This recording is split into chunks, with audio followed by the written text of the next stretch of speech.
town doesn't? Brenda retorted in incredulity.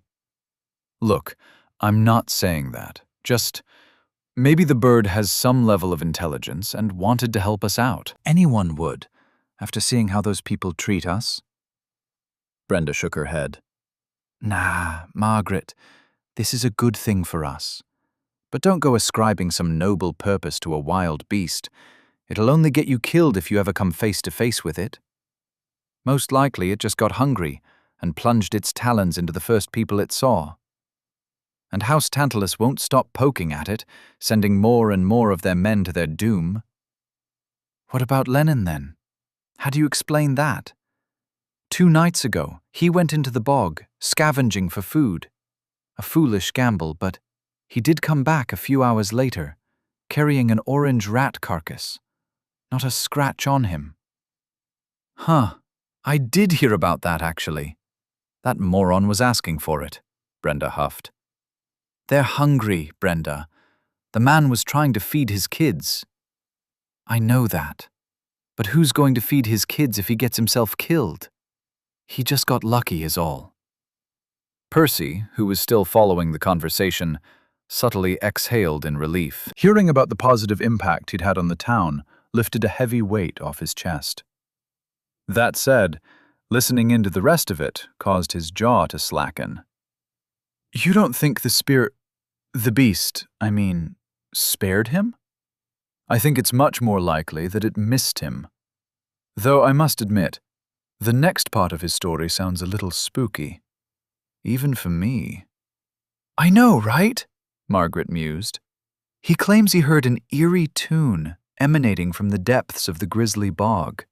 An otherworldly screech, akin to a ghost clawing against the gates of hell, begging to be let out. Yeah, I don't know if there's any truth to that, but I sure wouldn't want to hear something that dreadful. Chapter 40. Parrot.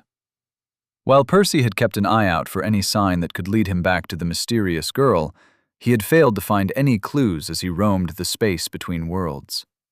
He wasn't sure what the problem was, but he figured there wasn't much he could do about it at the moment. In the end, he jumped into the first red beast he saw, hoping it would be a suitable host for the Magiscript challenge. The possession went relatively smoothly.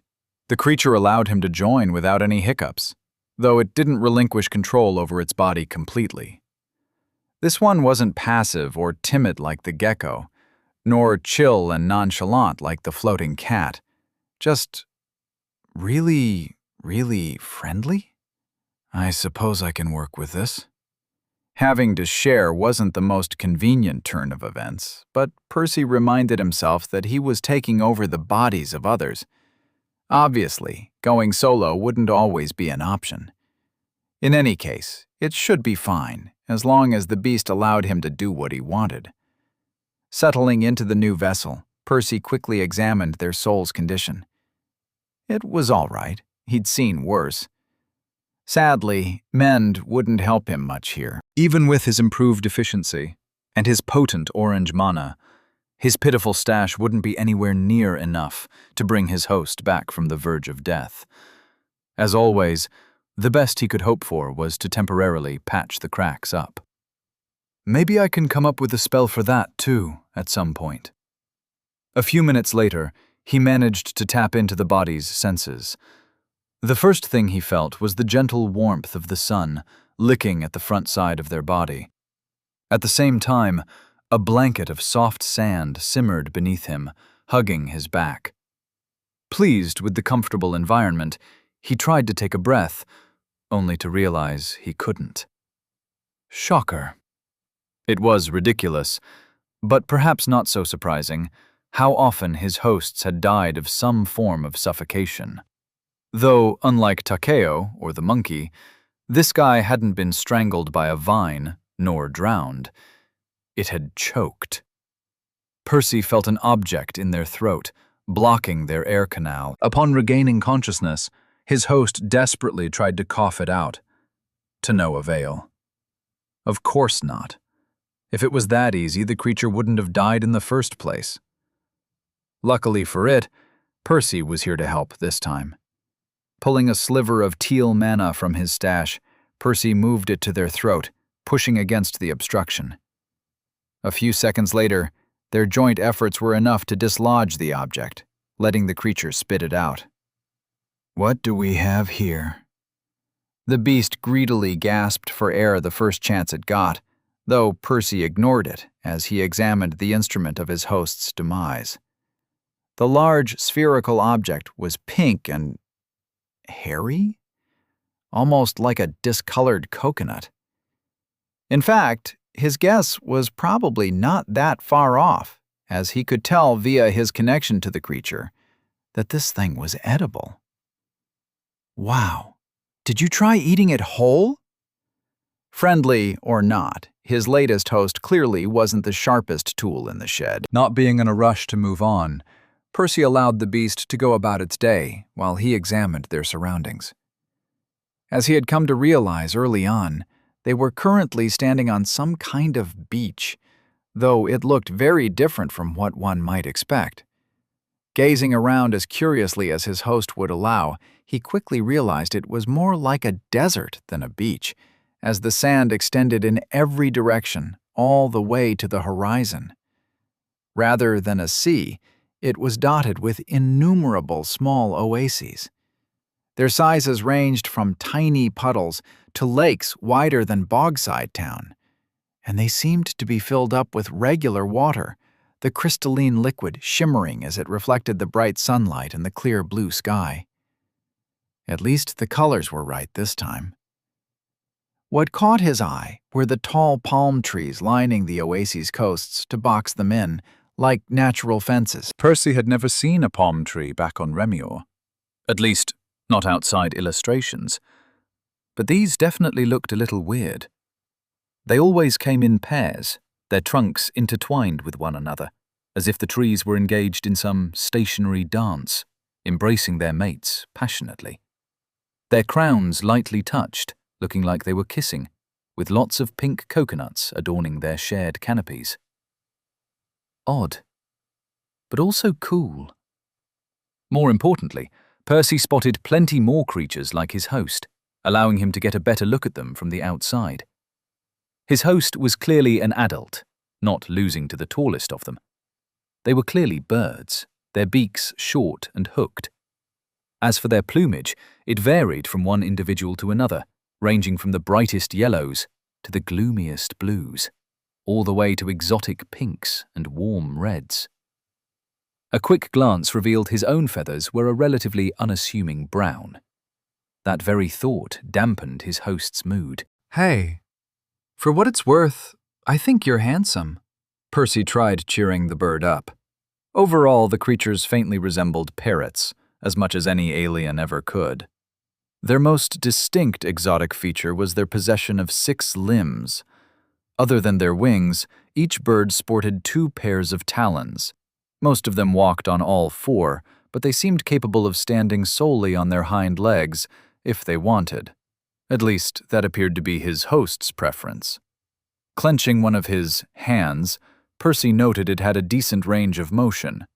He only had 3 digits on each limb, but one was opposite the other 2, so he wouldn't have much trouble holding an object or drawing runes. Not as good as a human hand, or even the monkey's for that matter. He frowned. It wasn't perfect, but it would do. Curious, he pulled up their status, just in case there was any big surprise there. Sadly, there wasn't. Percival's clone mana cores. Mana Core 1, Red, Beast. Mana Core 2, Seed, Miscaluna. Spells: Glove, Crude. Mend, Crude. Soul Harvester, Refined. Reinforcement, Refined. Mantle of Deceit, Refined. Decrees: Phoebe's Decree, grants access to your status.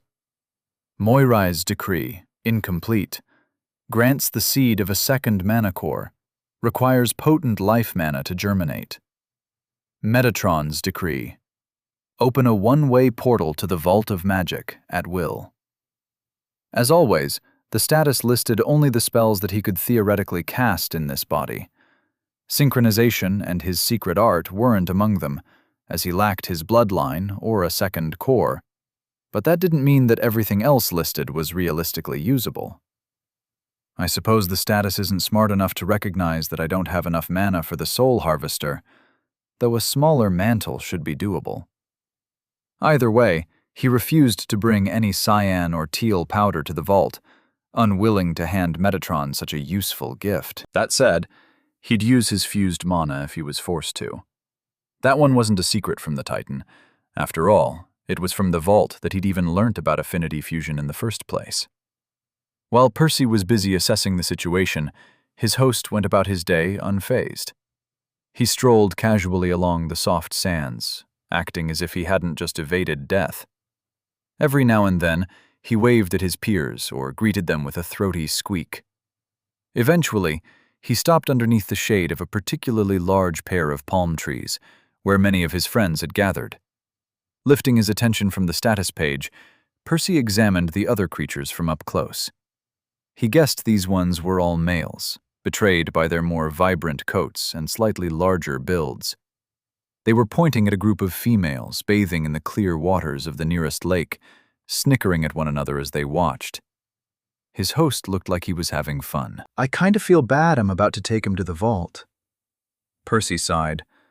This place was essentially a paradise. No predators in sight, abundant food, a nice environment, and lots of friends or potential mates. It was pretty much a dream come true, whether one was at red or white, a beast or a sapient. But he'd do it. Percy had never thought twice before eating a slice of ham or a chicken's drumstick. It would only be hypocritical of him, not to mention foolish, if he sacrificed an opportunity to spare a bird's feelings. Still, I suppose there's no harm in letting him stay here for another day. We do need to collect some food first anyway. Percy planned to gather a lot of supplies before going to the vault this time. Sizzian meat was the only food they provided, and each piece would cost him an arm and a leg. Not caring about his host's advancement in the slightest, Percy couldn't possibly justify spending a credit on every meal. He had yet to even earn any. Plus, he didn't want to burden Gabe with that again. Of course, starving wasn't an option either. He fully intended to spend at least a couple of weeks there this time, possibly longer. The obvious solution was to simply bring food with him through the portal. Over the next few hours, he coaxed his host into helping him gather a pile of coconuts. At first, the creature resisted. He was having way too much fun just chilling with his buddies to waste it collecting food when he wasn't even hungry. But Percy managed to get through to him, mainly by making it appear like a game. They took turns controlling the body, competing to see who'd pick the most coconuts. Naturally, the creature wiped the floor with him, being much more used to his own body. Not that Percy cared about his loss too much, his eyes dripping with enthusiasm as he stared at the pile of coconuts sitting before him. It was about as tall as he was. Okay, these should last us for a while. The only question is how to get them all through the portal. Looking up at the trees, his gaze locked onto their leaves, each one longer than he was tall and wider than his arm. A single leaf would probably tear in an instant under all this weight, but what about 100 of them? Fortunately, the parrot proved to be a decent climber. A good thing, too, as his wings didn't seem large enough to support his weight in flight. Some strategic placating and a few games later, and Percy relaxed in appreciation as he scanned their handiwork. Hundreds of coconuts were resting inside a green sack. Without anything to tie the leaves together, a few coconuts slipped through the gaps whenever he tried dragging the sack, but it was fine. Most of them had remained inside, so the majority would probably make it through the portal.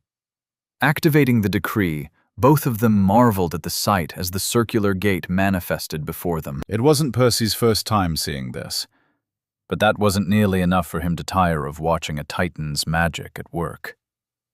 Ready? He got a wave of confusion back. The creature hesitated, unsure why it had to leave its home and its nestmates behind. With a heavy heart, Percy used the promise of a second core and unimaginable magical secrets to coax his new buddy into stepping through the portal. Sadly, none of those things appealed to the parrot. It seemed satisfied with everything it already had. It took Percy a couple more hours to convince the bird the trip was worth it.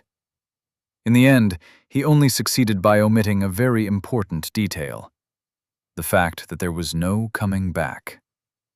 Tricking the parrot like this did leave a bad taste in his mouth, but he knew it was the only way. Even if I leave him here, he'll die when I go. I can't fix him on my own. But Metatron will. Dragging the leafy sack through the sand, Percy tossed it through the portal first. A few coconuts spilled out in the process, but he kicked them all through.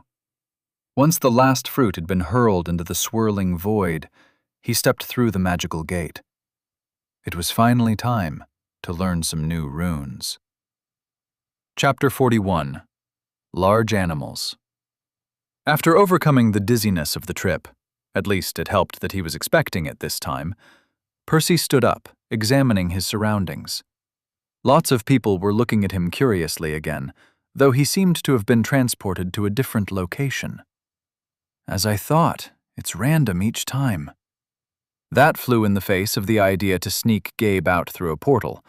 Not that they'd placed much hope in that plan to begin with. More importantly, Percy noticed something else that gave him pause. These people were all shorter than him, other than the horned ones. Strange. Coming here in the body of a red beast, he would have expected to barely reach their knees. Don't tell me these parrots are large animals.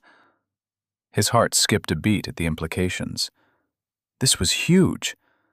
Red beasts were essentially regular animals, mostly untouched by magic. They could still use mana sense, and possibly circulation too, but their affinity had yet to start influencing their bodies at a deeper level. That was why red beasts had the greatest size disparity of all grades. One could be as small as a mouse, or as large as an elephant. It wasn't until core advancements came into play that their sizes began to change. The smallest creatures grew the most from each evolution, first to the size of a fox at orange, then to about the size of a human at yellow, and so on. As for animals that were already bigger than that to begin with, they still grew larger and stronger with each promotion, but not by nearly as much. Supposedly, the two ends of the spectrum met up at some point between green and blue, when the smaller creatures managed to catch up and close the gap. However, Percy wasn't thinking about the higher grades at the moment. The fact that his host was already about as large as a yellow beast, while only at red, was an amazing stroke of luck. Of course, it didn't mean he was anywhere near as strong as a yellow. Even an orange opponent would probably be difficult to contend with. Still, Percy was willing to bet they'd have a massive advantage in the red challenges. First things first. He shook his head, suppressing his bubbling enthusiasm. He picked up the loose coconuts that had fallen out of the sack, glaring at one of the green folks who tried to snatch one. The guy was actually at orange, but he barely reached the parrot's waist. That seemed to deal quite a blow to his self-esteem, as he begrudgingly let go of the exotic fruit a moment later. Yeah, didn't think so. Placing his taloned palm on the ground, Percy subsequently tried to log himself into the cube. The unintelligible squeaks of his host struggled to convey the message, but a blue circle still lit up around the talon a couple seconds later, turning silver immediately afterwards. The cube seemed to understand what he wanted, as a small hole opened up, the translation device popping out. It looked quite small to his current perspective, not to mention the parrot's lack of ears to hook it around, though it still stuck to the side of Percy's face without any issues. Authorization pending. Please input user ID. Percy wanted to roll his eyes, but the bird's eyeballs appeared to be fixed in place. Clearly, the cube had already recognized him, otherwise it wouldn't have given him the device. Asking for his ID at this point was just needless bureaucracy. User ID. Wanderer. Authorization granted. Welcome back to the vault, Percy, the cube replied. though the second sentence was spoken in Metatron's voice, sending a chill down his spine. Picking up the sack again, Percy carried it to a less crowded spot, seeking some modicum of privacy. He didn't really care what the vault's mortals saw. He doubted any of them had the balls to cause him any trouble. That said, he didn't exactly want to garner any unnecessary attention either. "Cube, can I speak to Metatron?" he asked once he was alone. "Evaluating request." While he'd rather not make a habit of interacting with the Titan frequently, he had been playing with an idea in his mind since his last visit. It was risky, though it would grant him more value from these trips if it worked. "Evaluation complete. Request denied. User does not meet the minimum requirements. Contacting a god of the vault is listed on the restricted section for white grade or above. Contacting a titan of the vault is listed in the restricted section for concept realm or above. Contacting the founder is not listed on any reward list." Percy was unfazed by the flurry of messages, expected the standard restrictions. Suppressing a chuckle, he also expected the amendment that should come any second now. After all, there was no way Metatron would leave him without the means of accepting his deal. Notification. User has been granted special authorization to contact Metatron. Proceed? Yes.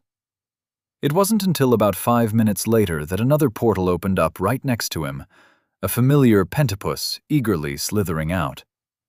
"Nice to see you again, Percy. Though I must admit, it feels like yesterday when we last spoke. Don't tell me you've come around so quickly." The Titan greeted the tall bird clone. "No, I'm not ready to accept your terms just yet. I was hoping to propose a deal of my own instead," Percy replied, trying to maintain his composure. Still, he couldn't help but swallow a lump as the Titan scanned him from head to toe. "Only a red beast this time?" "I can't help it. Those are some tough challenges you've implemented. I'll need to ease my way through them." "Let's hear it then." Metatron nodded. "Though I would caution you to not summon me again for anything not directly related to my offer. I'm a busy man, Percy," he added in a more severe tone, making Percy shudder. "I want you to give me enough life mana for the Morai's decree every time I visit the vault with a new body." Metatron blinked a few times, staring at Percy in incredulity. "I'm still waiting to hear the other half of this so-called deal." "In return, I'll do my best to leave my hosts intact before I leave." Percy shrugged the parrot's wings. The words barely had the chance to leave his mouth when a suffocating pressure descended on him, forcing him down on his knees. His bones creaked and his joints ached in protest as the parrot hid in the very recesses of his mind, cowering in terror. "Have you lost your mind?" Metatron asked, his tone cold as ice. "Did my easygoing demeanor give you the impression that I'll stand to be blackmailed by a mortal?" The Titan spoke slowly, each word slamming into Percy with the weight of a battering ram, pressing him against the ground. He knew the god was holding back, too. Otherwise, a single utterance would have long reduced him to a sticky puddle. "I'm not blackmailing anyone," he spat, each word a struggle. Creasing his brow, the Titan eased the pressure on him somewhat, allowing him to breathe. It wasn't until a few seconds later that Percy managed to speak again. "I'm only asking for proper compensation for the things I'm already giving you." "Last time I checked, letting you come and go as you please and participating in the challenges is plenty of compensation." "That's how you get me to keep coming back." Percy flashed the Titan a defiant look. "However, I'm under no obligation to leave my hosts intact when I leave." "This is just a courtesy you expect of me. All I'm asking is that I get a little something back in return." "That's not a little something. Do you have any idea how much life mana it costs to repair the Morai's decree?" "Of course you do. You've seen it before." But Percy wasn't quite ready to give up just yet. "Please, We both know you fix the bodies and give them new cores the moment I leave. After all, they're your precious test subjects. I'm just asking you to do it earlier, so that I can use them too. In return, I'll go out of my way to keep the bodies in good condition." Metatron finally withdrew the rest of his pressure, his eyes narrowing. "This still sounds like blackmail to me. Why should I agree to this? If you want to earn more prizes from the vault, you just have to accept my terms. It'll cost you nothing, and it's only fair. I'm giving you an endless supply of bodies with one of the most powerful decrees in the universe. All I ask is a chance to play around with them for a few days beforehand. If you really want to convince me to collaborate with you, this will go a long way." Metatron appeared to think for a couple minutes. Percy didn't rush him, knowing he'd already pushed the Titan way more than any mortal should ever dare to. "Very well, but I'm warning you. If you try to pull another stunt like this in the future, I'll revoke your access to the vault entirely. Your bloodline is valuable, all right, but I'm not going to humiliate myself by groveling at a mortal's feet." "I'm guessing you won't be lending me a ring of sacrilege, then?" "What if I ask nicely?" Percy chuckled, half joking. Emphasis on the half, though. "You wish. But I might consider trading you one ring for another, should you get lucky enough to find one. Or something else of equal value." Metatron laughed too, his voice trailing off as he vanished through another portal. Once the god was gone, Percy allowed himself to laugh. Voicing his far-fetched demands to the Titan had been a bold move, but the payoff was immense. That said, he didn't plan on pushing his luck again anytime soon. As for Metatron's parting offer, he didn't pay it much heed. "Something else of value equal to a ring of sacrilege? As if they grow on trees." Shaking his head, he spoke to the system. "Cube, I want my body healed up completely." "Evaluating request." "Evaluation complete. Request denied. User does not meet the minimum requirements. Healing via divine mana is listed in the restricted section for yellow grade or above." It wasn't until a minute later that the cube corrected itself. "Notification. User has been granted special authorization to receive a god's life mana. Proceed?"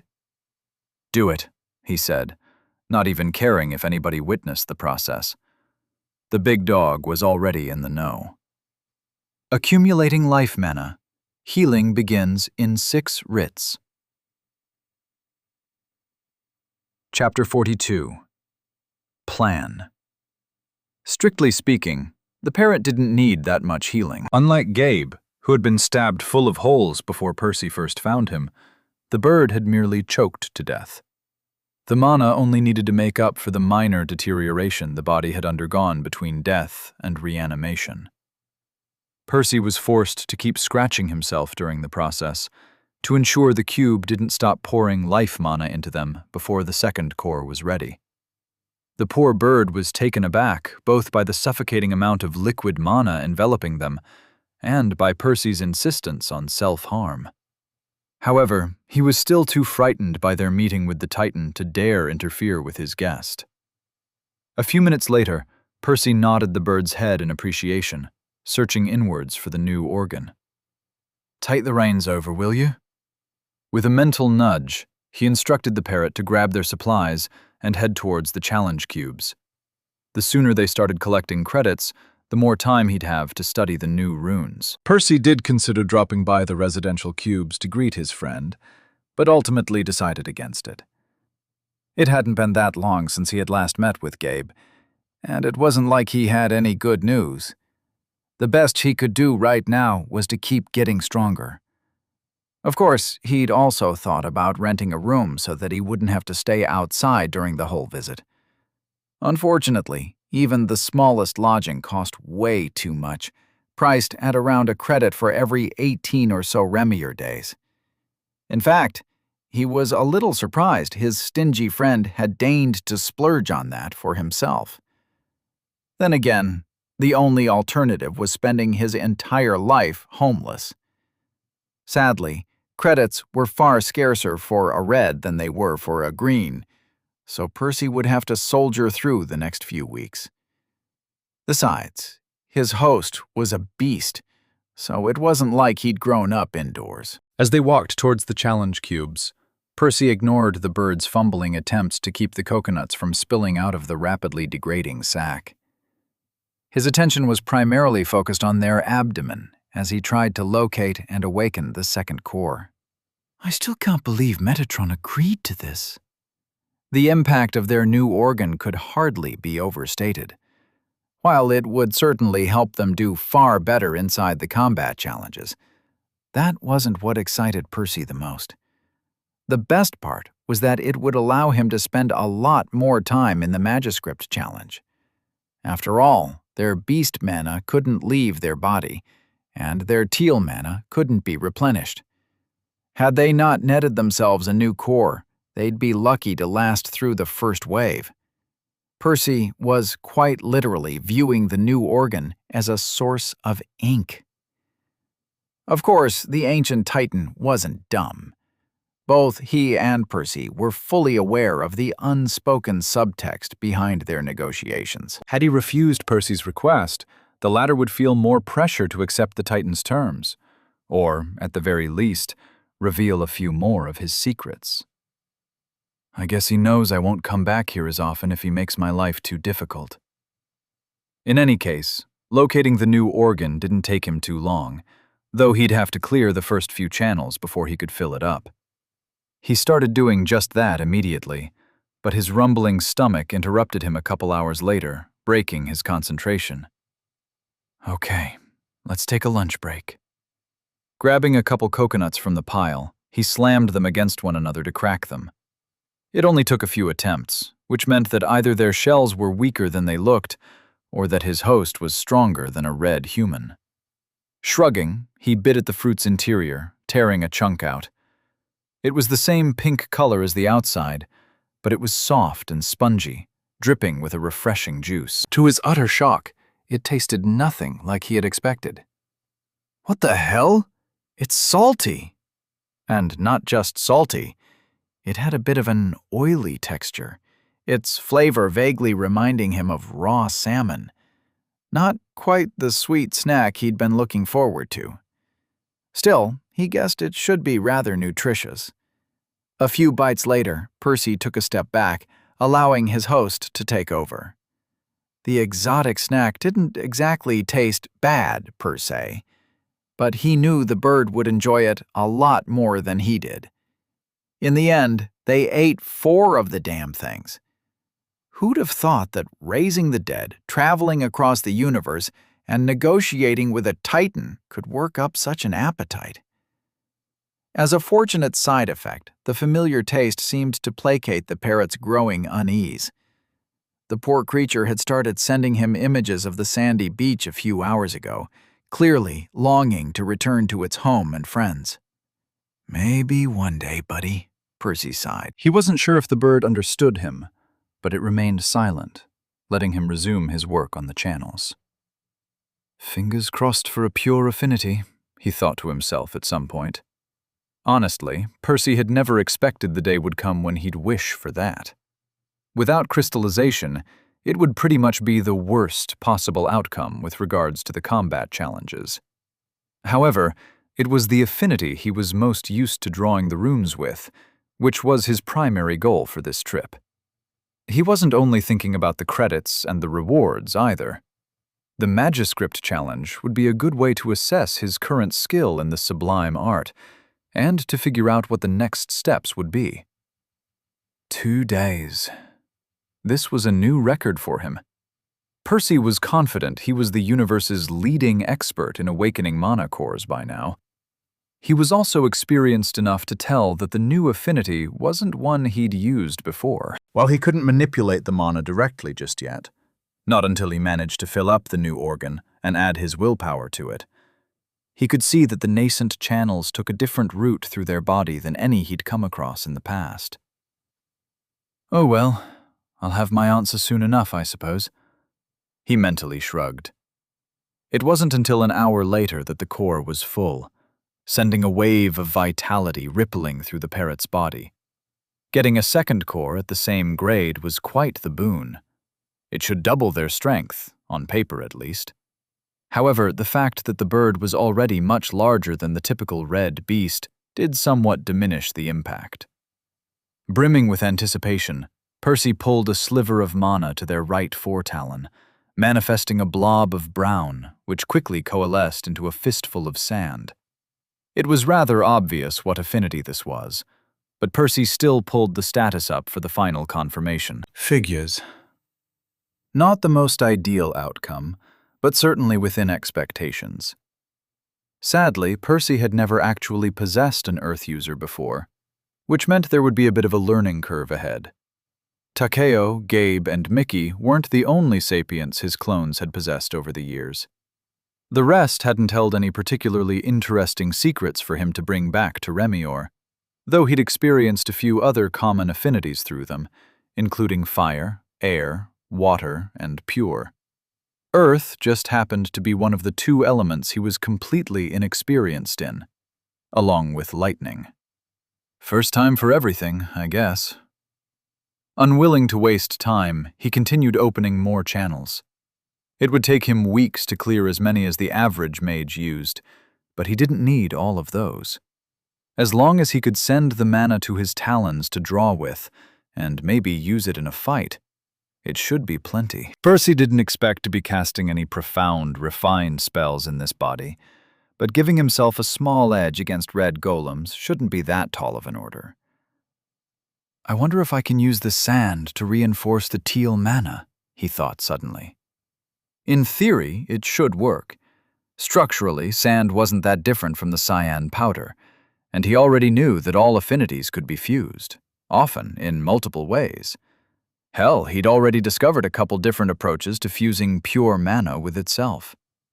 If he could accomplish this, he'd have another edge during the combat challenges without having to compromise his secret. But he quickly talked himself out of it. Even if it was possible, it would take him weeks of experimentation to get there. His limited supply of fused mana would run out way before he saw any tangible results. It's not worth it. Percy looked back at the pile of coconuts. It had shrunk slightly, but they still had plenty to last them for over a month. The parrot would, too, with his physical injuries already healed. That still didn't mean it was wise to stay in the vault as long as possible. Percy actually had a few specific goals for this trip. Other than finding Nisha another rune for the spatial amulets, he wanted something for himself, too.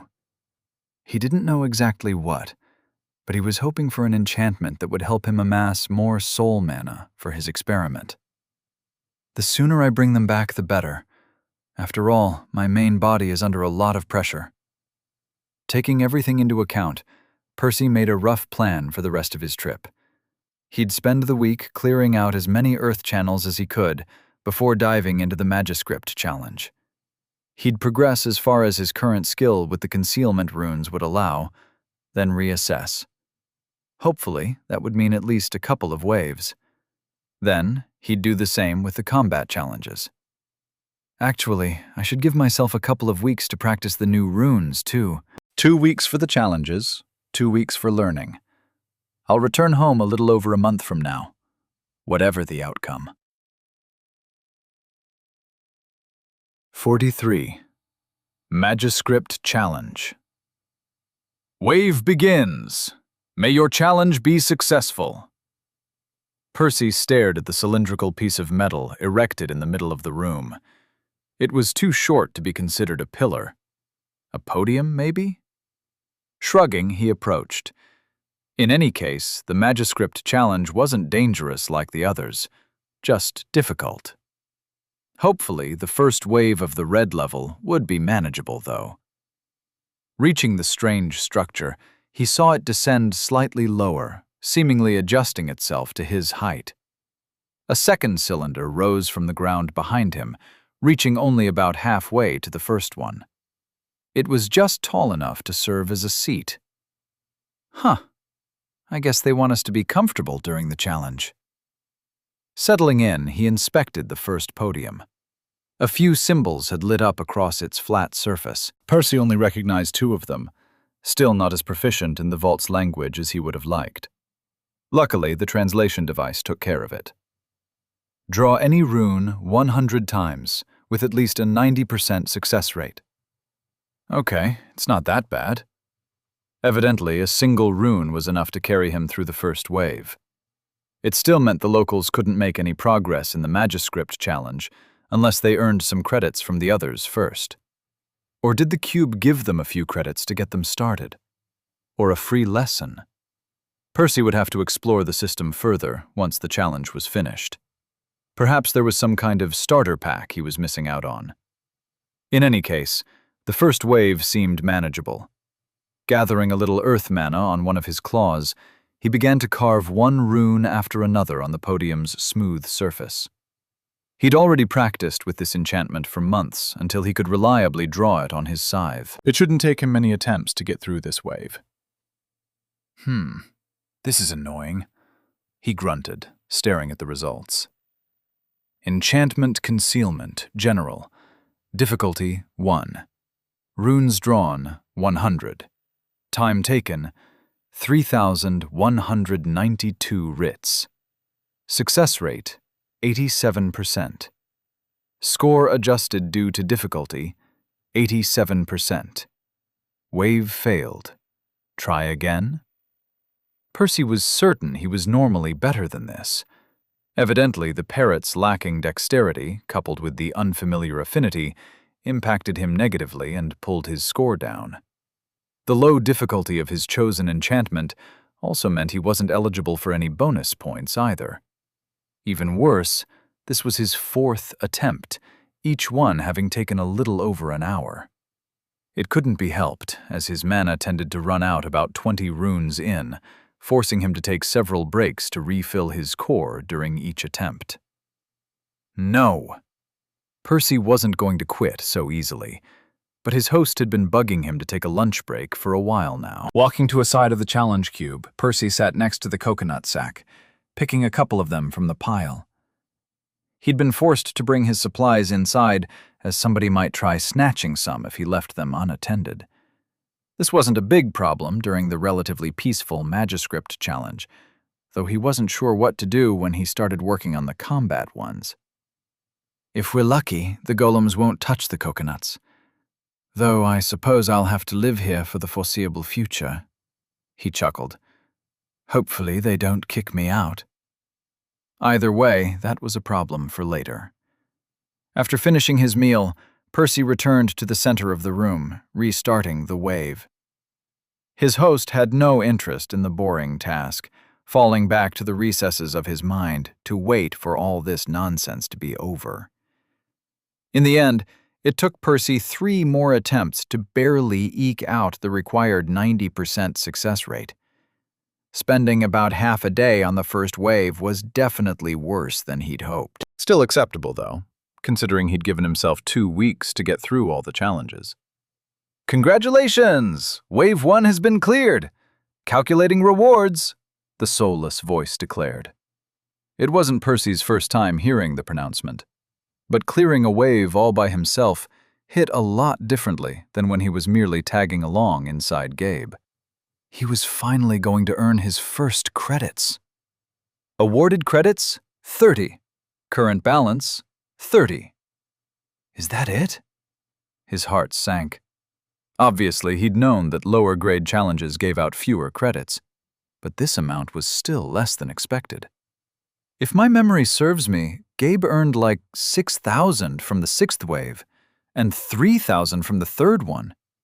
So it should be 1,000 on the 1st? Interpolating, he figured each grade roughly tripled the rewards, rounded for convenience. The first wave of the orange grade would probably grant 100, while the one for yellow should be at 300. Honestly, it wasn't so bad. A portion of Sizian meat was valued at 1 credit, and its effect was pretty much on par with an elixir on Remior. Converted to contribution points, that meant Percy had just earned about 12,000 of them. It took me over a month of hunting to earn that many back when I joined the guild, he thought, feeling a little better. Regardless, the Redborns of the Vault were still screwed if this was all they had to go by.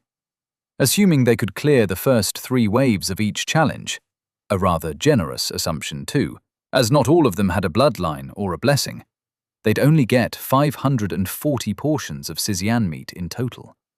And that was without taking into account the cost of actually delving into runecrafting in the first place. Those funds wouldn't even last them 2 years, meaning they'd never make it to Orange. I guess Gabe wasn't kidding when he said the lowborns starved to make space for more people. Presumably, the system took care of the kids, at least until they first awakened their core, so somewhere between the ages of 5 and 8. After all, they didn't even know their grade before then, nor did they have the mental maturity to undertake any challenges. After that, the Redborn children only survived a couple years at best, which was ample time for them to demonstrate any unique bloodline or talent they might have. Motivated by their empty bellies, they'd give it their all until their last breath, at which point the gods could pick out any occasional outlier with a promising bloodline, leaving the rest to die in their early teens. And Metatron is wondering why I'm not taking his shitty deal. Percy felt the urge to laugh. I'll be damned if I ever work with that bastard. Orangeborns had it slightly better. The relatively talented ones could potentially earn around 1,800 or so credits at Orange, barely giving them enough time to hit yellow. At that point, they could earn another 5,400 credits if they could maintain their momentum, living for another decade or 2. But that was it. Only the most talented Yellowborns, those who had both a higher starting point and the potential to go past the 3rd wave, actually stood a chance of making it to the higher grades. And even those people like Gabe, wouldn't easily hit Violet or White. No wonder the guy is so stingy with his money.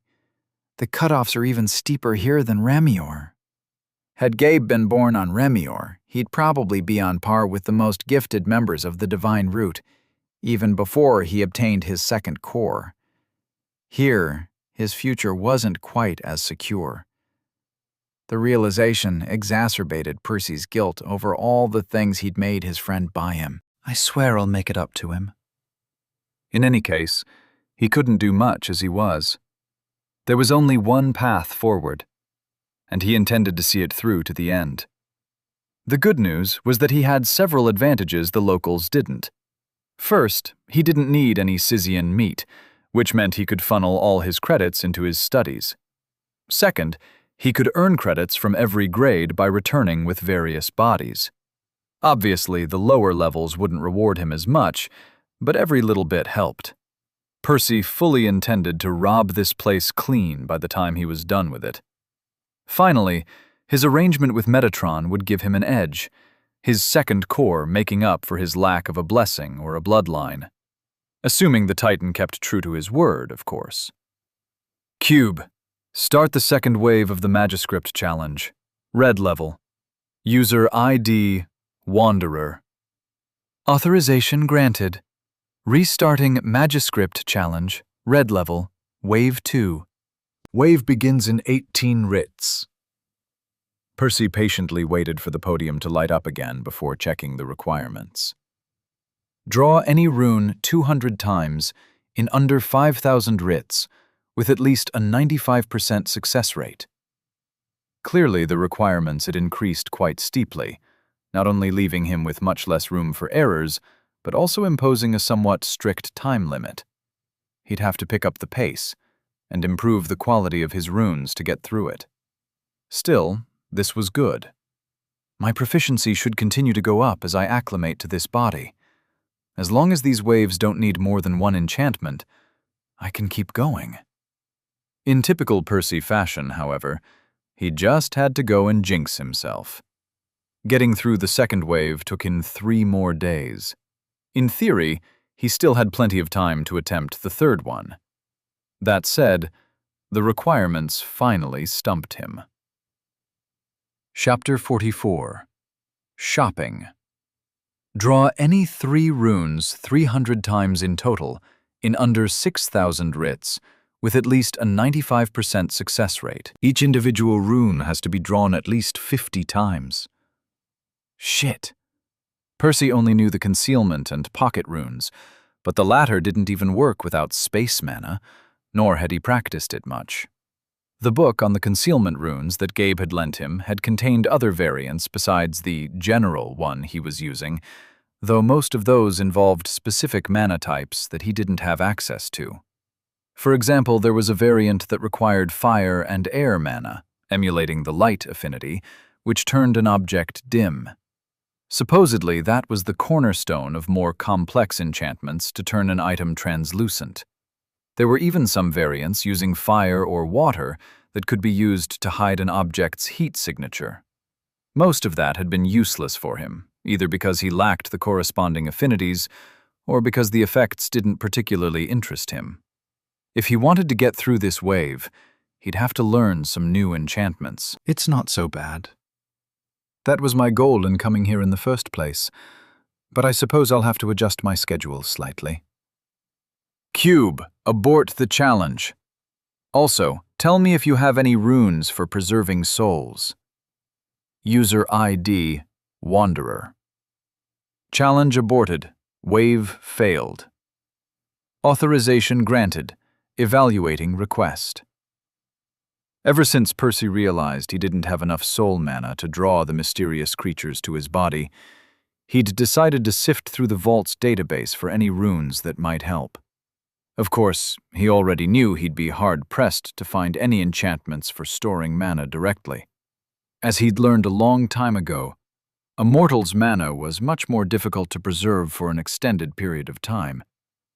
Maybe there was a way to compress a lot of mortal mana into divine mana, but even if there was, he very much doubted he'd be able to draw a rune capable of withstanding such a process. In other words, his only option was to take a step back and look for a way to delay a soul from deteriorating. That way, they could gather a lot more food from Mickey to eat at once, giving him a ton of mana in one go. Evaluation complete. There are 4,568 books, 14,531 research logs, 72 encyclopedias, and 485,736 news reports that mention rune, preserve, and soul. Part of the selection is restricted for your grade. Only 4,287 books, 3,765 research logs, 20 encyclopedias, and 267,890 news reports are available for purchase. Total cost, 475,399 credits. Current balance, 90. Wow. It's even worse than the last time. Okay. Leave only mentions of standalone runes that can be drawn by beginners below yellow. Filter out any runes not in the vault's language. No point in learning those if I plan on learning Magiscript in the future. Leave only runes that require the soul affinity. I imagine those will be more effective for the job. Evaluating request. Evaluation complete. There are 8 books, 4 research logs, 1 encyclopedia, and 367 news reports available for purchase. Total cost, 1,007 credits. Current balance, 90. Maybe I'd be better served buying some sort of index of beginner runes rather than trying to look for them one at a time. At the end of the day, Percy had no clue how he was meant to navigate the database. The gods certainly hadn't made it particularly intuitive. What's the title of the encyclopedia? Evaluating request. Evaluation complete. The encyclopedia is titled 10,000 Magiscript Runes for Beginners. The encyclopedia is valued at 200 credits. Current balance, 90. I'll be damned. That sounds exactly like the kind of thing I need. Percy's avian heart skipped a beat, though there were still a few issues to solve. And not just the fact he couldn't afford the book quite yet. How deeply does the encyclopedia delve into each rune? Is there enough material included to learn them? Evaluating request. Evaluation complete.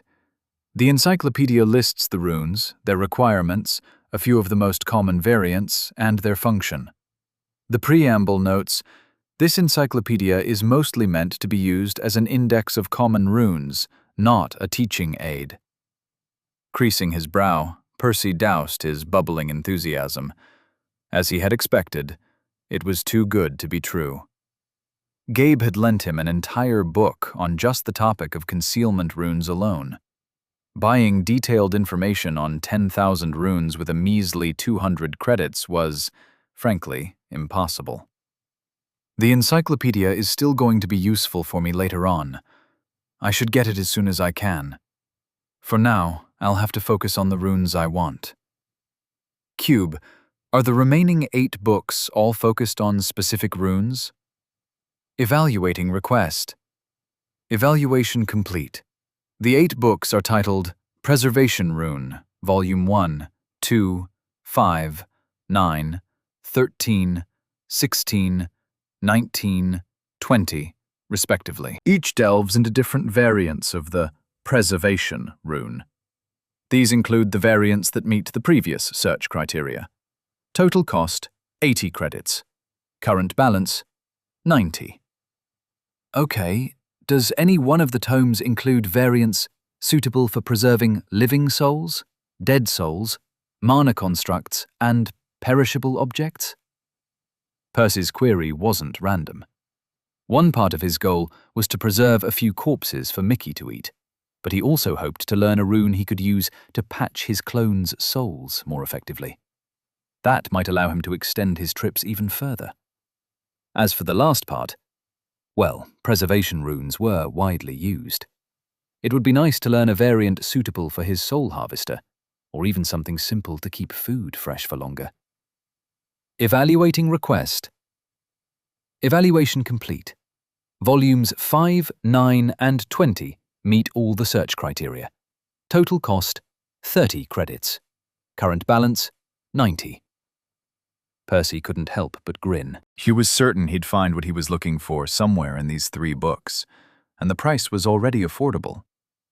Of course, he could try narrowing it down further to save a few more credits, but he'd rather browse through the options personally and pick the most effective variant for him to learn. Is there any discount for a first purchase, or a free tutorial for beginners? How are kids with no credits meant to delve into the challenges in the first place? Evaluating request. Evaluation complete. User is eligible for Beginner's Bundle. Beginner's Bundle contains 30 portions of Scythian meat, allowance of 50 credits to be spent on reading material. Seriously? How come I wasn't informed of this? Was I supposed to just guess it exists? Evaluating request. Evaluation complete.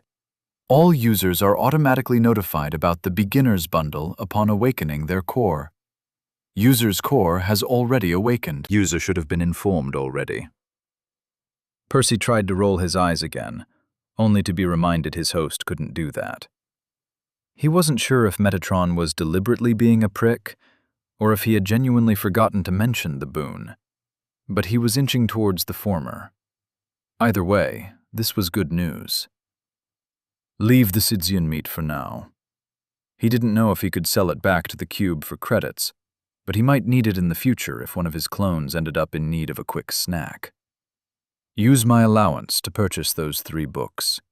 I'm also looking for a control rune that is compatible with pocket runes and spatial amulets.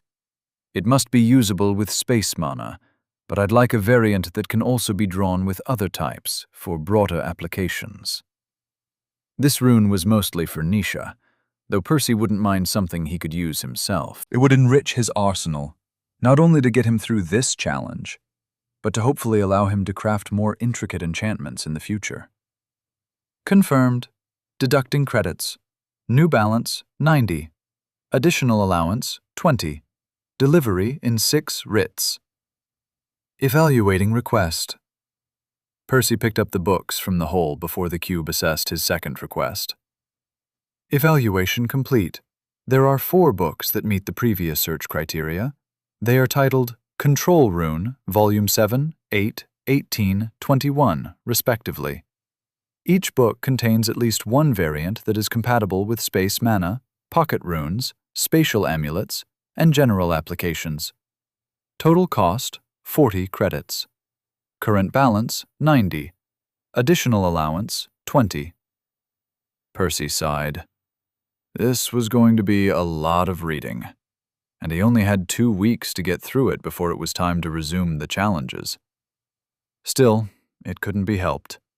The concealment rune had already made him stronger, and the new ones promised to do the same. Do it. Use the allowance first. If he finished all his tasks in time, there was one more benefit he hoped to gain by the end of his trip. He had no idea if they even had anything like what he was searching for, or if he'd have enough credits for it. But it would qualitatively improve his kit if he managed to get his hands on it. Suddenly, he had a strange thought. Navigating the cube's database is a bit of a pain, but I'd never imagined shopping would be so much fun. Chapter 45. New Runes. While Percy prided himself as a relatively fast reader, he was operating under a strict, self-imposed time limit during this visit. Consequently, he couldn't afford to carefully read all 7 of the volumes he'd just bought. Luckily, he didn't need to, either. Obviously, he had no intention of learning hundreds of variants of the new runes. He just had to pick the ones most suitable for his current needs. Consequently, he devoted the first few days of his reading time to skimming over the books in order to identify the best candidates. The Preservation rune utilized a general circular shape, like most of the vault's enchantments, though it differed slightly from the Concealment rune he'd previously mastered. It was composed of 2 concentric circles, down from 3, though it contained many more curved lines linking the 2 shapes. Each sub-variant differed from the general case, altering the properties of the enchantment subtly to make it more suitable for specific applications or mana types.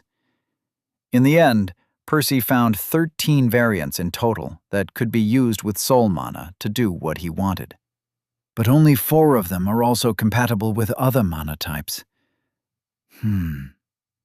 What if I draw them using my fused mana? Can I get them to work on both souls and corporeal objects at the same time? Percy was confident it should work, though it wouldn't be without cost. According to the book, the less specialized the rune was, the lower its efficiency would be in each area, which, frankly, made sense. Picking a variant suitable for multiple tasks would make its effect about 10 to 15% less potent. It's not that bad. All things considered, it's a small price to pay for versatility. At the very least, it's better than wasting my time learning 2 separate variants. Beyond that, there were a few more factors to take into consideration. For example, he had to select a variant that could be overlapped with other runes in general, and his own concealment runes in particular. Such flexibility would make his life easier later, once he graduated from basic runecrafting and started working on composing the runes together into more complex enchantments. It took a fair amount of head-scratching, but Percy eventually settled on a variant he deemed to be the best match for his needs. Maybe I could pick a better one if I spent more time on it, but this should be good enough for now. He nodded in satisfaction. Percy wasn't a Magiscript expert, nor was he that well versed in the vault's runes. He understood his decision-making process was probably full of blind spots, but he figured he'd done a decent job, given the circumstances. Perhaps he could revisit them in the future, once he was more experienced and had the credits to splurge. With his mind made up, he spent the rest of the week practicing with the new rune. Memorizing the shape and getting used to drawing it accurately was a laborious process. That said, it was notably easier the second time around. The more runes he learned, the more he would familiarize himself with the vault's language, and the more skilled he'd grow in drawing them precisely. Sadly, he couldn't test the enchantment's effect on souls just yet, as his limited stash of fused mana wasn't enough for that. However, he could at least tap into the more general effects of the rune by drawing it with earth mana. That should be enough to get him through the challenge. 10 days, he moaned, feeling the time bleed away. Reaching an acceptable level with the preservation rune had taken him a bit longer than he would have liked. It was still within the allotted 2 weeks, but it didn't leave him much time to learn the other one. At least, not without extending his trip by a little. Oh well, it can't be helped. I need a 3rd rune to get through the wave. Also, Nisha's progress is going to stall if I don't bring this back to Remior. Fortunately, the control rune was easier to learn than the others. In fact, it was by far the simplest rune he'd ever seen.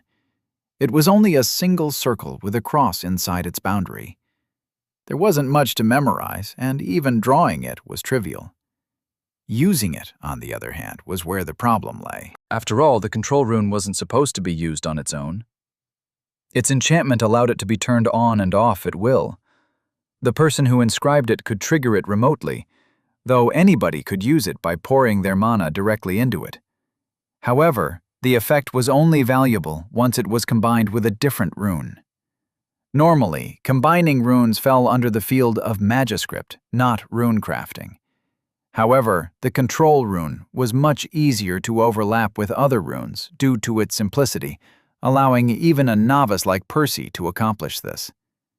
Still, it wasn't exactly trivial either, as the scribe had to visualize 2 distinct effects while drawing the composite rune, while also keeping their joint function at the forefront of their mind.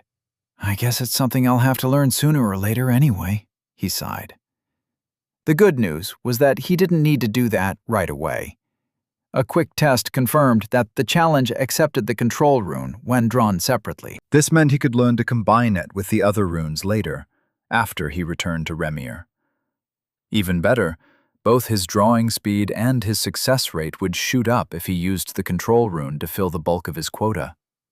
He still had to draw 50 concealment runes and 50 preservation runes to meet the minimum requirements, but the remaining 200 would be a piece of cake. Completing the challenge did take a while, but he managed to do it by the end of his 4th week in the vault. Enchantments, Control, General, Variant number 172, Concealment, General, Preservation, Soul Specialized, Variant number 31, Difficulty, 1. Runes drawn, 300. Time taken, 5,923 writs. Success rate, 95%. Score adjusted due to difficulty, 95%. Finally. Congratulations! Wave 3 has been cleared. Calculating rewards. Awarded credits, 90. Current balance, 160. Percy couldn't help but grin as he saw his balance hit the triple digits for the first time. This was already enough to buy several more books, though he didn't know how expensive the spell he was interested in would be. Gabe was trying to buy a fire spell using a bonus reward back when we first met. Percy understood that at least some spells were either prohibitively expensive or only obtainable from the restricted lists. Then again, Gabe had probably been looking for a refined spell, or maybe even higher. Percy would be happy with a crude one, as long as it did what he wanted. He could always improve it later. Let's try earning as many credits as I can first. I'll browse the database afterwards. Determined to make the most of his remaining time, Percy started the 4th wave. He seriously doubted he'd be able to clear it anytime soon, though he figured it was worth checking the requirements anyway, for future reference. Draw any 10 runes 1,000 times in total, in under 15,000 writs, with at least a 95% success rate. Each individual rune has to be drawn at least 50 times. Wow. Talk about a steep difficulty curve. Becoming sufficiently proficient with 10 different runes was a project that could easily take half a year. It was a little disappointing, though it made sense. If Gabe's combat challenges were anything to go by, getting past the 4th wave required both a blessing and a bloodline. Of course, this wasn't the case for the Magiscript challenge, but its difficulty should scale in an equivalent manner. And this was still somewhat achievable, relatively speaking. Going by what Gabe had told him, the green level of the challenge involved proper applications of Magiscript, requiring decades of preparation. Sadly, I don't have any decades to spare right now, Percy clucked bitterly. In the end, reaching this point had taken him a little longer than his original estimates, though he didn't regret it. At minimum, he'd already met the primary objectives of his trip. He and Nisha would have the means to continue progressing once he returned. As for any more runes, they'd have to wait for his next visit. For now, let's try to speed through the combat challenges. He didn't know how far he'd get, but it would be a waste of his host's oversized body to not even try. He couldn't take his sweet time planning his approach like he'd originally intended, but he could still try earning all the easy credits. After that, he'd buy his prize and be on his merry way. Let's do it then, Cube. Start the Gauntlet Challenge, red level. User ID, Wanderer. Authorization granted. Choice confirmed. Wave begins in 18 writs, the soulless voice said. Percy stretched his limbs as the parrot awakened from his slumber. He brought the creature up to speed, hastily explaining what this challenge involved. Wave begins in 12 writs. Strictly speaking, the bird wasn't particularly accustomed to fighting.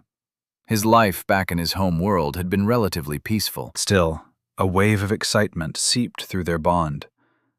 Evidently, the parrot was so fed up with runecrafting that he was willing to do pretty much anything else. Wave begins in 6 writs. As the countdown ended, the familiar black sludge began pouring down the sleek walls. Percy grinned, finding it a little nostalgic. Time to pummel some golems. Wave begins. May your challenge be successful. Chapter 46.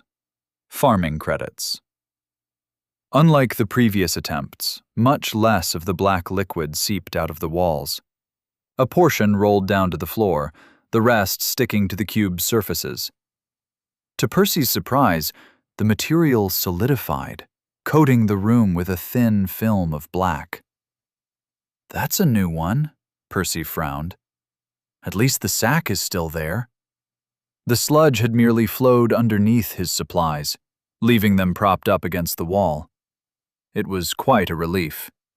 Percy would have been forced to rush through the challenges had the cube chosen to rob him of his only source of food. Scanning his surroundings, he searched for his opponent. Before long, his gaze landed on the only other object, a small orb the size of a tangerine resting motionless in the middle of the room. Is that the golem? As if to answer his question, a series of red lines lit up all over the black sphere. In response, an indentation formed on the floor around it, caused by a square tile sinking about an inch into the ground. What the? With a snapping sound, the tile sprang back at an angle, shooting the sphere at him at a dizzying speed.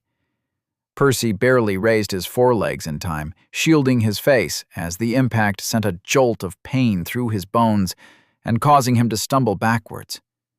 But the assault didn't stop there, a second blow landing in his stomach the very next second, bringing him to his knees. Seriously? This is the first wave of the red level? Crouching, he tightened the guard around his face, bracing against the follow-up attacks. Sadly for him, the golem didn't even bother aiming for his head anymore, instead randomly slamming into his body from various angles. It's okay. It hurts like a bitch, but it's not that dangerous. The realization comforted him a little, though he still winced every time the orb crashed into him. He'd have died already had his host been a smaller beast, or even a red humanoid for that matter.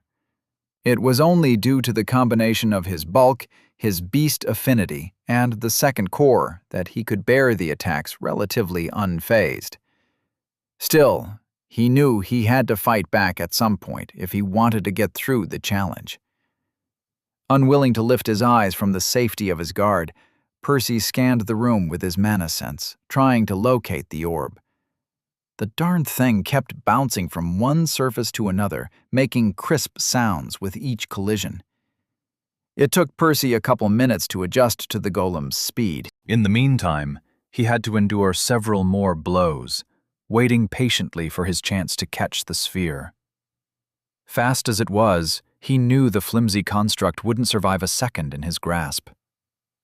There! Once the golem was on course to collide against him head-on, he tried to grab it. Sadly, his host's poor reflexes let him down, the orb slipping right through his talons. It delivered yet another painful blow to his chest, knocking the breath out of his lungs. Ugh! How annoying! Percy stubbornly kept at it for another hour before accepting that he'd never catch the speedy golem with his bare hands. In fact, he even had the parrot try at some point, hoping the bird would do better than him. That didn't happen. The beast gave up too after a few failures. What about the earth mana?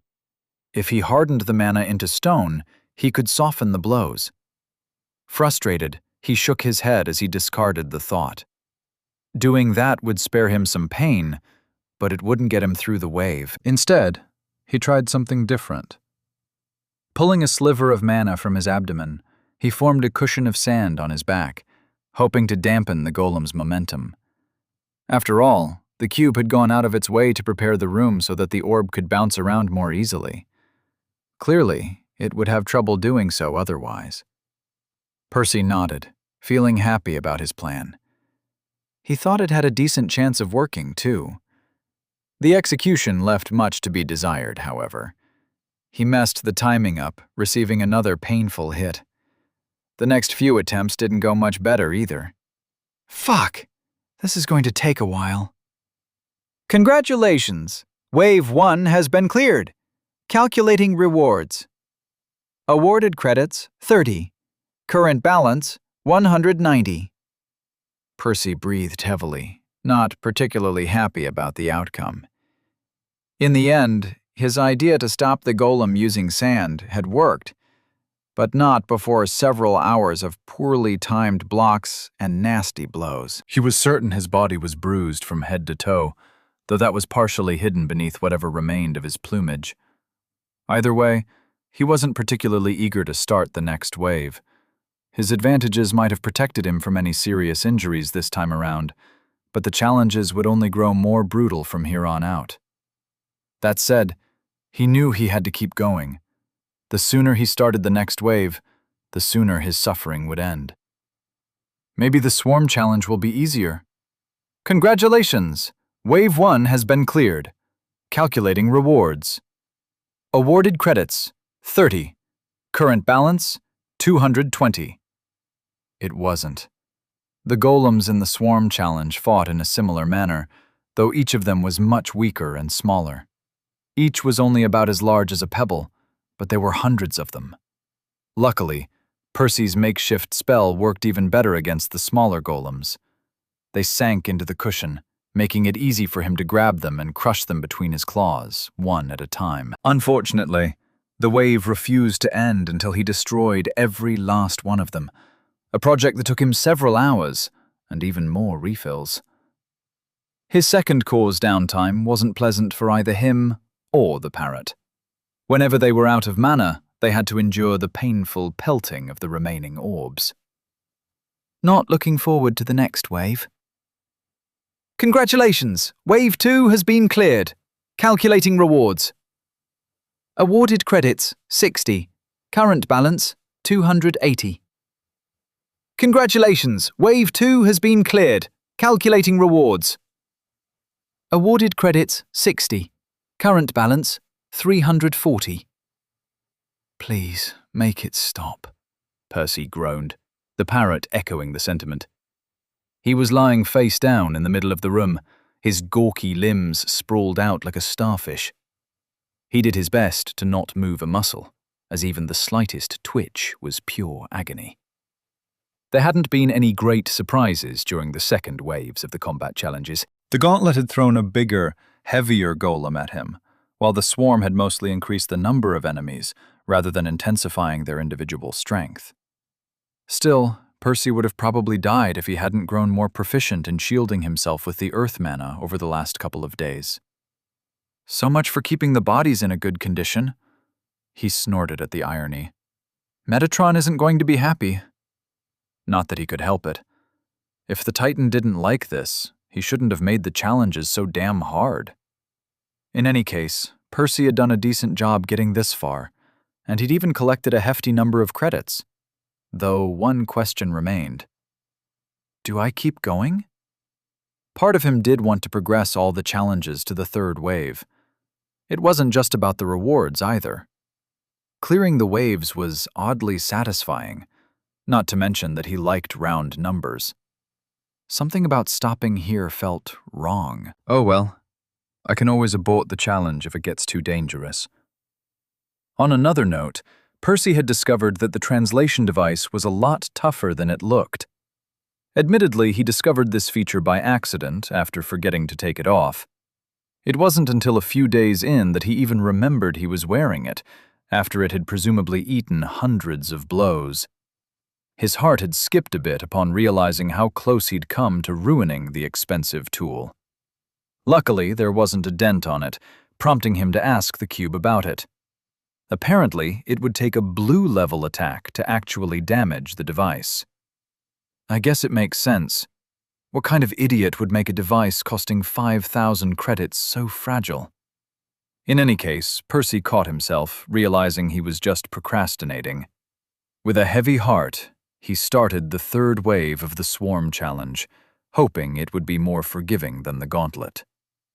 Congratulations! Wave 3 has been cleared! Calculating rewards. Awarded credits, 90. Current balance, 430. Don't worry about it. Percy tried to console his host. The two were staring at their broken beak, lying on the ground by their feet. I'm sure Metatron will fix you as soon as I leave. What he wasn't quite as certain about was whether the Titan would be willing to honor their deal the next time he visited. But that was future Percy's problem.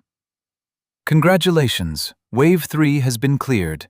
Calculating rewards. Awarded credits, 90. Current balance, 520. It's done. We've made it. Percy could hardly believe it. He dragged himself along the metallic floor using his one surviving talon, leaving a bloody trail behind him. His other 3 limbs weren't much help, their joints bent in all the wrong directions. Eventually, he made it to the remains of the coconuts. By now, all that was left of them was a pink pool of pulp. The sack had mostly survived the Gauntlet challenge intact, as the larger golem rarely hid his supplies. Unfortunately, the same couldn't be said about the Swarm challenge. Sighing, Percy picked up the largest solid piece he could find, squeezing it between his claws and letting a few lukewarm droplets of juice fall into his broken beak. The liquid rolled down his throat, causing him to break into a cough. Crap! I forgot how salty they are. Not only was the exotic fruit terrible for quenching one's thirst, the salt only exacerbated Percy's injuries further, making him wince in pain.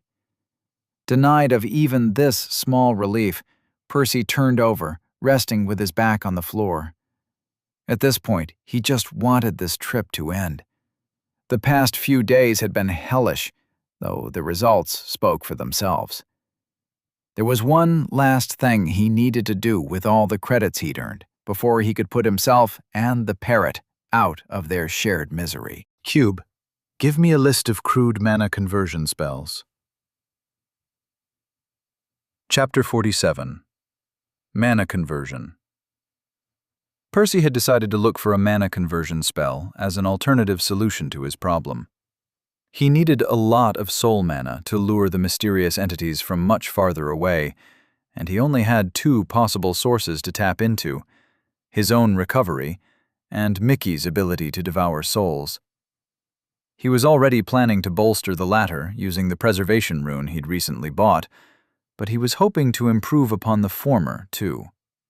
While he could regenerate soul mana very rapidly using synchronization, it also led to a lot of wasted pure mana that he didn't know what to do with.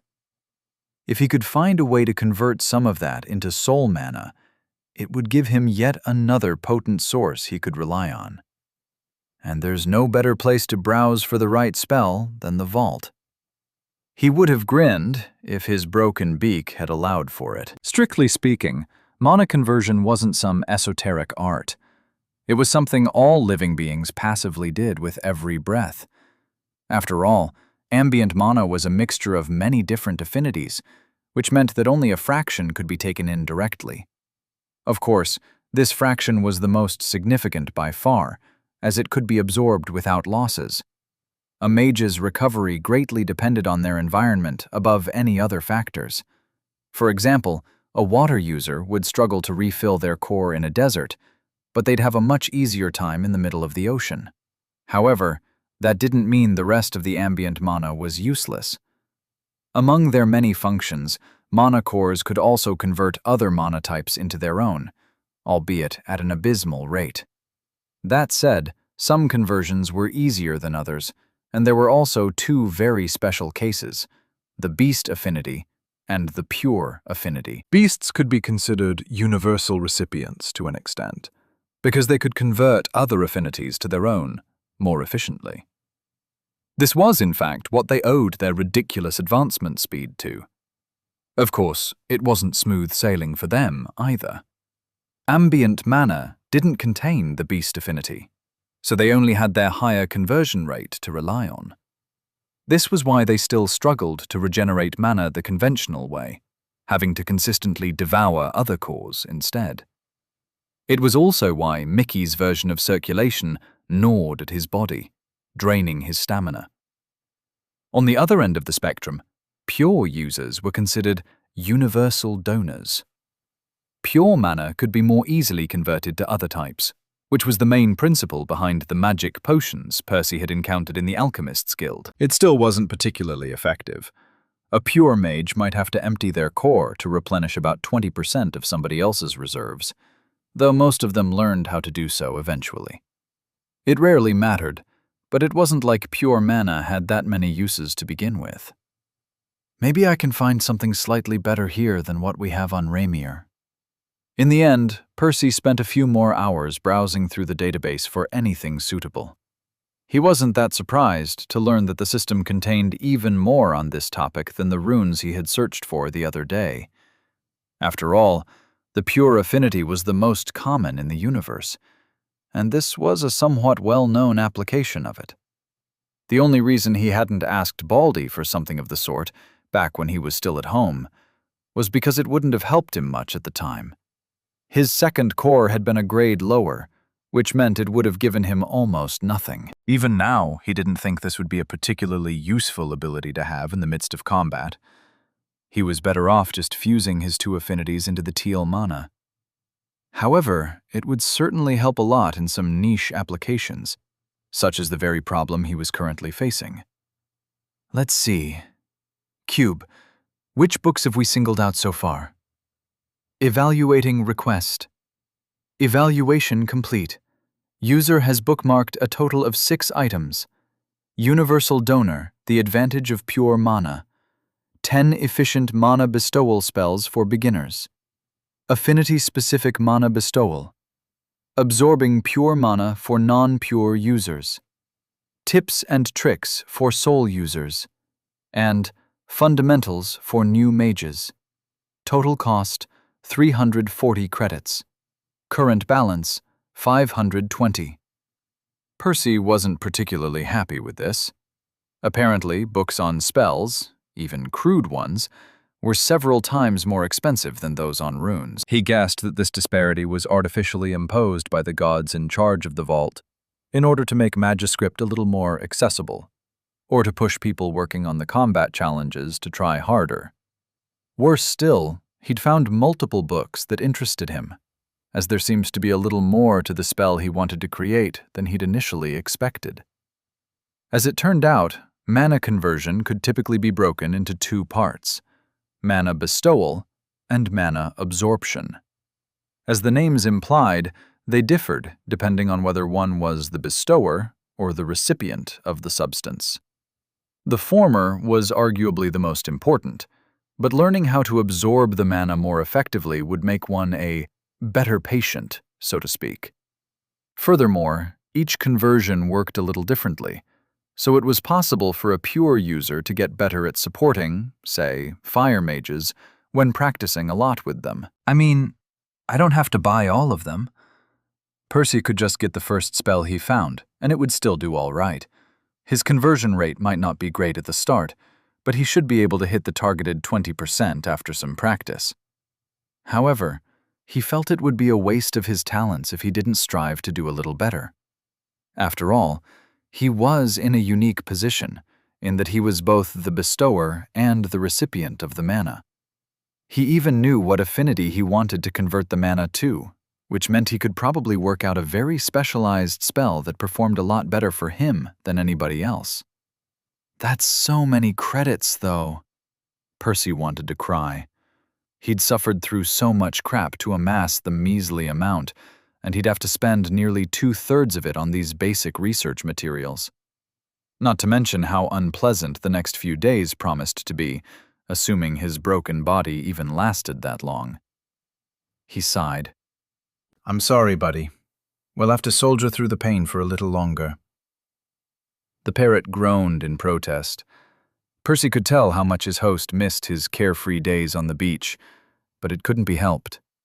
If the preservation rune didn't provide him with enough soul mana to attract the strange creatures his clone had told him about, it would mean he'd wasted this entire trip. Cube, buy all 6 books, and please narrate them for me. I'm not in any condition to read. He hissed, as adjusting slightly sent a stab of pain through one of his wings. Also, do you have anything to dull my pain for a few days?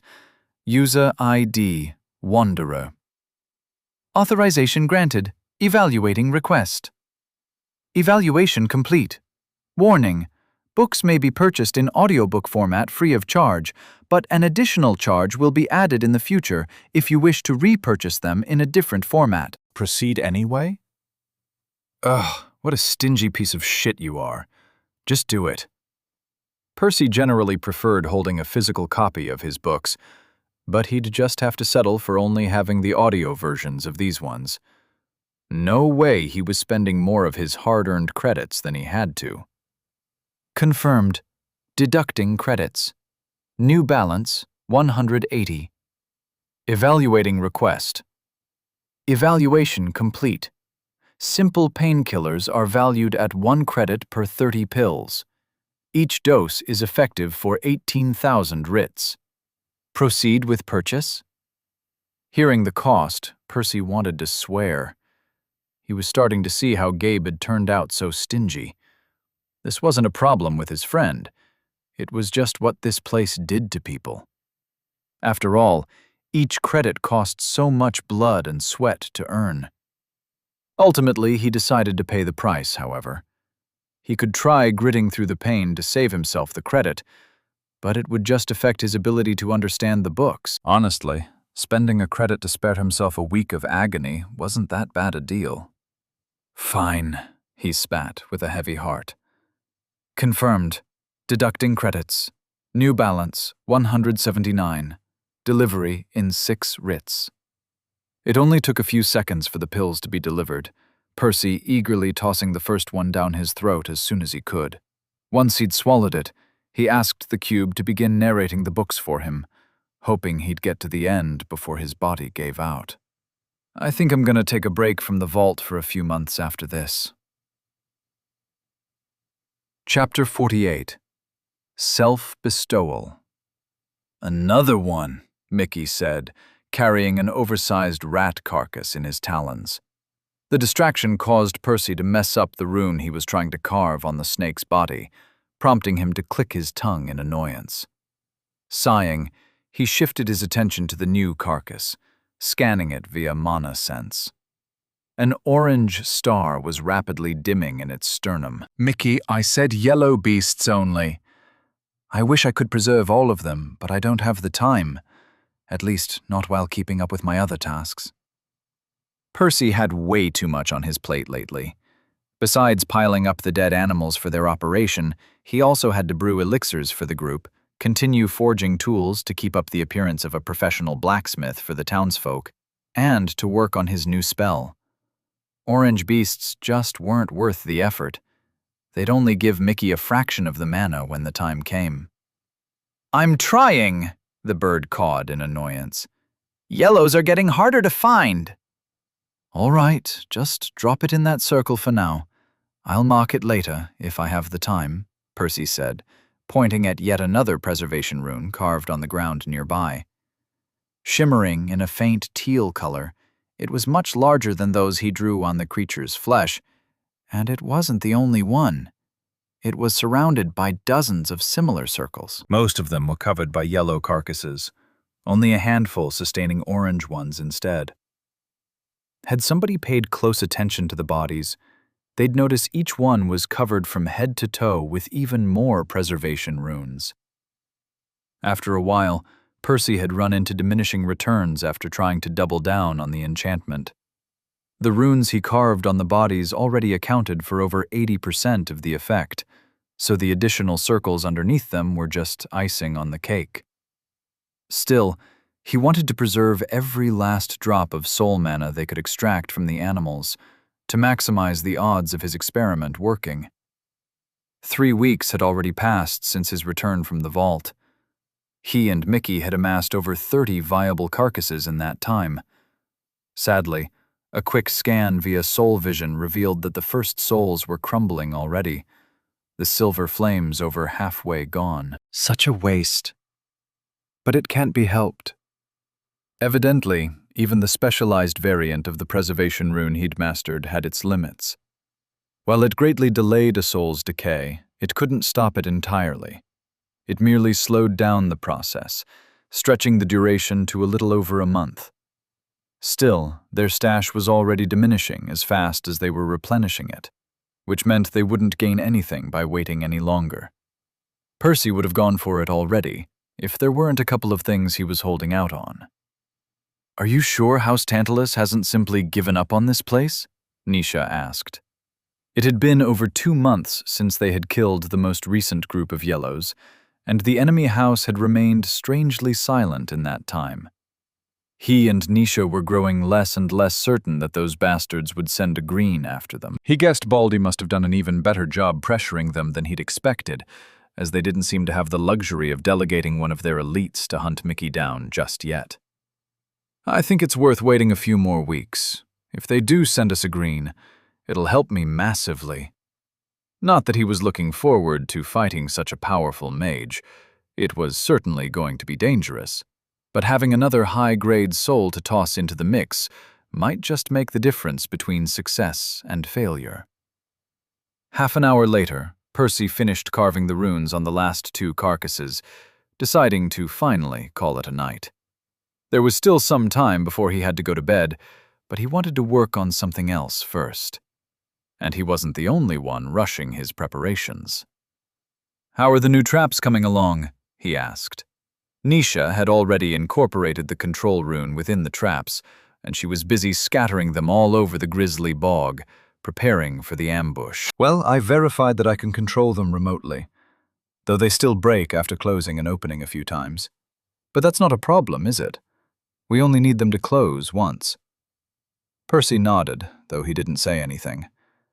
If they could catch the green off guard, they might be able to sever a leg or two. But that was a big if. Each advancement greatly improved a mage's reflexes, sharpening their senses. Even if their opponent failed to notice the traps, they might still be able to escape before Nisha had the chance to close them.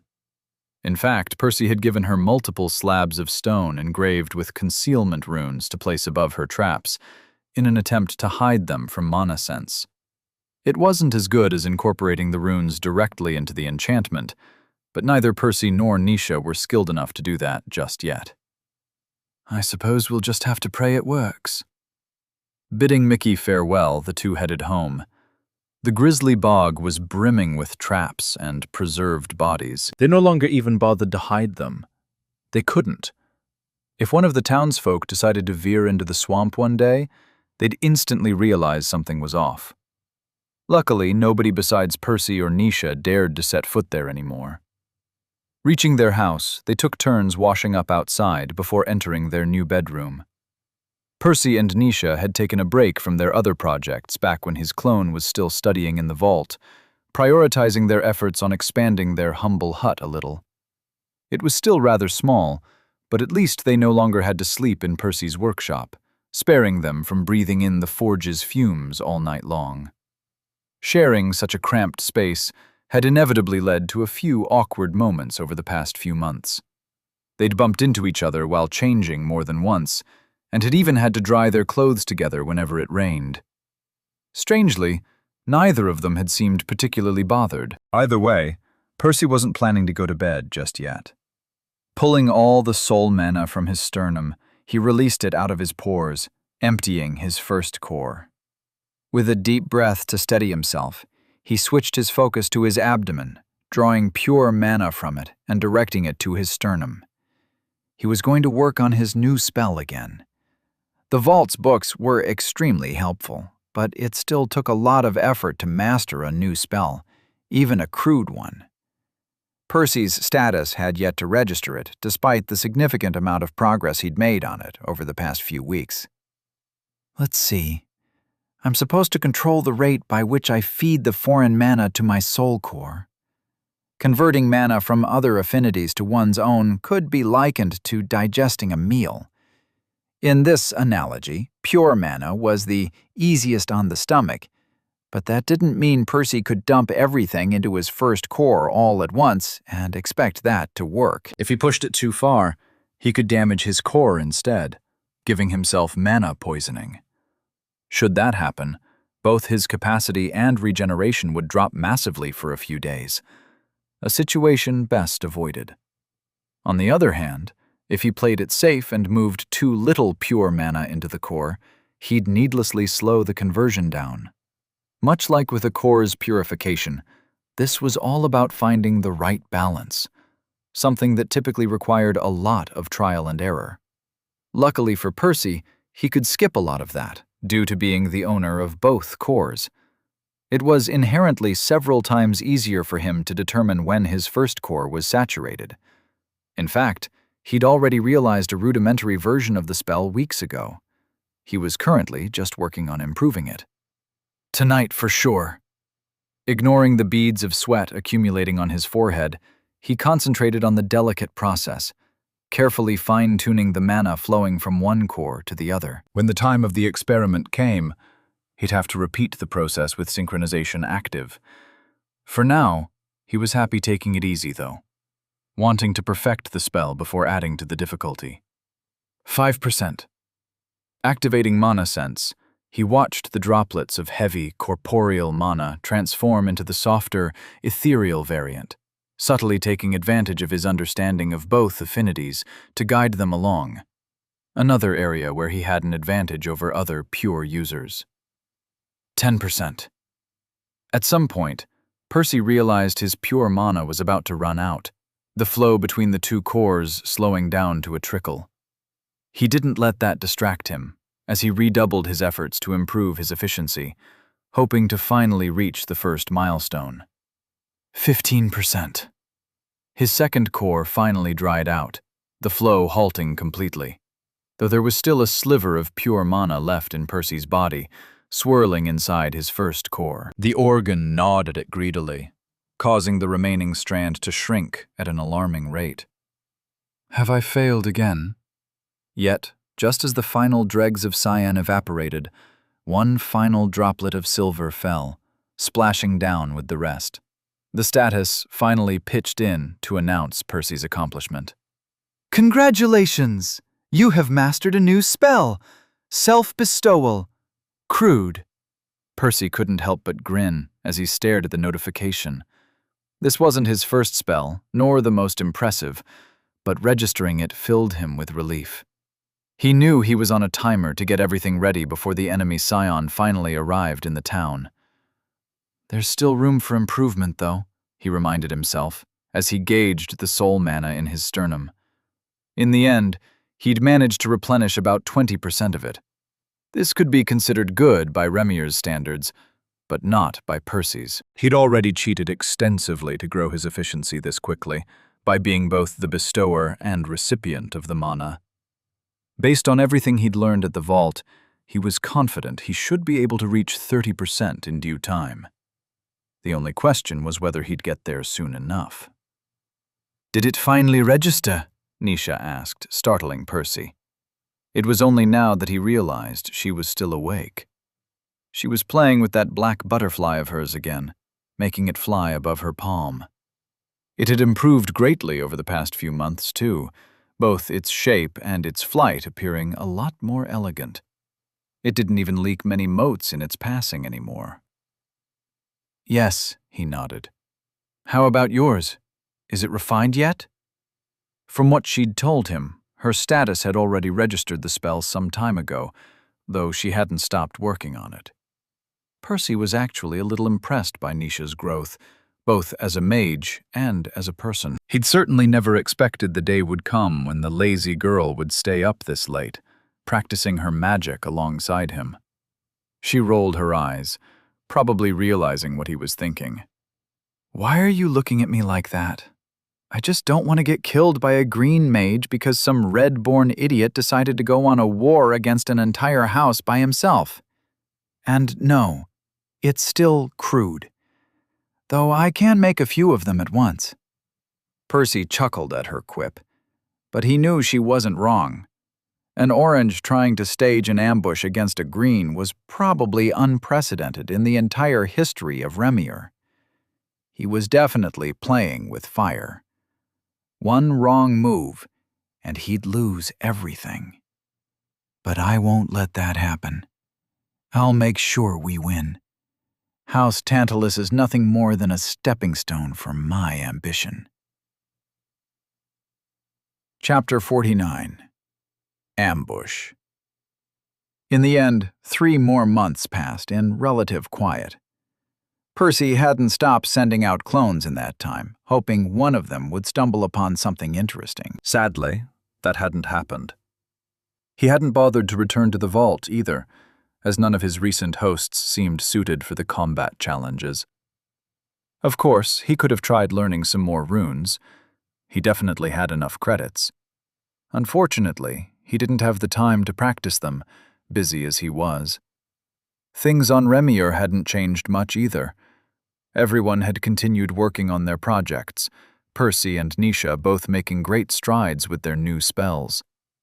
Percy's self-bestowal had improved noticeably, though his status had yet to acknowledge that. As for Mickey, he had continued his relentless hunt for yellow beasts, eating their cores before delivering their bodies to Percy by dumping them in the preservation runes. They'd wasted dozens upon dozens of souls in fighting to maintain their stash. In fact, Percy was afraid they were close to driving the yellow beasts to extinction. At the very least, Mickey no longer managed to find one every day. Watching the souls crumble, Percy was beginning to reconsider his plan. They'd have to go through with the experiment in the next couple of weeks, regardless of whether an enemy arrived in that time. Delaying any longer would hurt more than it helped. Luckily for him, the anticipated noble finally reached Bogside Town just days later. "What do you think?" Nisha bit her lip. Percy could tell she was nervous, and he didn't blame her. Talking and planning about ambushing a green and actually going through with it were 2 entirely different things. The two observed the man from a distance. He was standing just outside the tavern, chatting with Fagin, presumably discussing the bog's situation with the old man. He wore the same standard attire as all the other nobles of House Tantalus, his elegant silken robes adorned with his family's insignia, a man's face sporting a set of strangely elongated canines, though his was green. Under different circumstances, Percy and Nisha might have looked suspicious spying on him. But they weren't alone. Half the town was doing the same, ogling the powerful noble in curiosity. After all, it wasn't every day a green visited them. Not the strongest they've got, not the weakest either, Percy whispered back. The man didn't have the bloodline. His skin was a healthy shade of pink. He didn't look that young either, meaning he was probably an older Orange-born. This wasn't a good thing, as it meant he was more experienced. Other distinguishing features included a bald head and a scruffy ginger beard. According to our information, he's either Grian or his cousin, Bruce, Percy elaborated. He sure hoped it was the former, as Grian had a pure affinity. If it was Bruce, they'd have a tougher time. But it was a coin toss at this point. Are you sure you still want to go through with this?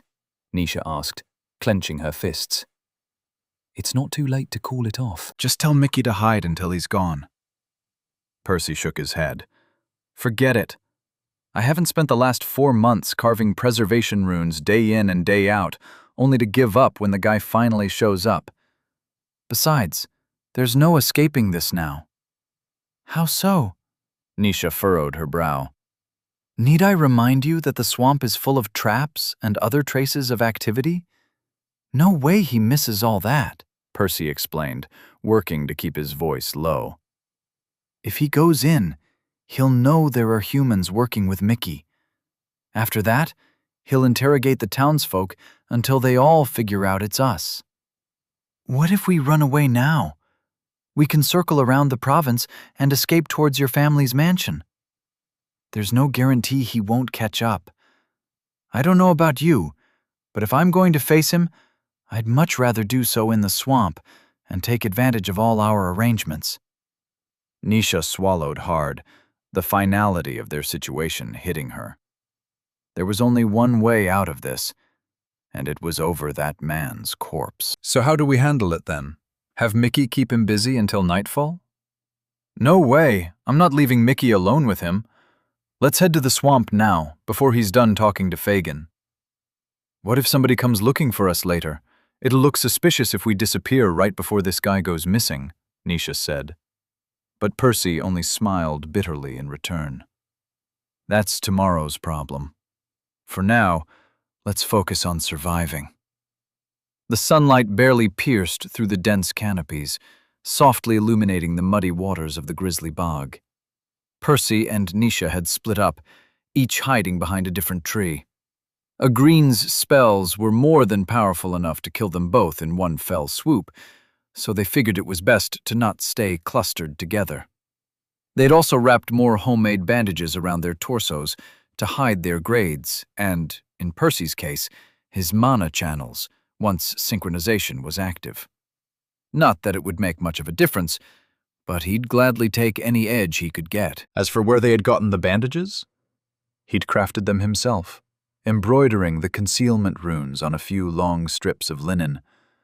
Naturally, they weren't as good as the one Baldy had given him, nor the ones Nisha had purchased for Mickey back in the Alchemist's Guild. But it couldn't be helped. Percy didn't have access to the enchanted silk those were made of. Instead, he'd embroidered their interior with reinforced cyan constructs, meaning they wouldn't last very long, nor would the cover they provided be as ironclad. Oh well, they'll have to do. The rhythmic squelch of boots trudging through the muddy waters broke him out of his thoughts. The sounds were interspaced with the occasional crunch of a twig breaking, betraying their opponent's arrival. Percy's heart pounded heavily in his chest, thrumming with both excitement and fear in equal measure. He knew this feeling, having experienced it a few times before. It was the same he'd felt back when he ambushed Rick and his goons, and when he fought against the Starry Knight. This was a fight he couldn't guess the outcome of. Biting his tongue, he forced himself to calm down, breathing as deeply and as quietly as he could manage, while directing the ambient mana to his 2 cores. At the same time, he nodded at Nisha, who was hiding some distance away. Once she nodded back, he coordinated with Mickey. Don't approach him. Just fly in the vicinity and be ready to intervene if one of us needs backup. Percy knew Mickey was strong, but he couldn't risk his friend getting close to the powerful mage. The trio patiently waited for their opponent to draw nearer, mentally preparing for the difficult fight ahead. Within a few footfalls, it was upon them. "He's about to step on a trap," Percy grinned. This wasn't some big coincidence either. He and Nisha had practically filled the place with them. It was never a question of if it would happen, only when. Even so, their window to act would be brief, and he refused to waste it. Taking another deep breath, he forced his boosting art to take effect, clenching the invisible scythe tightly in his grasp. The cyan and silver motes leaked out of his pores, swiftly blending into a teal halo and enveloping his reddening skin as he accumulated fused mana. "I sure hope the concealment rune works," he thought, rushing to complete his preparations in time. Percy had also carved one on the tree's trunk to hide the sudden spike of mana until the last second. Shifting his weight on his back foot, he extended his right hand, the one holding the weapon, backwards, tensing his muscles. Taking aim, he sprang forth, using all the strength he could muster to throw the soul harvester through the trunk, its sinister edge spinning soundlessly towards the enemy mage. The scythe covered half the distance in an instant. Percy's heart skipped a beat, thinking it was going to land. But it wasn't meant to be. The experienced noble must have noticed something was off at the last second, instinctively stepping out of the crescent blade's path.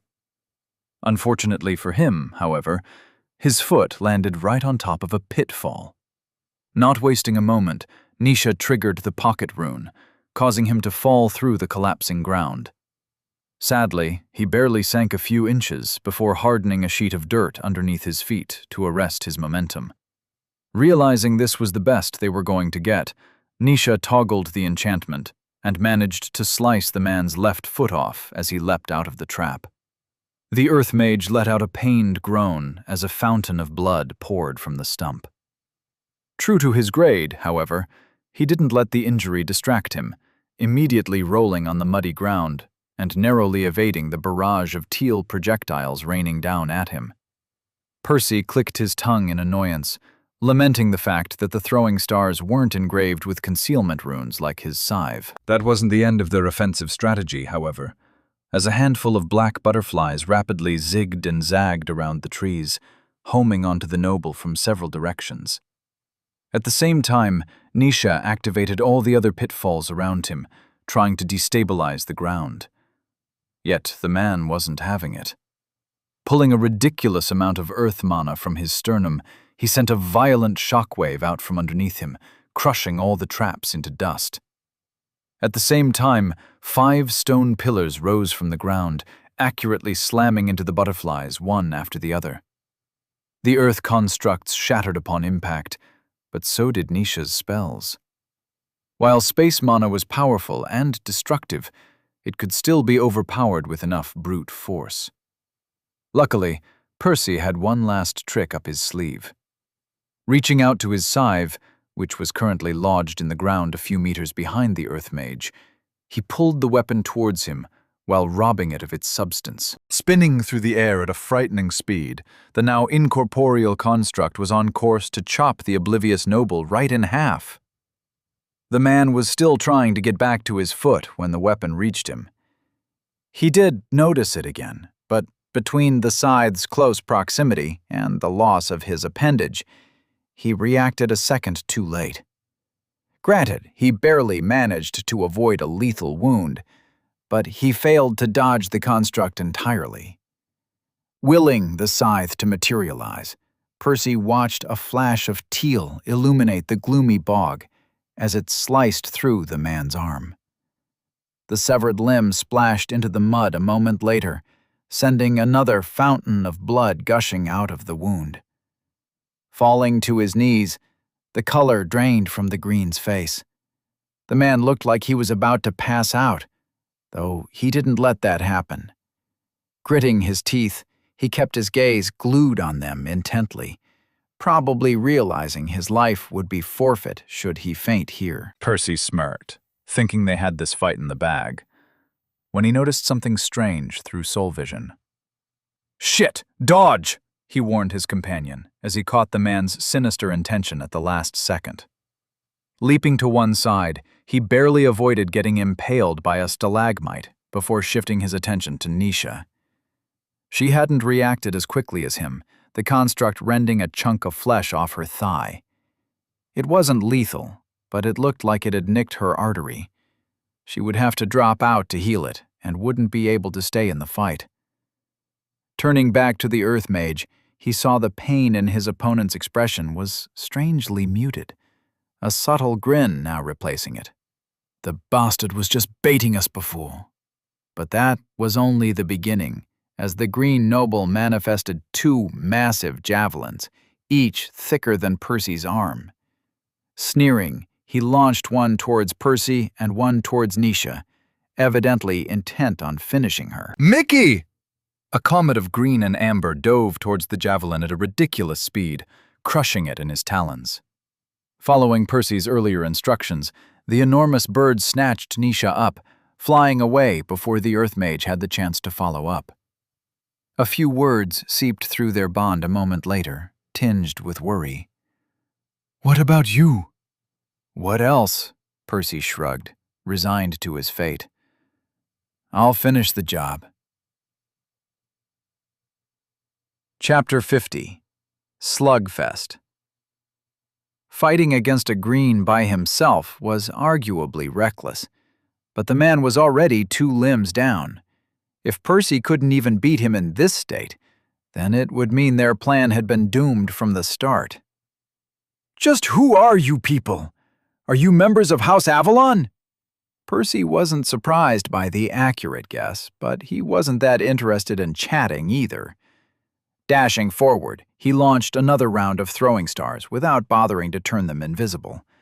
The guy would just spot them through mana sense. The Earth Mage hopped out of the way, using his one good leg. His movements looked a little silly, but he didn't get hit even once, evading all the constructs without fail. Not only did he make it look easy, despite his truncated limbs, but Percy didn't miss the ripples of earth mana spreading through the ground every time the man's foot landed in the mud. Nice try! Percy deftly leapt out of the way whenever his opponent's soul flared, dodging the rising stalagmites. Still, this wasn't going to work. Even with synchronization active and 2 cores at his disposal, Percy couldn't possibly match a green's regeneration. At this rate, he would run out of mana first. Calling the scythe back, he threw it at his opponent, following it with another barrage of teal daggers. The man dodged everything again, but he was forced to use mana to protect himself at the end, propelling himself out of a dagger's path. Good. This can work. Percy grinned, pulling the soul harvester back towards him and pressing on his advantage. The scythe's attacks didn't cost him any mana, so he could keep unleashing them indefinitely to drain his opponent. Of course, he was certain the man could easily shatter the weapon to pieces if he managed to grab hold of it. Sadly for him, however, this wasn't an option, not as long as Percy kept it in its incorporeal state. That said, the Earth Mage didn't allow himself to remain passive either. Intensifying his efforts to pin Percy down, he unleashed a relentless onslaught of powerful spells. He shot scores of compact stone arrows at ridiculous speeds, pairing them with insidious stalagmites that stabbed up from various angles.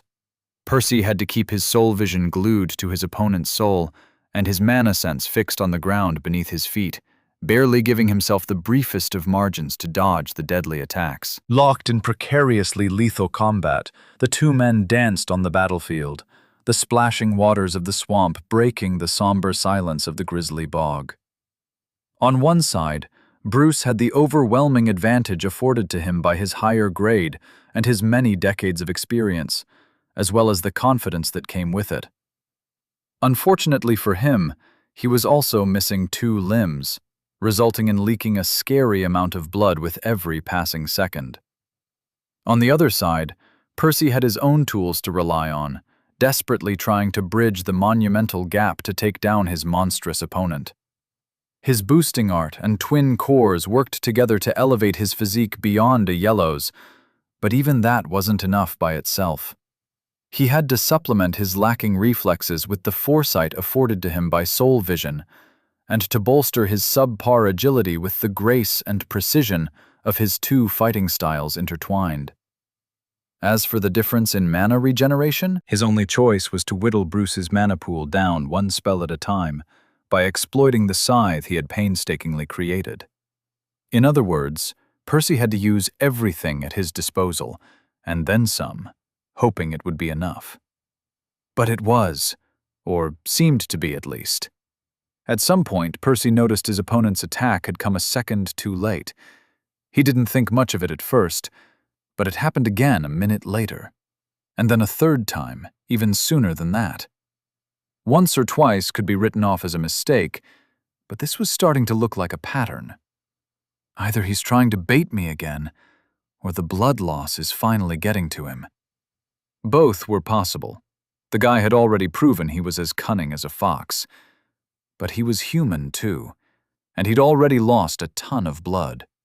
Not willing to miss what might be a huge opportunity, Percy prepared his mantle again, launching another barrage of throwing stars, while simultaneously pulling the scythe towards him. Unable to dodge both attacks, Bruce chose to evade the far deadlier harvester, allowing some of the throwing stars to hit him. He winced as 3 of them sank a couple inches into his soul, his knee visibly shaking from the pain, but he didn't collapse. Still, Percy knew it was only a matter of time. Not a bluff, then. He really is at the end of the rope. Capitalizing on his opponent's weakening state, Percy repeated the same tactic, forcing his opponent to eat another handful of small attacks that continued gnawing away at his endurance, one shallow wound at a time. But the experienced Green wasn't going to give up so easily, it seemed. The third time Percy tried the same tactic, Bruce dodged the scythe again, though he didn't even bother to avoid the throwing stars, allowing them to hit him all at once. The damage caused his soul to shudder, but he ignored it. He glared hatefully at Percy, his eyes bloodshot, a savage grin plastered all over his face. At the same time, a large amount of mana gushed out of his sternum. This was everything the man had left, unleashing several spells at Percy, all at once. 3 stalagmites shot at him from various angles, forcing him to tiptoe around 2 of them, while twisting his torso at an unnatural angle to narrowly escape the third one. But that was just the beginning, as 4 stone arrows swiftly arrived, right when Percy was in no position to dodge them properly. He did manage to avoid 2 of them, but the third one pierced a hole in his shoulder, all but disabling his left arm entirely. As for the last one, it was heading straight towards Percy's heart. He couldn't evade it. Gritting his teeth, Percy turned the soul harvester corporeal, rotating its shaft to block the arrow. It worked, sort of, as the 2 constructs collided against one another, shattering in a rain of shrapnel. Percy had escaped certain death, but he didn't come out unscathed. Coughing up a mouthful of blood, he fell to his knees, 6 shards of his own spell lodged into his torso. One had even grazed his cheek, leaving a shallow cut right below his eye. Had it flown a couple inches to the left, Percy might have died. Fuck. This was his goal all along, he realized grimly, glaring up at the Earth Mage. The bastard was grinning at him. The man had probably realized he couldn't win unless he robbed Percy of his weapon first. After all, the scythe was quite the cheat. It packed more of a punch than a yellow's strongest spell, and Percy could use it repeatedly at no cost. And the only way to rob Percy of his weapon had been to force him to block with it. It doesn't matter. His condition is just as shitty as mine. No, it's even worse. He's out of mana. Bruce was breathing heavily, his core empty. Apparently, that final move had cost him the rest of his reserves. I can't let him recover. Knowing this was his chance, Percy smashed the 3 stalagmites trapping him, freeing his body before rising to his feet. Even the slightest movement hurt, but he had to kill his opponent before the man could begin casting spells again. Ignoring his injuries, he dashed towards the green as quickly as he could manage, while drawing the remains of the soul harvester towards him. More than half of the shaft was broken, but the piece holding the blade could still be used in a fight. As soon as he reached Bruce, he swung the broken weapon down, trying to chop the man's soul to pieces. To his chagrin, the crippled mage hopped out of the way without much difficulty. He didn't seem to struggle detecting the weapon either, as its enchantment had come undone in many places. A series of cracks had ruined the few remaining concealment runes. Percy wasn't one to be deterred so easily, however. Pivoting around the Earth Mage, he slashed horizontally, aiming right below his opponent's ribs. Bruce leapt backwards slightly to avoid the attack, before diving forward again, trying to land a hook with his remaining fist. Percy hurriedly ducked, feeling a rush of air brush over his hair. He was keenly aware that he'd lose his head should the green's punch connect. In that case, I guess I just won't give you the chance. Spitting a mouthful of blood at his enemy's face, Percy rushed Bruce again, stabbing at his torso. The man twisted his body to avoid it, clearly seeing through the clumsy sneak attack via mana sense. Growling angrily, he punched at Percy's stomach. Percy had to move the scythe's blade in the way to absorb some of the impact. The teal construct shattered as Percy was sent skidding back, his feet carving two wide trails through the mud. Refusing to give up, he summoned the shards to his hand, one stabbing his palm by accident. He ignored the pain, tossing the deadly scraps at Bruce and hoping he'd have a tougher time avoiding them like this. The Earth Mage hopped away from the first one, ducked beneath the second, only allowing the third to graze his arm before sending two more stalagmites stabbing at Percy, exhausting his reserves again. Percy pushed against the first stalagmite, using it as a crutch to dodge the second, before drawing the shards back to him in an attempt to hit his opponent from behind. At the same time, he emptied his own cores, throwing a few teal daggers into the mix. Finally, the Earth Mage failed miserably, getting hit by most of the projectiles. Two of the shards stabbed into his back, a handful of the knives digging into his soul. Sadly, none of the constructs had enough force behind them to rip a green's soul apart. Left with no other choice, Percy dashed forward, slamming into his opponent with as much strength as he could muster, and knocking him into the mud. Bruce tried to fight back, but Percy didn't let him, punching with his one good hand again and again, trying to pummel his enemy's skull into a pulp. Eventually, the man managed to land a hit of his own on Percy's stomach, causing him to cough out another mouthful of blood. Uncaring about the sharp taste of iron in his mouth, and unbothered by the sticky liquid dirtying his chin, Percy resumed his assault, hoping his opponent would give out before he did. The two continued their brutal slugfest, Percy's flesh bruising and his bones cracking every time his opponent connected. Luckily for him, Bruce had already lost most of his strength, his attacks barely a shadow of what they should have been. It was the only reason Percy had even lasted this long. Neither of them bothered to replenish their mana anymore. It was impossible, as both combatants were constantly out of breath. At this point, Percy was just happy that synchronization was still active. The few dregs of mana swirling around his channels were the only things keeping him alive. Whoever ended up winning, this fight was destined to end by fist. Everything blurred in Percy's vision as he continued to unleash everything he had at his opponent. In the end, he didn't even register when the man breathed his last. The only thing that gave Percy pause was seeing Bruce's soul beginning to crumble. Exhaling in relief, he wanted nothing more than to plop back and rest. But he couldn't afford to collapse just yet. He didn't worry about Nisha as much. Mickey should have taken her to the burrow where they'd stashed some of their spare healing potions. There was one thing he still had to do. The operation! I need to get Mickey to eat his soul, or everything will have been for nothing. Chapter 51. Operation Percy fought against the pain and exhaustion to keep his eyes open, waiting for the others to return. Doing so proved almost as difficult as the battle itself. Eventually, he heard the rhythmic flap of Mickey's wings. Tilting his head up, he watched the crow approaching rapidly and dropping Nisha in a murky pond a few meters away before landing next to him. "Are you okay? What happened here?" Nisha asked, scanning the ravaged battlefield.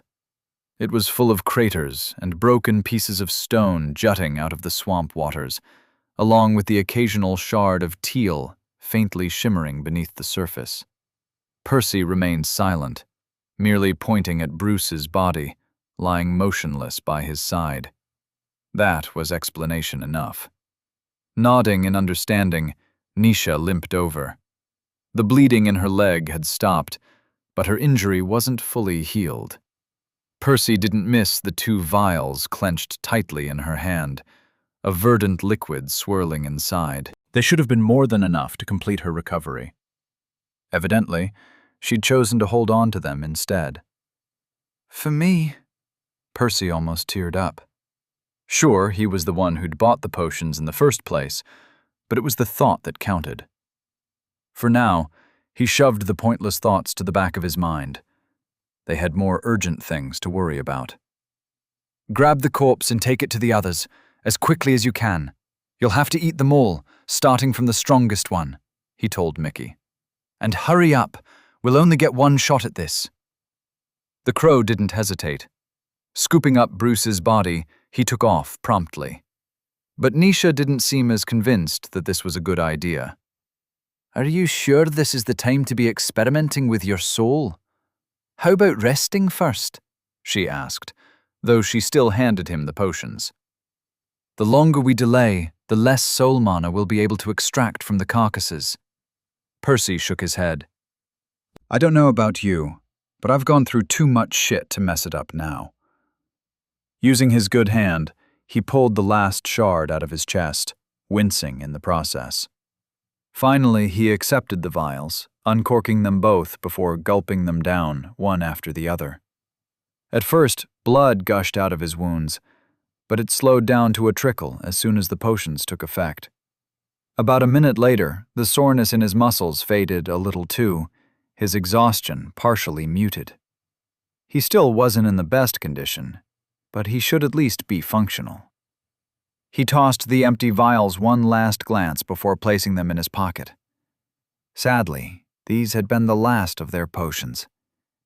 They'd have to be a lot more careful moving forward, as they no longer had the means to heal themselves if they got injured. "I should have read up on potions while I was still in the guild," he thought with regret. Of course, it wasn't like he'd had much spare time back then. His schedule had been packed with more important things. Besides, the potions would only grow less effective with each promotion. Sighing, he limped over to a boulder sticking out of the water's surface, sitting on it cross-legged. Taking a deep breath, he directed the ambient mana to his cores, activating his boosting art. "No time to waste. I need to refill my reserves by the time Mickey starts sending me mana." "Nisha, can you please watch over me for a couple of hours?" he asked his companion. The last thing he needed was to be interrupted by a wild beast during the delicate procedure. Nisha didn't say anything, but he saw her nod out of the corner of his eye. She might not be the most skilled combatant, but she shouldn't have much trouble keeping a yellow beast at bay. Not that there were many of those left in the swamp. Settling in, Percy thought back to the scattered memories of his unfortunate clone, doing his best to recall how he was meant to proceed. Gathering a blade of soul mana to his index finger, he inflicted a series of shallow incisions along his limbs and torso. It might have not been necessary, as his soul was plenty banged up already, but he didn't want to stray from his instructions. "It's best to do it properly. Maybe those cuts are placed there for a reason." Percy finished his preparations just in time, as a river of soul mana gushed through the cord, filling his frame up in an instant. Obviously, this first wave of mana was from Bruce, its quantity and quality reminding him of the Starry Nights. Unwilling to waste a single drop, Percy directed it to his wounds and supplemented it with mana from his channels. Nisha let out a surprised yelp, probably not expecting him to release such a colossal amount of soul mana from his body. But he wasn't done just yet. As soon as his first core reached equilibrium, absorbing ambient mana from his lungs as quickly as it came, Percy moved a stream of pure mana from his abdomen to his sternum. Concentrating, he carefully poured as much into his first core as it could safely handle. The action made him feel bloated, the organ struggling to process the two streams of mana at once. Yet Percy wasn't deterred. Capitalizing on the technique he'd spent the last couple of months mastering, he began the arduous process of converting one affinity to the other, while adding a third source of soul mana to the mix. "This is all so complicated," Percy groaned, his head throbbing in pain. There were way too many disparate tasks straining his already tired mind, and he had to juggle them all perfectly, as even the tiniest mistake could throw the whole operation in disarray. He had to keep enough mana in his channels to prevent synchronization from fizzling out prematurely, and he also had to maintain self-bestowal at a precise margin. And finally, there was one last thing he needed to worry about. As the 3 rivers of soul mana rushed out of his wounds, he brought all his memories of death and suffering to the forefront of his mind, trying to lace the mana with the right scent to make it more enticing for his target. "Come on, take a bite, will you? I went through so much trouble to prepare the perfect meal for you." Seconds became minutes as Percy fought against his own body to keep everything stable, the promise of power pushing him forward. Strictly speaking, he still didn't know what exact benefit the mysterious creature might give him once he absorbed it, but his clone had made one thing clear: it was worth it. However, the first complication emerged sooner than Percy would have liked. No, his target had yet to approach, and no, he hadn't made a mistake either. Instead, it was Mickey who suddenly stopped feeding him mana. "What happened? Don't tell me Bruce's soul has run out already." Not that he was keeping track of time, but he felt it hadn't been nearly long enough. Had he simply been too absorbed in the operation to register the passage of time? Or had the man's soul deteriorated too much? Either way, Mickey didn't say anything. Instead, he responded by moving on to the yellow carcasses, a new trickle of mana soon flowing through the cord. Of course, it paled in comparison with the green, but it couldn't be helped. "It is what it is, I suppose," Percy sighed, returning to the task at hand. The reduced quality would certainly make things more difficult, but it didn't necessarily mean they'd failed. That was something they'd only determine at the end, after they'd fully exhausted every last drop of mana. Right now, his best bet was to keep going for as long as he could. Gritting his teeth, he pushed synchronization even further, delving into dangerous territory. His channels burned as his cores felt like they were about to burst, but the flow of soul mana strengthened ever so slightly. That said, it wasn't enough to make up for the loss. Gritting his teeth, he switched his attention to the self-bestowal spell. It worked tirelessly to transform the mana from one affinity to the other, but it wasn't good enough, not fast enough. Pushing the technique along one small nudge at a time, Percy risked giving himself mana poisoning to eke a few more drops of soul mana out of the spell. At the same time, he delved even deeper into the conversion process, focusing on the very natures of the involved affinities. Pure and soul mana were different in many ways, but similar in others. Both appeared soft and weak at first, with pure mana making for flimsy constructs that crumbled easily, and soul mana not even perceptible to the naked eye, nor particularly effective in a fight when used blindly. In fact, Percy had personally suffered from this perceived weakness of each of his cores at different times. But that's just an illusion, isn't it? Neither of these mana types was truly as harmless as they seemed. When used correctly, soul mana was one of the deadliest. By now he had honed it into the sharpest, most potent weapon in his arsenal. And that was without mentioning its utility in mending and preserving souls, or the unprecedented interaction with his clone bloodline that had given him so much. The same was true for pure mana. While it was widely considered the weakest affinity, that only held true for those too ignorant of its many uses. Whether it was the revolutionary elixirs that had turned Remior upside down, or the reinforced constructs that elevated his cyan mana into a true pillar of his arsenal, pure mana held its fair share of secrets, once one dug deep enough. Both of them are brimming with untapped potential. At that moment, something clicked in Percy's mind as his understanding and appreciation of the two affinities rose to a new level. Responding to his thoughts, the cyan mana in his sternum began to shift even more rapidly, seemingly eager to transform. His soul core likewise started devouring the substance with even greater zeal, as Percy's status finally pitched in. Congratulations! Your spell has evolved. Self-bestowal, crude to soul conversion, refined. Chapter 52. Outcome. Seeing the notification, Percy couldn't help but crack a smile. This wasn't what he'd set out to accomplish, but it meant that even if the operation ended up failing, it wouldn't have all been for nothing. Regardless, he wasn't going to give up so easily. Let's make it 2 for 2. Leaning heavily onto his newly upgraded spell, he intensified his efforts in releasing the mana out of his body. Upon opening his eyes, he couldn't help but draw a sharp breath as he gazed at the scene before him, almost messing up his boosting art's rhythm. Everywhere he looked, he was surrounded by a thick, silver mist. He had no idea how far it reached, but it was definitely beyond the edge of his sight. And judging by Nisha's awestruck expression, she could probably see the substance too, even without soul vision. It was dense enough to be visible to the naked eye. But Percy didn't allow himself to get distracted. Diving back into the task at hand, he used both of his refined spells, continuously pouring more mana out of his body and pushing it outwards into the cosmos.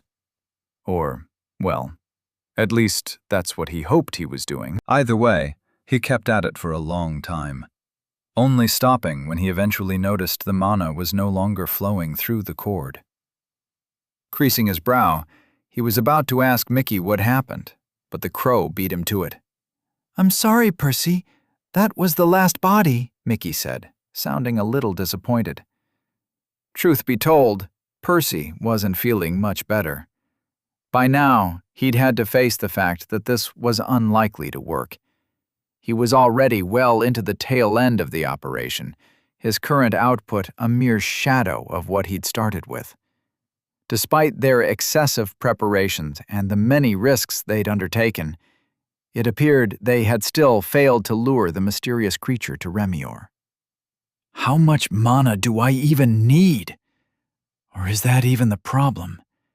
Is it possible that the technique just doesn't work for humans? Lots of questions were floating around Percy's mind, though he hadn't halted his efforts quite yet. He knew his odds of succeeding dwindled with every passing minute, but he figured he should see it to the very end, just to be thorough. He'd come this far, after all. Synchronization was the first of his spells to give out, which happened a few hours later.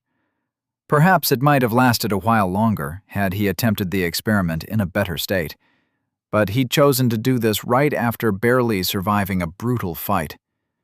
Soul conversion didn't put as much of a strain on his body, but there wasn't much point in keeping it active by itself. Without the boosting art, he didn't even have any pure mana to convert. With a heavy heart, Percy finally let go of the spell, realizing it just wasn't meant to be. He was about to draw upon whatever dregs of mana were still coursing around his channels to patch the tears in his soul, when he caught something glinting just out of view. Raising an eyebrow, he examined it more closely. The object glowed in a silver hue, somehow bright enough to even pierce through the dense fog in his surroundings. And it grew brighter still by the second, apparently heading straight towards him. If this was any other day, his first assumption would have been that his clone was on the way back to Remior. But he hadn't sent one. Don't tell me. His heart skipped a beat, though his next thought caused the color to drain from his face. Shit, I'm out of mana. So focused had he been on luring the creature in that he forgot he was supposed to keep part of his reserves on the side in order to actually handle it if he succeeded. Panicking, he began to breathe rapidly, forcing some of the mana he'd just released back into his core. Unable to gauge how much time he had left, he hoped he'd be able to replenish enough mana to protect himself. The good news was that it didn't take much effort to gather, nor did it need to be converted. The silver mist in his surroundings was already filled to the brim with soul mana. His own soul mana. Percy was practically swimming in it as it flowed back into his core with a single thought, saturating it rapidly. It wasn't without cost, however, his channels protesting loudly over his efforts by burning intensely wherever the mana flowed. Pipe down already. We'll get some rest as soon as this is over. He didn't even get to complete that thought when something slammed into him like a meteor. The shockwave shook his very soul, reminding him of the impacts when his clones returned. Though, instead of latching into its rightful place inside a crater in his stomach, this object tried to forcefully squeeze through the shallow cuts, worming its way into Percy's channels. What's more, it lashed out violently against its surroundings, trying to tear Percy's soul apart from within. What the fuck is this? The pain was agonizing, but he'd always known this was some kind of living creature he was inviting into his body. Drawing some of his recently replenished mana, he surrounded the intruder from every direction, blocking its paths.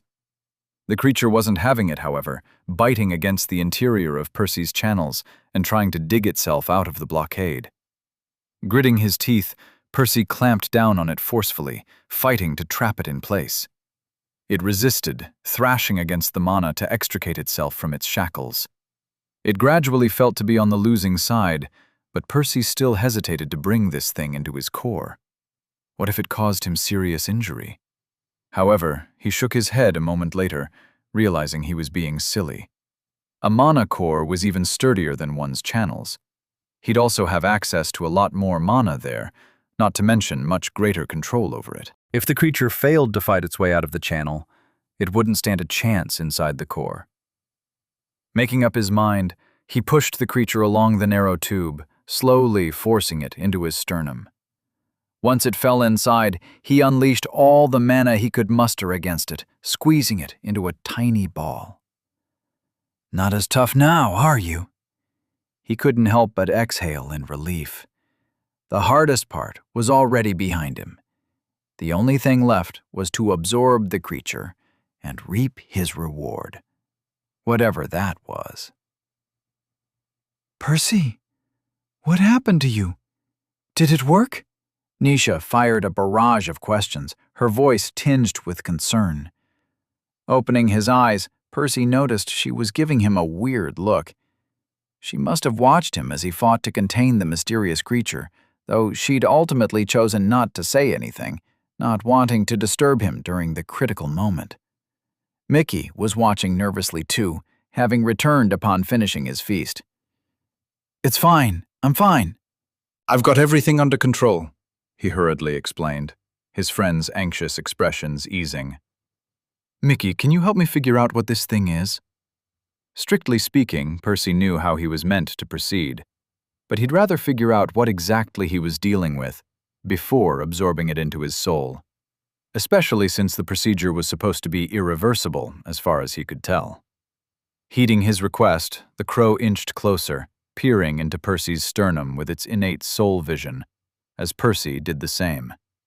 It was hard for them to discern the creature's shape, compressed as it was.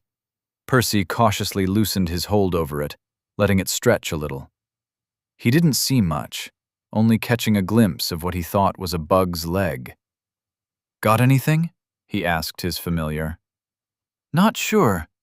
I think it looks like a spider. Nodding, Percy continued observing the creature for a couple minutes, trying to piece together its appearance from the momentary twists and turns in its shape. In the end, he somewhat agreed with Mickey's assessment. The creature did resemble a spider, at least to the extent that it resembled any animal he was familiar with, though it seemed to have a few too many legs. While he failed to count all of them, he was pretty confident it had over a dozen.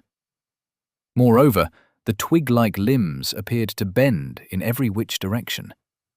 Whatever the creature used them for, it wasn't to walk on solid ground.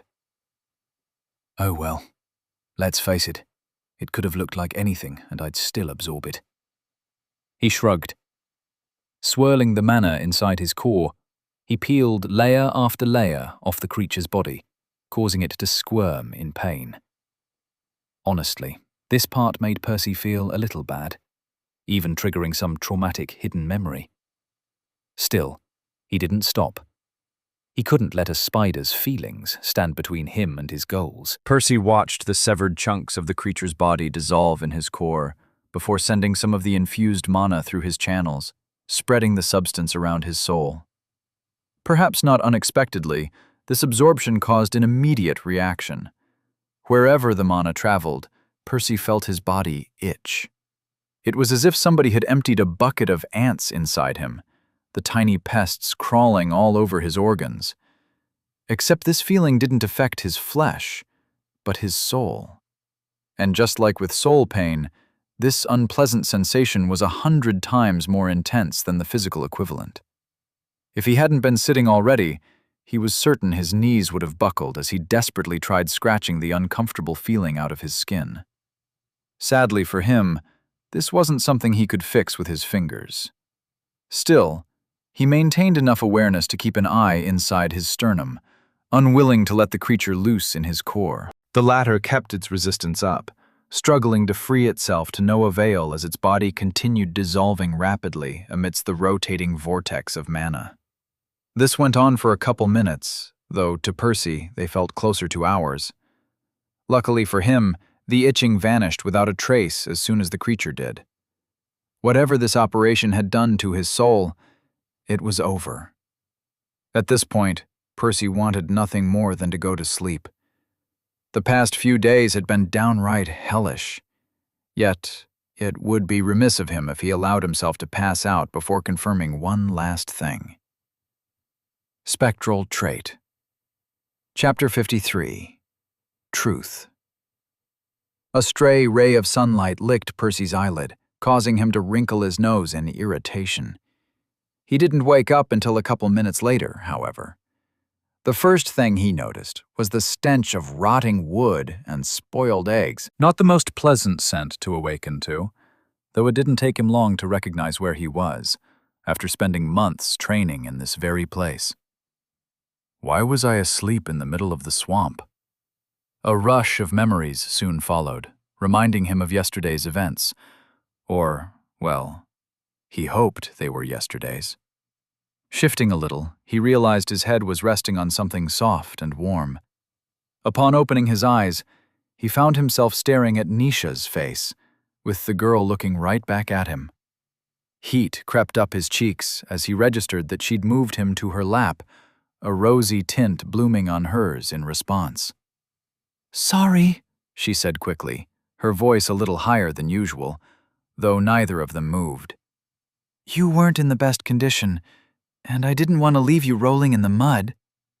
Percy nodded in understanding, though the motion caused him to wince.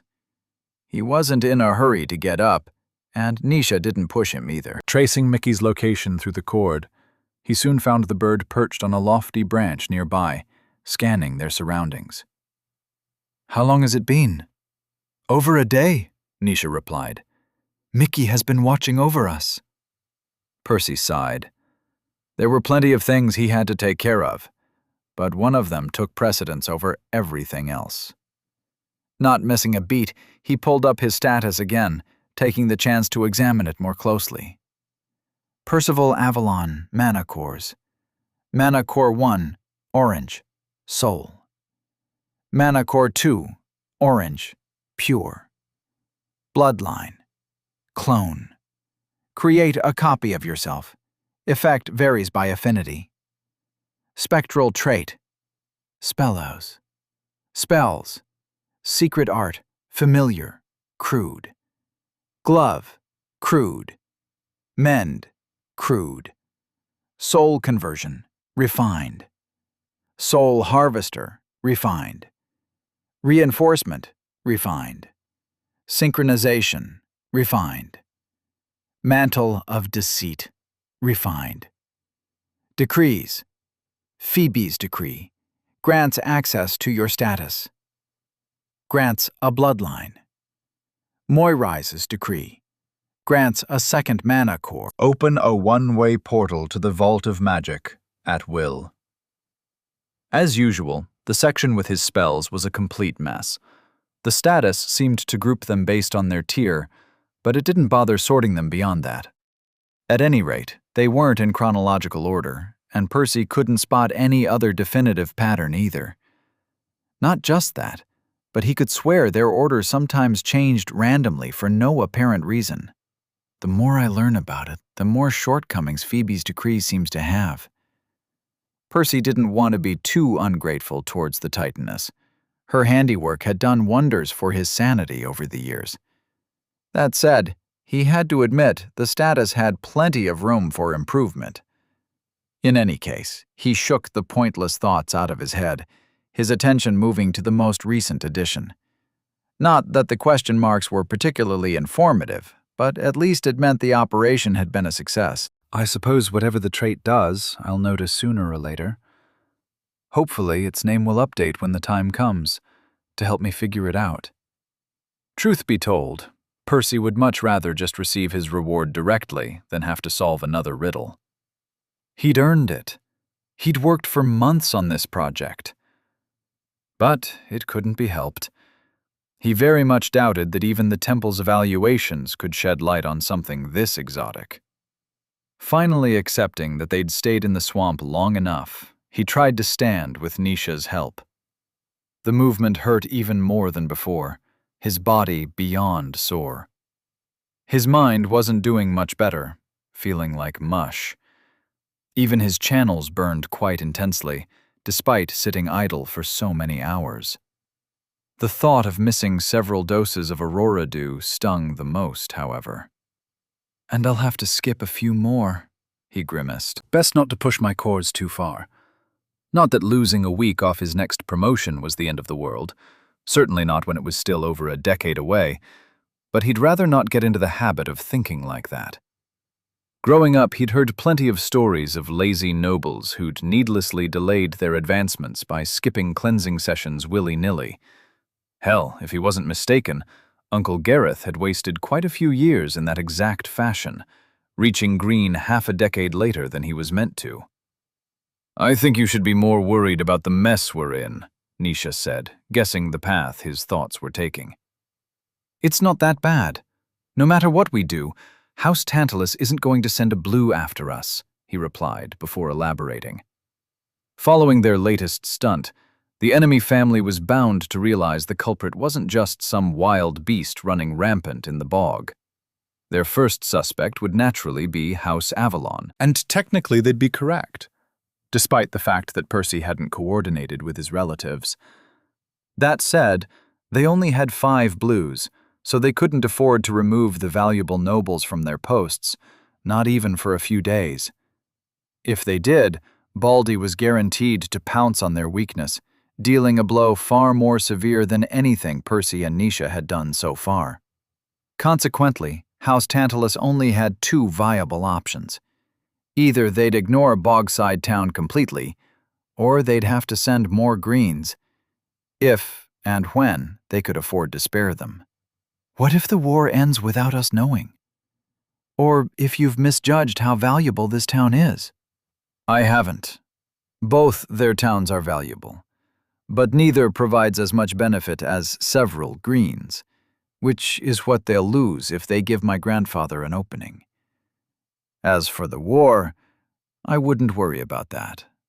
Wars all over Remior will only continue escalating until the lotus blooms. Probably for a while after that, too.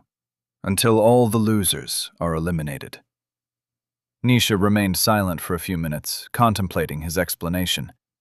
In the end, she nodded, apparently not disagreeing with any of it.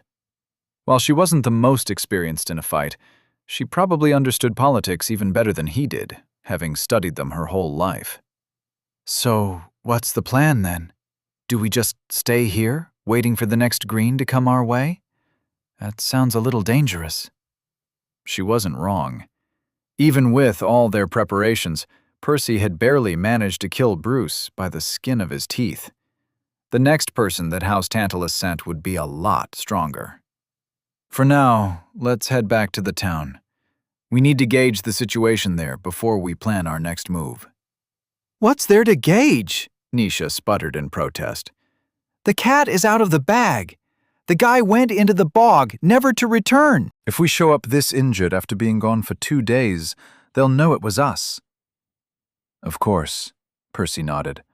What I meant to say is, we need to gauge their stance towards all this. Nisha tilted her head in confusion, prompting him to explain. We'll tell them the truth, and we'll see how they react. Are you crazy? We're still in enemy territory. They'll rat us out to their masters. And that's only if they don't attack us themselves. Nisha, I don't know if you've noticed, but we've done them a favor. These people are afraid of House Tantalus. They'd have revolted a long time ago if they could. So what? You think you'll just tell them a few flowery words and get them to march behind you against a noble house? They only have a few untrained yellows and oranges. I don't need them to march behind me, or even help us against the greens, just for them to keep turning a blind eye to our actions. The current arrangement already works for everyone. The evil House Avalon is ambushing House Tantalus's people inside the grisly bog, while the innocent commoners of Bogside Town don't know anything about it. They only need to maintain our cover as a red-born blacksmith living with his wife, and they get to live peacefully with their loved ones. It's a win-win. Nisha shook her head. That sounds great on paper, but there are hundreds of them. All it takes is one coward to go behind everyone's back, and we'll be the ones who get ambushed. Then it's lucky we have somebody who can recognize lies, isn't it? Percy grinned. We just need to ask some well-placed questions here and there, and we'll know if anyone intends to snitch on us. Nisha exhaled in defeat. This wasn't the first idiotic plan Percy had forced on her, and it probably wouldn't be the last. But hey, hadn't everything turned out fine so far? Let's assume this works. We've only bought ourselves more time until the next group arrives. How do we kill them? She asked, changing the topic. Well, I've got nothing concrete just yet, but the last fight gave me a few ideas. I'll start working on a new spell as soon as I bring a couple more runes back from the vault, and I'll need your help with something else, too. The two bade Mickey farewell, heading back as swiftly as their battered states would allow. On the way, Percy brought Nisha up to speed on his plans. By the time they arrived, they'd even discussed how to approach the townsfolk. Entering the town, they made their way to the center, ignoring the gasps and exclamations of the residents. If the caked mud and bloodstains on their clothes hadn't clued the others in already, the grisly trophy Percy paraded through the streets certainly did. The two only stopped once they were outside the tavern, facing a crowd of people headed by Fagin. Percy tossed Bruce's torn robes on the ground in front of them, the bloodied garments eliciting another round of sharp breaths and worried whispers from their audience. But he didn't let their growing unease deter him, meeting their eyes confidently, one at a time, before speaking loudly enough for the entire town to hear. My name is Percival, of House Avalon. Chapter 54. Snitches and Stitches. At first, the townsfolk stared at the ill-begotten tatters of silk in stunned silence. Over the next 2 minutes, Percy watched the color drain from their faces, their eyes widening with panic. But still, nobody dared to utter a sound. It wasn't until another minute later that somebody finally broke the oppressive stillness. What have you done? A man cried, his voice quivering. "Those cursed life-suckers will have our heads!" another shouted. Like a spark igniting dry tinder, the second voice set the crowd alight. Mutters and whispers rippled through the gathering. Many of the residents covered their mouths as they spoke, some casting nervous glances at Percy and Nisha, while others pointed at them with trembling fingers. Soon, their fear began to transform into quiet accusations. "Everyone, calm down!" Fagin raised his hand, causing the chatter to die down. The elder took a step forward, approaching Percy. "Young man, well, I'm sure you have a lot to tell us, and, believe me, everyone here is dying to hear you out. There are a couple things I'm going to need you to clarify beforehand." Percy didn't say anything, merely nodding at the old man to continue. "Is the owner of those clothes dead?" "Yes." "And is it safe to assume the other nobles who disappeared over the past few months are too?" "Naturally. Or did you think they'd gathered together to have a year-long picnic in the swamp?" This time it was Nisha who pitched in. Percy glared at her to drop the sarcasm. Sure, it was a dumb question, but they wanted to win these people over, not to antagonize them. Where did the outburst even come from? Is she still pissed off at them for nearly getting her killed last year? Either way, if Fagin took any offense, he didn't show it. He cleared his throat before speaking again. "May I ask how this is possible? Don't take it the wrong way, but I don't think the two of you could have accomplished all this by yourselves." "We aren't alone," Percy replied with a half-truth. "As for the details, trust me, you're better off not knowing them." The old man nodded, clearly sharing the sentiment. He was about to say something else, but somebody from the crowd butted in again. "We should hand them over." "That's right. Maybe the nobles won't blame us if we distance ourselves from this," another villager agreed. Hearing their cries, Percy carefully scanned the crowd, trying to discern the prevailing opinions. A few of them nodded along with the men who'd spoken, too scared to defy their masters.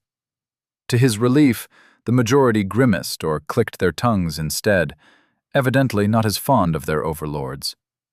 It was one of these who spoke up next. "You idiots! Can't you even recognize what's good for you? How many of our people died this year?" "0, Mr. Dillon said, vouching for Percy. And he wasn't alone. "Yes! I can't believe your first reaction is to sell your saviors off to those bastards. We should be building statues of them, not stabbing them in the back. You should all be ashamed of yourselves," a woman yelled, berating her neighbors. The faction opposing Percy didn't give up, though. "You're acting as if they're doing this for our sake. This is nothing more than a war between two noble houses, and we're the ones caught in the middle." "I've no clue who's going to win, but I'd rather not piss off the people who own us." The heated debate continued for a few minutes, as men and women from both sides argued with one another. At times, Percy was tempted to defend himself, but he ultimately held back. He figured it was best to let them speak their minds first, getting everything out there before making his case. Eventually, it was Fagin who cut the discussion short. "Okay, that's enough. We've heard both differing opinions, but Percy and Nisha have yet to tell us why they chose to come forward today." He turned to Percy, looking him in the eye for a second. "Young man, I admit we got off on the wrong foot all those months ago, and I was the one at fault. You've done a lot of good for our town, whether it was your intention or not. But you've also kept many secrets from us and put us all at risk. Would you care to explain what you're trying to accomplish?" "What's there to explain? I'm glad my actions have improved your lives, but I admit that wasn't my goal in coming here. I have my own reasons for targeting House Tantalus. Like some people have said, you all just happened to get caught in the middle." "So why tell us now? And what are you going to do next?" Fagin asked. "Are you leaving?" "Honestly, I'd have continued to keep it a secret if I could. Sadly, it wasn't an option this time. But no, I've no intention of going anywhere, though that will depend on your stance." "This is madness," somebody interrupted. "They'll get us all killed." Mr. Dillon slapped the guy to shut him up. "Just let him finish." Seeing hundreds of pairs of eyes return to him, Percy continued. "I'm not asking you to help us, nor to fight House Tantalus alongside us. Just pretend you didn't hear any of this. Let us keep doing what we've been doing in secret. That's all we want." "Can you guarantee House Avalon will win?" Fagin asked. Percy shook his head. "Naturally not. But what difference does it make? We're the ones taking all the risk. If we lose, we die. Nobody will blame you.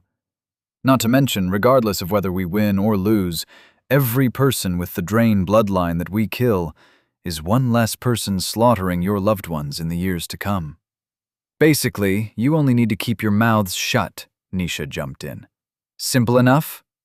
More chatter ensued as the two sides argued again, before Fagin ultimately put the issue up for a vote. In the end, the side supporting Percy and Nisha won by over 300 votes to the opposition's 25. It was an overwhelming victory. Which made sense, really. The townsfolk didn't have much to lose by covering for them. Like Percy and Nisha had said, all they had to do was literally nothing, and they'd come out ahead either way. That said, 25 people were plenty for somebody to do something dumb and screw things up for everyone. Keeping her bloodline a secret, Nisha took the opportunity during the discussions to pick those people off, one by one, discreetly asking them a couple of questions here and there to determine whether they intended to behave. "Well?" Percy asked once they were back in their house. She shook her head. "Like I told you, it's impossible. I've identified at least 5 people who I'm confident will screw everything up. Unless you want to try assassinating them, we should get the hell out of here." Instead, Percy grinned. "We aren't going anywhere," he said, causing Nisha to raise an eyebrow. "Obviously, there was always the chance of things turning out this way, but we can make it work in our favor." "What do you mean?" "I wasn't sure if House Tantalus would continue throwing people at us after losing Bruce. Too much risk, and too many unknowns." But what if they had a clearer idea of what they were getting into, and even believed they were going to catch us off guard? "You're intentionally baiting them. You want people to snitch on us," Nisha realized. Well, no. It would have been simpler if everyone could just do as they were told. It'll be much harder to lure the Greens over to the swamp like this. But we can give them a warm welcome here, in the town, instead. Nisha gave him a long look, seemingly re-evaluating the person she'd chosen to follow. But she didn't push back. They'd already discussed several aspects of Percy's plan. The only thing left was to piece everything together. Percy didn't speak either, instead grabbing the sewing kit Mr. Dillon had generously given him earlier. Honestly, Percy had wanted to pay for it, but the man had refused to accept any money. He'd even offered to waive the cost of the pig iron in their future dealings, though Percy wasn't planning to continue posing as a blacksmith now that their cover was up. Mickey provided them with more than enough food to get by, and they no longer needed to hide their money. Threading the needle, Percy lifted his shirt, trying to stitch one of the nastier cuts along his side, which the potions had failed to close. Having grown up in a house full of life users, and then spending half a decade in a place where one could easily buy healing potions, Percy had never learned how to apply basic first aid. But how hard could it be? Yet, the moment he was about to pierce his skin, something strange happened. It was almost as if some primal instinct took over, guiding his hand forward. Before he even realized what was happening, he'd finished patching his wound up, adding 7 stitches in total. What the hell? This was easier than I thought it'd be. Considering something, Percy carefully took his shirt off, examining it closely. His fight against Bruce had left it full of holes. Perhaps he was better off just buying a new one than walking around in patched rags, but he didn't really care how he looked. Either way, there was something he wanted to test. Passing another linen thread into the needle, he began working on his shirt, allowing the same strange feeling to overcome him. Percy had never felt anything like that before. It was almost like he finally found his true calling after a lifetime of searching. Not even a minute later, he was done. Staring at the formerly tattered piece of cloth, he marveled at his handiwork. One could still spot the stitches if they looked closely, but overall, the shirt had been repaired near seamlessly. Not just that, but Percy had accomplished the mending with the speed and efficiency more befitting of a master tailor than an amateur. Growing more and more certain of his guess, he opened his status again. As it turned out, he wouldn't have to wait that long for his answer. Spectral trait: weaving. Chapter 55. Disgust. Percy wanted nothing more than to dive back into his work, having lots of urgent tasks to tend to. The threat of House Tantalus aside, there were only 9 more months until the lotus bloomed, and he wanted to return to his family by then. Sadly for him, his injured channels forced him to place everything on hold for a few more days. Unable to use mana, he could neither condense crystals nor cleanse his cores. Even sending out his next clone had to wait. But that didn't mean he remained completely idle. Upon discovering the name of his new trait, he figured this was as good a time as any to explore the benefits it granted him. Of course, he still had no clue how it could possibly help him improve his magic, but there were other mundane ways to put it to the test. To this end, he approached Leah, the lady who'd vouched for him and Nisha during the other day's discussions. Apparently, she was the town's resident tailor, the very person Nisha had purchased their clothes from. Yet, it wasn't a wardrobe change Percy wanted from her. "Do you think I could work here for a couple of weeks?" he asked, eliciting a raised eyebrow from the woman. Obviously, she was a little surprised to see a young man, and a noble scion at that, display a sudden interest in her profession. Still, she eagerly agreed to his request as soon as her initial confusion faded, happy to help Percy after everything he'd done for the town. In fact, she offered to tutor him of her own volition, and even to pay him for his work. Suffice to say, Percy refused to take any money. Besides the fact that he didn't need it, he had no idea if he'd be any good. His trait might have raised his proclivity towards the art, but he wasn't sure if being a little skilled with a thread and needle would cut it. Getting some experience is more than enough. Over the next few days, Percy showed up at Leah's workshop every morning. At first, he merely watched her as she wove patches of linen, stitching them together into shirts and trousers. The outfits she crafted weren't anything special, the designs simple and unassuming, a far cry from the silken robes and elegant dresses noble men and women regularly wore. However, they were certainly practical, and far better suited for the difficult, laborious lives of the commoners they were meant for. "Do you want to give it a try?" she asked on the 3rd day. Under different circumstances, Percy might have chosen to observe her for another week or 2. But his channels were almost back to normal, and he knew his schedule was about to grow a lot more hectic. The more practice he got with his trait now, the better. "Oh well, if I ruin the fabric, I can just pay her for the damages." Recalling the way the tailor had handled her tools, Percy set to work. The first thing he noticed was how natural it all felt. Holding the needle wasn't awkward in the slightest, and guiding the thread came with an innate understanding of how to avoid knots and tangles.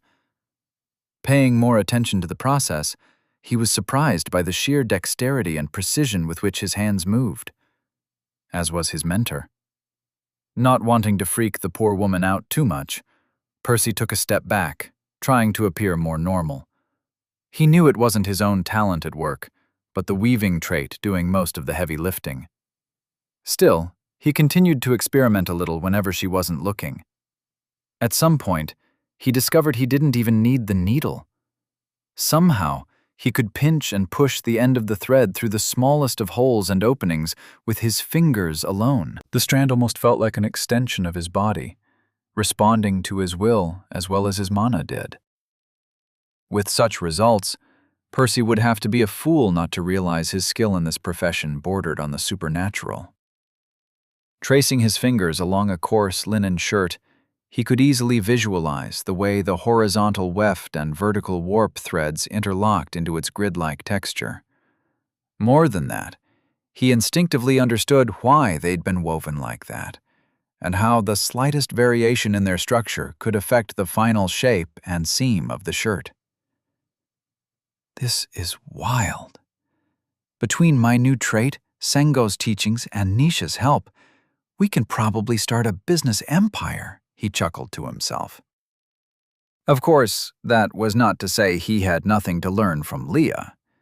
While he could handle fabric as naturally as breathing, there was still a lot of nuance involved in crafting a functional set of clothes. "You'll want to match the stitch to the weave," the tailor said, watching him closely. "If you just sew straight across without following the grain, the fabric will bunch up, or worse, the stitches might tear again," she advised him at some point. Well, that certainly explained why the patches he'd hastily applied to his own clothes were starting to come undone already. Whatever instincts he'd stolen from the mysterious spider, they didn't cover making clothes for people. In any case, to accommodate his rapid learning speed, Leah handed him progressively tougher tasks over the next 3 days, before culminating in his final project, weaving an entire linen shirt from scratch. It was time-consuming work, or was meant to be, at any rate. Yet Percy managed to finish it in an afternoon, after putting everything the tailor had taught him into practice. "Wow! How do I get more traits?" he wondered, half-jokingly. He did vaguely remember that he was only ever meant to absorb one, but he'd have to ask the girl about it, once he figured out how to return to her world. The only thing he lamented was that his trait didn't seem to have a direct application in combat. Having achieved so much with it in a single week, he could hardly imagine how powerful he'd grow with a trait related to spellcasting. He sighed. "Let's not be ungrateful. I didn't even know these things existed a year ago." Bidding his mentor farewell, he returned to his house. He'd agreed to drop by Leah's to help her out whenever he could, but he could no longer afford to work for her full-time. "Is your little vacation over already?" Nisha asked. "More or less," he shrugged. "What's the situation with the snitches?" Percy had asked Nisha to keep an eye on the people she'd singled out. If they were right, the traitors should be leaving town soon, with the intention to report to their masters. Of course, people did travel to and from the town every now and then, mainly to transport goods to the neighboring Grey Quarry town, or House Tantalus, but such occurrences weren't that frequent. "Yes," Nisha nodded. "2 of them left this morning under the pretense of transporting wheat to House Tantalus. For context, the harvest season isn't even over yet, so typically they wouldn't leave until a couple weeks from now. Not to mention, they aren't the ones normally in charge of transporting the harvest." "Mickey, from now on, I want you to fly in a wide circle around the town every few hours." "For how long?" the crow groaned. "Indefinitely. We'll need to know when the greens arrive, so they don't catch us by surprise." The bird complained at first. Waking up several times per night was bound to be unpleasant. Still, he agreed in the end, not wanting Percy or Nisha to get killed in their sleep. It wasn't until all of that was settled that Percy finally activated his boosting art, sitting down to condense some crystals. As cumbersome as it was, it had grown into a bit of a habit. In fact, he thought he might have even missed it after not doing it for over a week. Nah, not really. Forming a blob of cyan in his hand, he deftly shaped it into a solid sphere before squeezing it between his palms. Its size shrunk rapidly as Percy settled into the routine task. A few minutes later, 7 to be exact, it was done. Percy had managed to shave a lot of time off crystallization over the years, though his improvements had gradually slowed down to a crawl. He estimated he wouldn't be getting much faster before advancing to yellow. Shrugging, he was about to condense another one when he noticed something strange. A weird feeling bubbled up as he stared at the cyan orb pinched between his thumb and index finger. It was almost like disdain, or disgust even. He frowned. What's going on? It wasn't like he'd done anything new. Nothing he hadn't done a million times before. Yet, for some reason, condensing his mana like this had suddenly felt wrong. He could instinctively tell there was a better way to do it.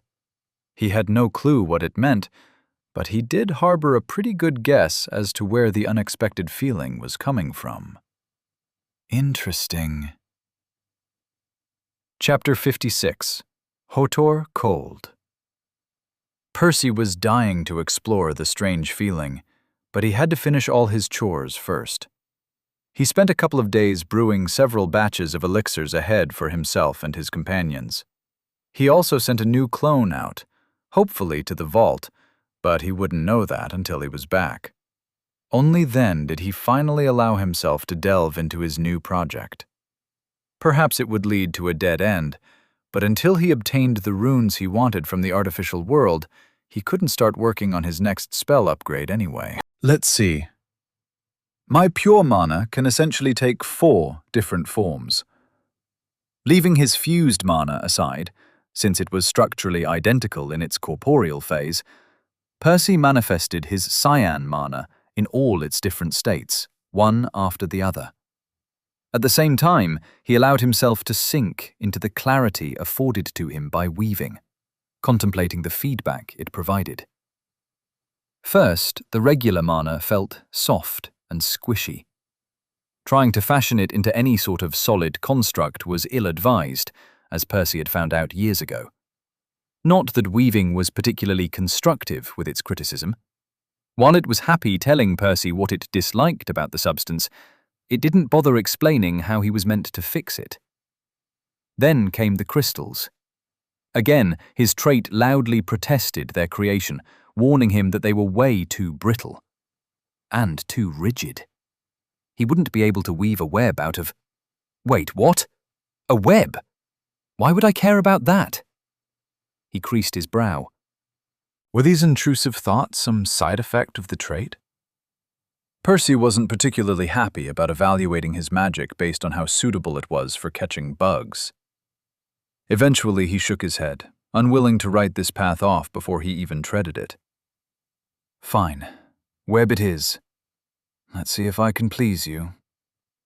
Next was the intermediate step he obtained by mixing the soft mana with the cyan powder. In his mimicry of concrete, these rice-shaped grains were equivalent to the gravel that made up most of the substance. Expecting the trait to complain again, Percy was shocked to receive some positive feedback for a change. He could tell that weaving still wasn't overly thrilled with the grains, but it wasn't as quick to dismiss them as before. Instead, it nudged him along, encouraging him to keep going. Weird, but okay.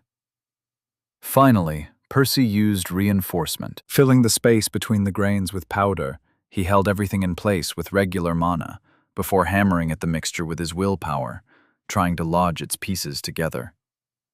Over the next few minutes, he gradually ironed out the kinks in the material, purging its impurities one after the other. In the end, he was left with a cylindrical slab of cyan in his hand, a small section of what he usually used for his side's shaft. It hadn't taken him too long either, as he'd grown much faster at producing them over the past year. How about this one? You've got to be a little impressed this time, right? It's a refined spell for Phoebe's sake. Unfortunately, the response from weaving was lukewarm again. It was indeed satisfied with the rod's strength, but it still protested loudly over its excessive rigidity. The greedy trait wanted its mana both strong and flexible. After all, how else would he spin it into the ultimate thread? Percy frowned. Is that the goal? I don't even know if such a thing is possible. He couldn't help but chuckle at his internal debate. Who was he even talking to? Was it himself? The spider? or the trait? Either way, this was quite the high standard his customer had imposed on him. Pure mana was universally hailed as hot garbage for a reason. Percy counted his lucky stars that he'd managed to amend it into something useful, yet weaving demanded so much more. Then again, it wasn't so strange, given the trait's name. Percy couldn't help but wonder what effect such a result would have on his magic. Could pure mana truly be as hard as steel, yet as flexible as silk at the same time? If possible, that ought to qualify as a masterful tier spell. Well, the clone won't be back for a few more days at the earliest. I suppose I've got some time to kill.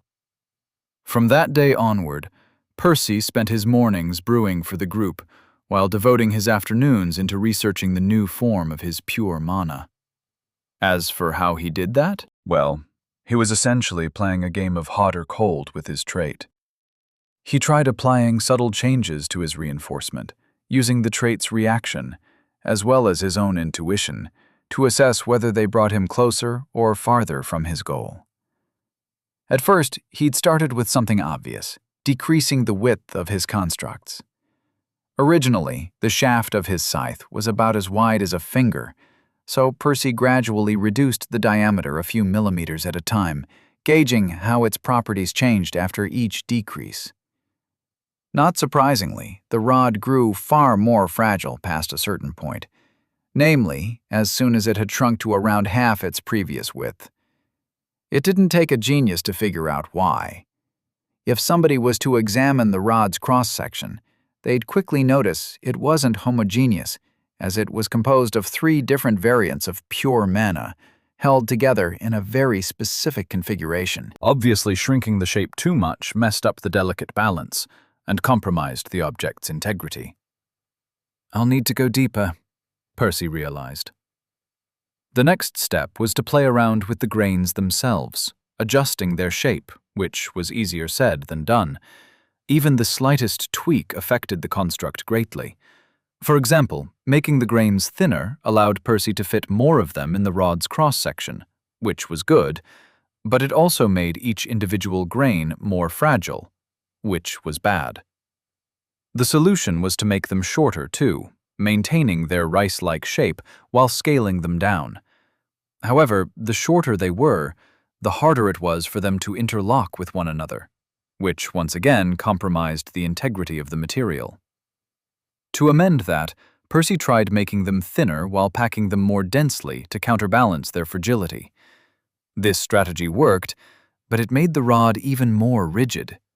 It wouldn't bend at all. Well, this wasn't what my trait wanted, but I suppose it isn't useless. I can make my sides a little stronger like this. In any case, Percy had to admit the modifications weren't going to work with just 3 ingredients. The only way forward was to add another intermediate step in the process, giving himself an extra variable to play around with. However, it also meant that the number of possible combinations would shoot up exponentially, as would the effort required to sift through each of them. Not seeing any other path, and since his clone had yet to return, he gritted his teeth before diving into the experiments again. This time, he used 2 grain variants. One was small and sturdy, the other long and thin. This mixture seemed to yield some improved results, as he did manage to shrink the rod further by the end of the 2nd week. Even better, he did so without compromising its strength. At least, not by much, he thought, as he examined the long cyan pole in his hand. Its cross-section was smaller than a ladybug, and it seemed to bend rather easily, too. A few quick tests confirmed that it wasn't any weaker than his scythe's original shaft. Percy had verified this by stacking a few of them together, and then comparing how much force it took to break them. Still nowhere close to my goal, though.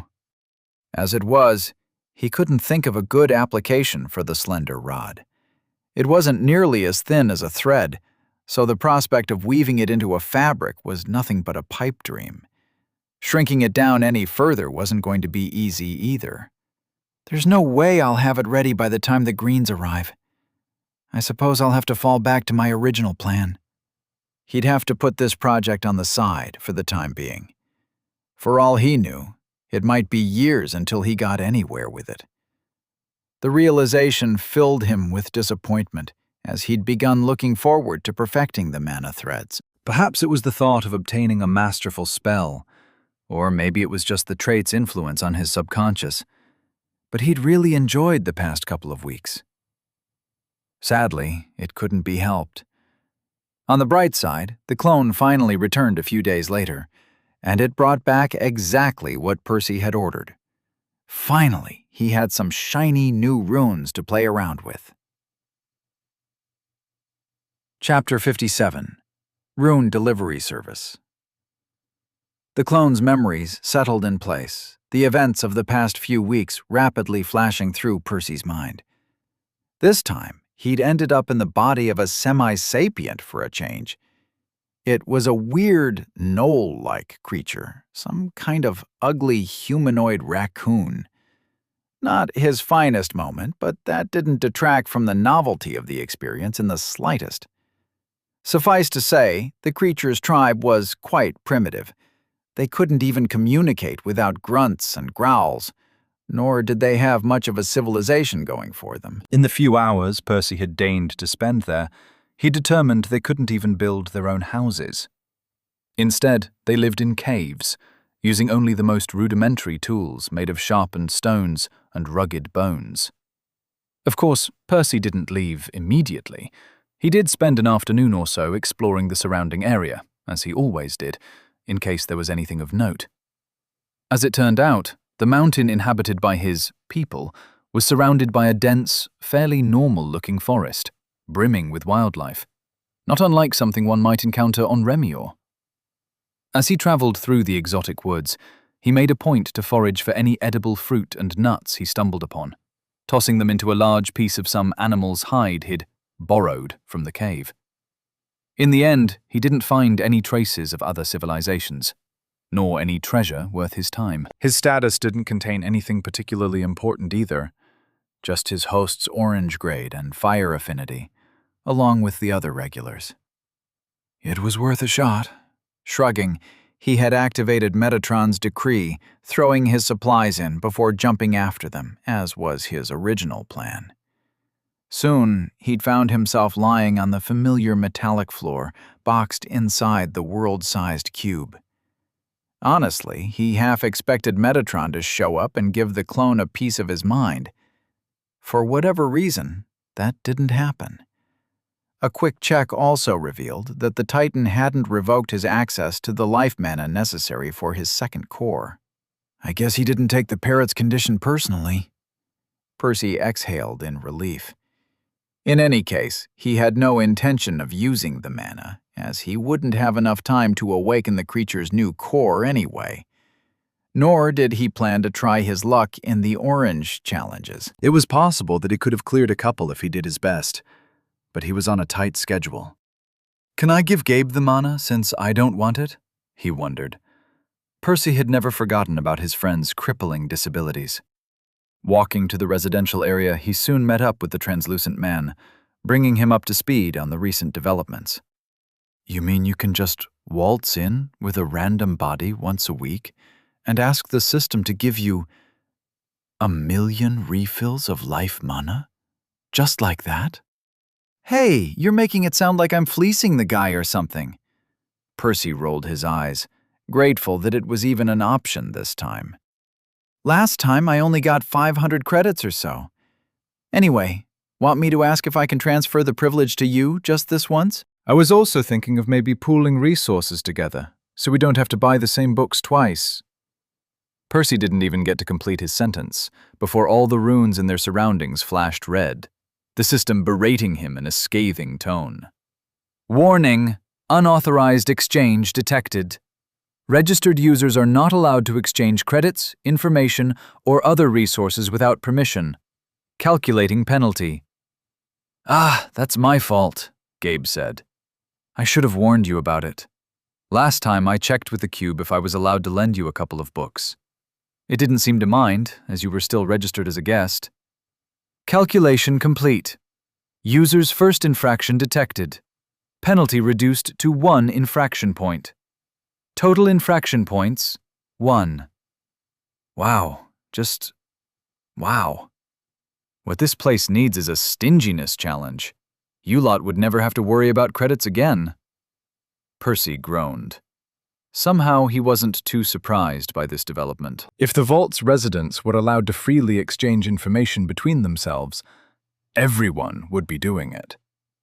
That would only undermine the entire point of the challenges, to motivate the most talented people to grow, while simultaneously weeding out the weaklings. Part of him wanted to slap himself for not abusing his guest status further, back when he'd had the chance. But deep down, he knew Metatron wouldn't have allowed that. Not if his goal was to entice Percy into fully joining the vault. What do these points even do? Well, normally each point lasts 50 years. If you accumulate 3, you get executed. I'm not sure what's going to happen in your case, though I doubt Metatron will let you get away without any consequences, Gabe explained. 3, huh? There's still some room for don't even think about it. You're lucky the cube only gave you 1 this time. It's usually not as lenient. Percy swallowed hard, realizing that most of the vault's residents got killed if they broke the rules once or twice. Sadly, there was nothing he could do about it for now. Bidding his friend farewell, he returned to the challenge cube to begin the Orange Magiscript challenge.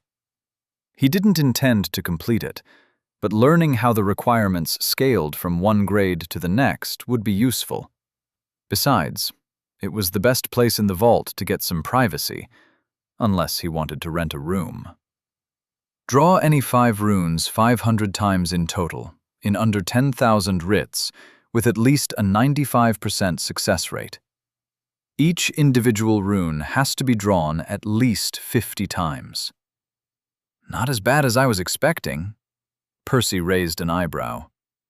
It turned out that the first wave of the orange level was somewhere between the 3rd and 4th waves of the red level in difficulty. He could already draw the concealment, preservation, and control runes well enough, so he'd only need 2 more to pass. Maybe it's worth a try then? He had to practice with the new runes anyway, plus it wouldn't hurt to pile up some additional credits for his next visit. Making his mind up, Percy browsed the system for the runes his main body had requested. Of course, he didn't know exactly what he'd find. He'd only come here with a vague idea of what he wanted, but the enchantments sounded simple enough that they should exist. I should still buy that rune index as soon as I can afford it. I can't spend hours browsing blindly every time. Thankfully, he did eventually find what he needed. This time, he'd settled on 7 books regarding 3 different runes, costing 70 credits in total. The first 2 were for his own use, the Hardness and Absorption runes. Percy wanted to include both of them in his new spell, but he didn't have any special mana-type requirements this time, so he'd only purchased 2 tomes on each. That should be more than enough to settle on a couple variants he liked. As for the final rune, he needed it to work with space mana specifically, as it was meant for Nisha. This wasn't part of their preparations for the upcoming fight, just the next step in her studies to craft a spatial amulet. The Stability rune was a key component of the artifacts, as it ensured the pocket dimension could safely store objects for a prolonged period of time. Percy was going to look through 3 tomes on the topic, picking the most suitable variant once he understood the differences. It's a pity I can't use it in the challenge. He would still have to memorize it by the end of his trip, but he couldn't activate the Stability rune without space mana. All right, just buy those. I want them in hard copy format. Confirmed. Deducting credits. New balance, 109. Delivery in 6 writs. Percy didn't waste a second before diving into the stack of books. The Hardness rune he ended up selecting consisted of a single circle, with several progressively smaller hexagons nested inside one another.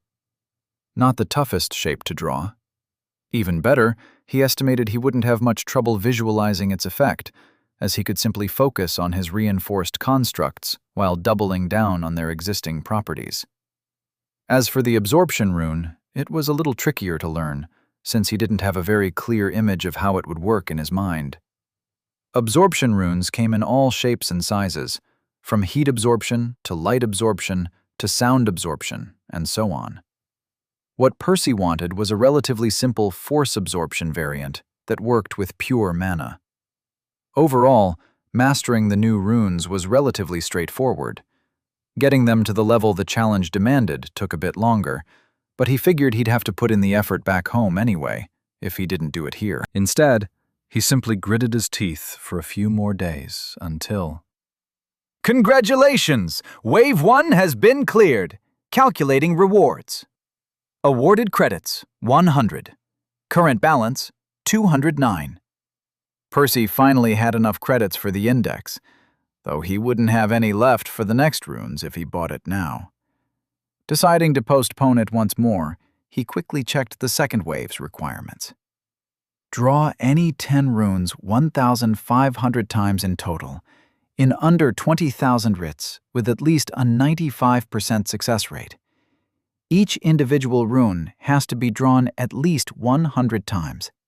Yeah, I think we're done here. The darn thing was even tougher than the fourth wave of the red level. Shaking his head, he finally allowed the ethereal cord to pull him out of the gnoll's body, leaving Metatron to do whatever the hell he wanted with his undamaged new toy, as Percy's consciousness drifted back towards Remior. Percy opened his eyes, a smile tugging at his lips, as he pondered over his latest acquisitions. His new spell would involve quite a few moving parts, but it should massively raise his survivability, even against a green, once he got it to work. Time to forge myself some armor. Chapter 58. Gauntlet. Percy's efforts to use his mana defensively dated as far back as his first month in the Alchemist's Guild, when he had first developed his glove spell. That said, the flimsy layer of cyan mana had never been particularly impressive. Back then, he hadn't even known about reinforcement, not to mention his second core had still been at red. Consequently, the crude spell was arguably the least impressive entry in Percy's status to this very day. I suppose it's time to do something about it, he grinned. Of course, there were plenty of obstacles standing between him and his vision for the new spell. For one, he had to navigate around the contradictory requirements for any piece of defensive gear. Namely, it had to be strong enough to resist an enemy's attack, while at the same time being flexible enough to not inhibit its wearer's movements. The good news was that Percy had already taken this into consideration back in the day, learning how to properly distribute the mana around the spell for this exact reason. Gathering mana from his abdomen, he instinctively allowed it to wrap around his hand and form the construct. Due to countless uses, the spell no longer even required much thought to summon it, though it had admittedly been a while since he had last needed it. In any case, he flexed his fingers a little as he closely examined the construct, reminding himself how he had designed the thinner layer of cyan to coat his joints, allowing them to bend more easily. At the same time, he'd made the rest of the structure thicker, thus offering better protection. Sadly, adding reinforcement will only complicate things. He grimaced, turning his hand from side to side as he contemplated his options. Obviously, if he wanted the spell to survive a green's attack, using the stronger variant of his pure mana was a no-brainer. Unfortunately, that wouldn't work for the joints, as it would make them way too rigid, regardless of how thin he made it. And he couldn't even make it too thin, as he'd recently found out the hard way. The only solution would be to use both his soft and hard mana, and to ensure the spell transitioned seamlessly between the two. If only I had managed to get the threads to work, this wouldn't be a problem, he sighed.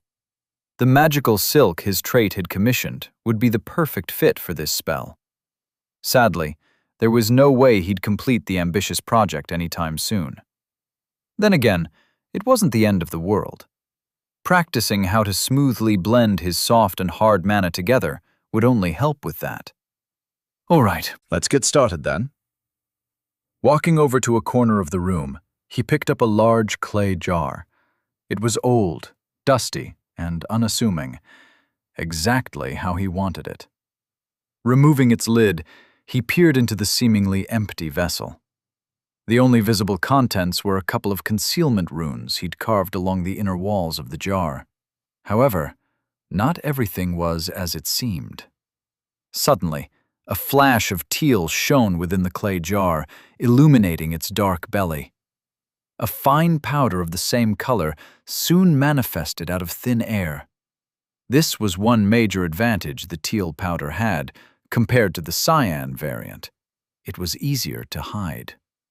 Percy would have preferred to keep all his valuables inside his spatial amulet, but he couldn't fit everything. Definitely not the large stash of powder he'd prepared for both his elixirs and his weapons. That had left him no choice but to get a little creative with his hiding spots. Shrugging, he scooped out a handful of the substance, before pulling more pure mana from his abdomen and blending the two. Obviously, mixing fused and unfused mana together meant the resulting constructs couldn't be made invisible or intangible anymore. Attempting such a trait would only result in the spells crumbling apart. Fortunately, he didn't need to worry about that right now. Condensing a few rice-shaped grains, he mixed all 3 types of mana before wrapping them around his free hand. Once it had congealed enough to remain in one piece, he placed his hands side by side, comparing the two as he started working on the upgrade. Let's see. That part is supposed to be harder. That segment has to be a little shorter, or I won't be able to bend my thumb. At first, he focused on distributing the mana properly, determining how much he'd need in each region for reinforcement. Only once he was happy with the distribution did he begin hammering at it with his willpower, forging the harder pieces into the correct shapes. Crafting the upgraded glove took much longer than the Soul Harvester. While it only needed a fraction of the mana, its structure was many times more complicated, as it involved over 15 different pieces, and Percy had to work on each of them separately. In fact, he even discarded a few, recreating them from scratch after realizing he'd made a mistake. By the time he was done, the sun was already down. Still, Percy wasn't satisfied with the result. At first glance, it appeared exactly like he'd imagined it. In fact, he was confident it would probably survive a Yellow's spell. Even better, he didn't have much trouble flexing his fingers. However, there was a different issue with it. It looks great right now, but what happens when I let go of the soft mana? Withdrawing his hold over the soft mana, he watched all the connecting tissue of the glove crumble into motes of cyan. With nothing linking the hard pieces together, they began to fall apart, a couple of the fingertip guards making crisp sounds as they hit the floor. I guess there's nothing I can do about it. I'll have to actively hold everything in place during a battle. It wasn't ideal, but only the crystallized and reinforced variants of his mana could survive on their own for a prolonged period of time. Fortunately, it wasn't that bad. He already had to manually keep the regular glove active, so he'd just have to do the same with its upgrade. I should still adjust its shape into something more practical, so that it's not a pain in the ass to wear. Over the past few days, Percy continued to modify the regular glove spell, making it even thinner than before. The idea was to wear it underneath the harder pieces, and to design everything so that it slid together nicely. That way, it would only take him a few seconds to equip it before a battle. He even added a few small holes in the harder pieces in order to fasten them in place with a few strings of soft mana.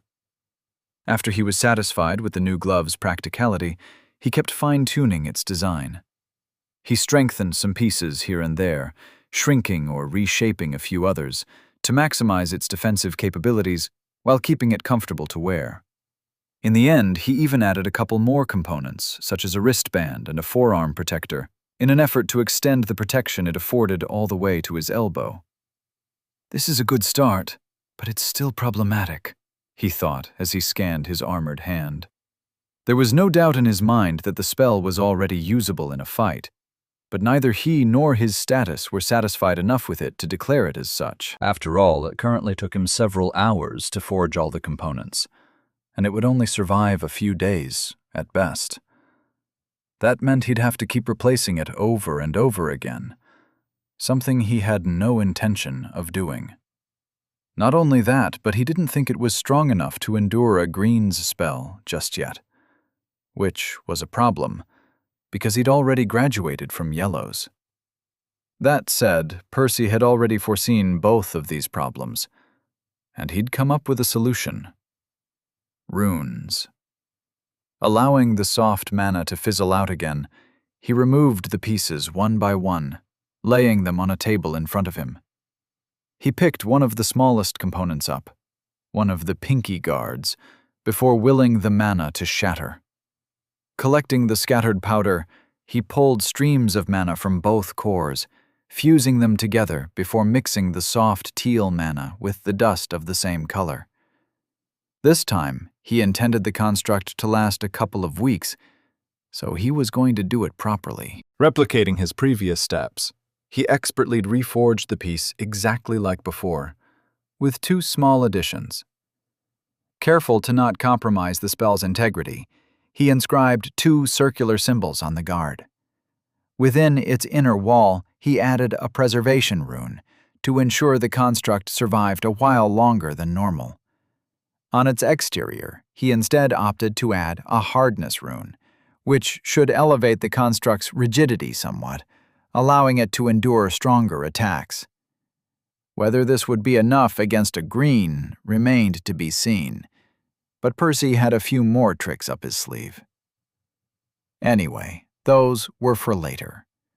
Breaking and reforging the pieces one by one, he finally slotted them back onto his arm, fixing them in place with more of the soft teal mana.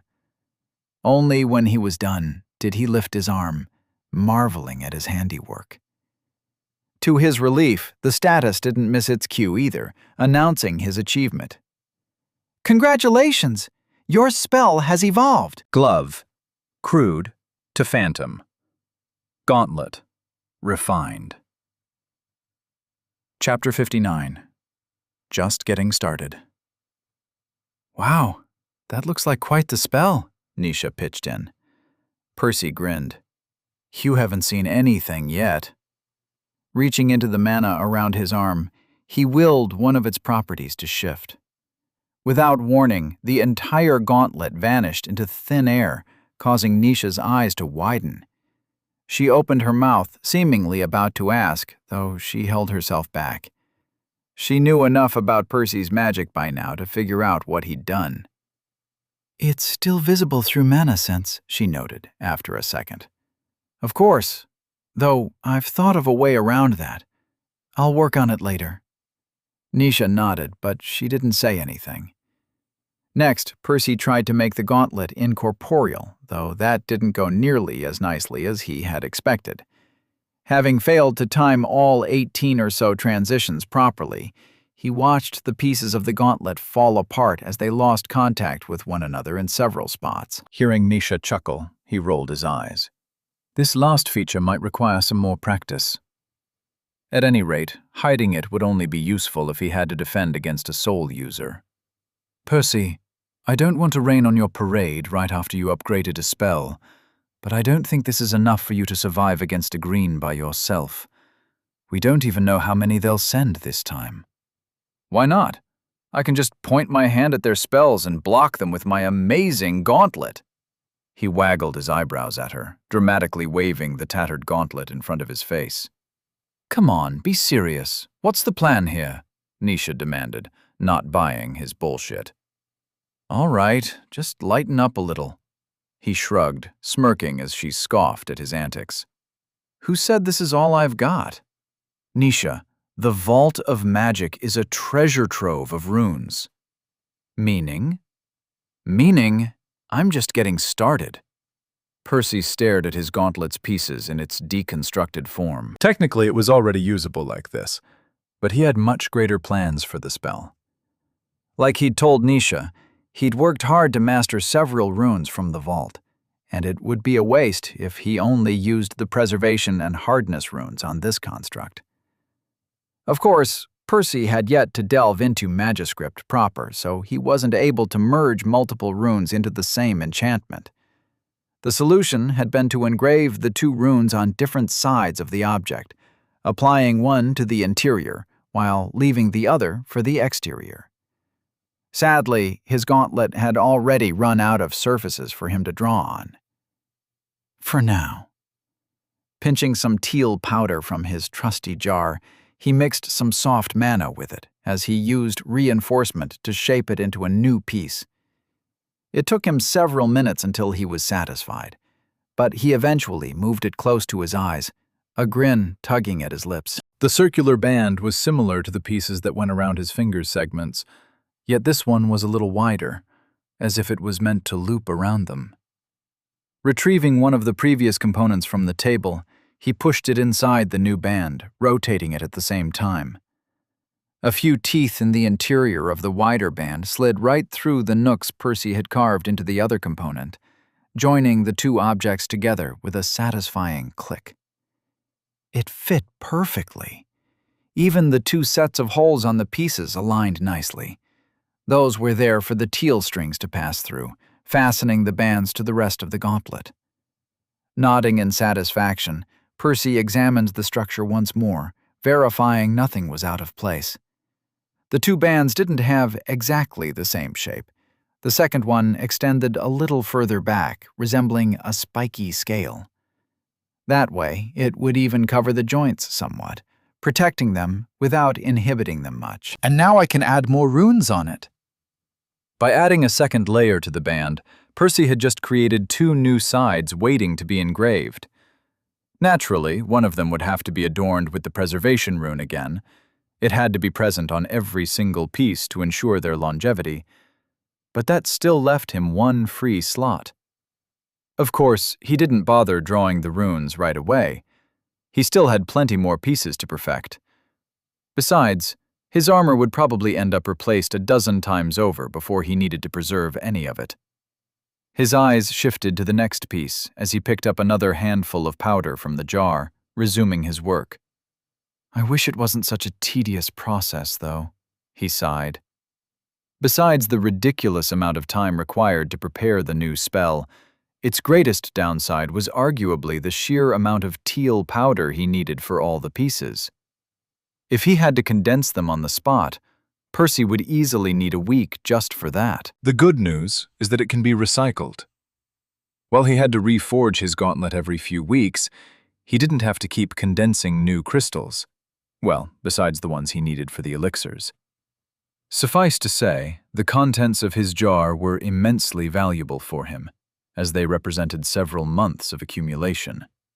I might be the only mage on Remio who has to carry ingredients around to use his spells.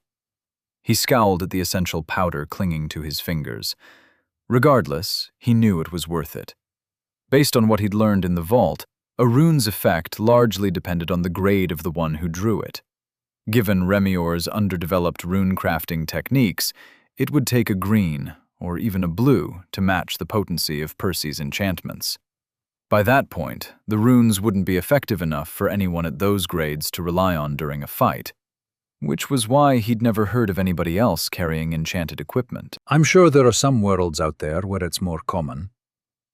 In any case, Percy donned his gauntlet once more, all 54 pieces of it, marveling at its improvements as he settled it into place. He had actually not stopped at the second layer, instead opting to add a third one on top. He could have pushed it further, in theory, but at this point, he'd already have to spend a huge amount of time maintaining all the pieces. Besides, he was swiftly approaching the limits of how bulky it could get without starting to bog him down during a fight. That said, the imposing teal gauntlet now boasted several spiky protrusions covering each joint like a dragon's scales, each one adorned with runes. Percy had even reordered them, deciding to keep the force absorption enchantments in the deepest layer to mitigate the impacts his body received. As for the hardness runes, he'd moved them to the middle layer, hoping to protect the armor itself. The only layer that wouldn't be protected was the outermost one. But that one had a different purpose. Turning the construct invisible, he looked at Nisha. "Well, how is it?" Nisha squinted as she circled Percy. Presumably, she'd activated her mana sense.